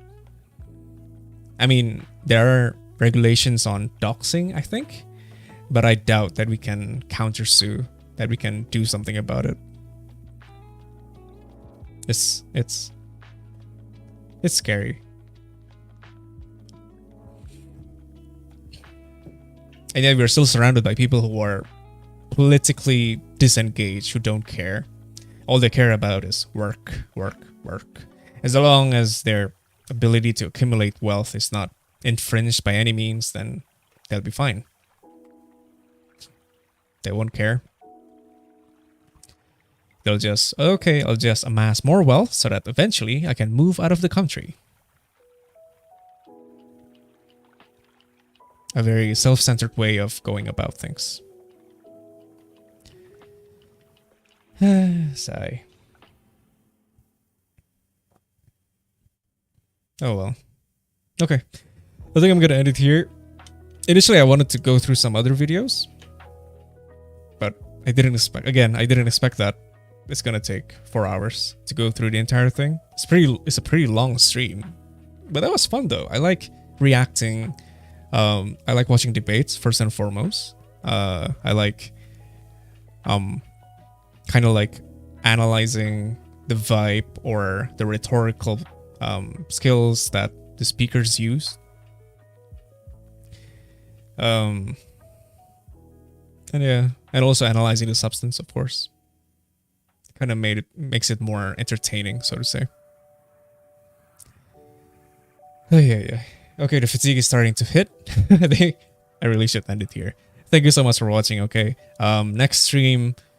There are several things on the docket. There's the new regulation for online drivers. I really want to know the details on what it entails, and covering some of the protests that's been happening from the online driver side. The whole hunger strike that happened as well. I want to know the coverage on that. And after that, there's also the something about abortion debate. I think I want to know more about that. Alnick, thank you for pointing out that the vice minister was the one who prompted it, that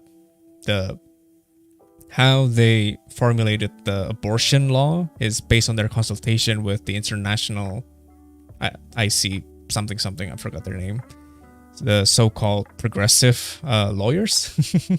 So that will be interesting. I want to read, because to my understanding it's criminalized, and I want to know to what extent it's being revised, it's being reformed through this law, through this new criminal code. So that will be interesting. And also just to go through the basics of abortion debates. There's this video from Lonerbox. I think I've only watched the first 3 minutes or something. He classified the argument based on the first one, bodily autonomy, framed through life begins at conception or something like that.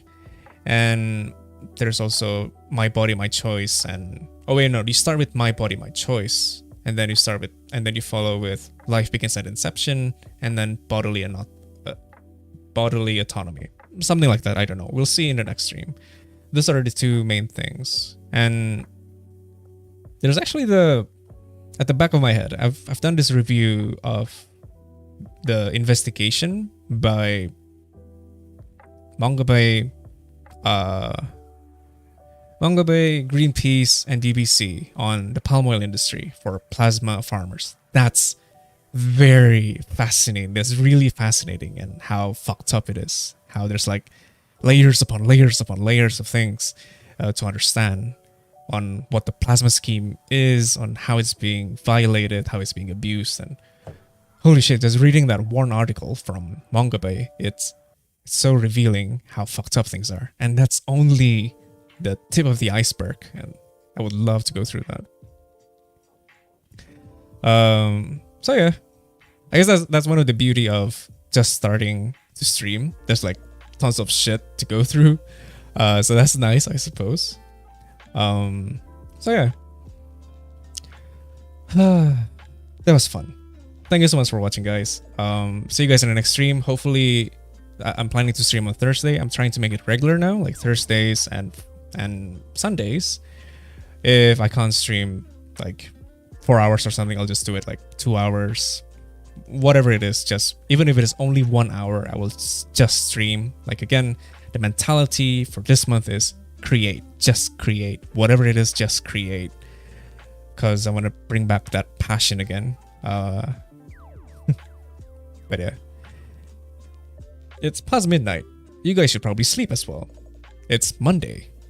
Fuck, it's Monday. All right. Thank you all, Nick. Thank you, Alia. Looking forward to the to the uploads for the Festival Demokrasi Ekonomi. I will watch that as well on stream for sure. There will be an interesting insight on how the co-op discussion is in Indonesia nowadays, and the case studies as well. Oh god, there's so many things to talk about. I can't wait. But again, okay, that is all for tonight. Okay, thank you so much for watching. Of course, Boo Boo, thank you for watching.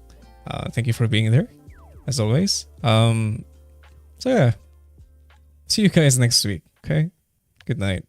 Bye bye. Oh yeah. Don't overwork myself. Thank you. I'll be mindful of that. Thank you. Bye bye. Bye bye.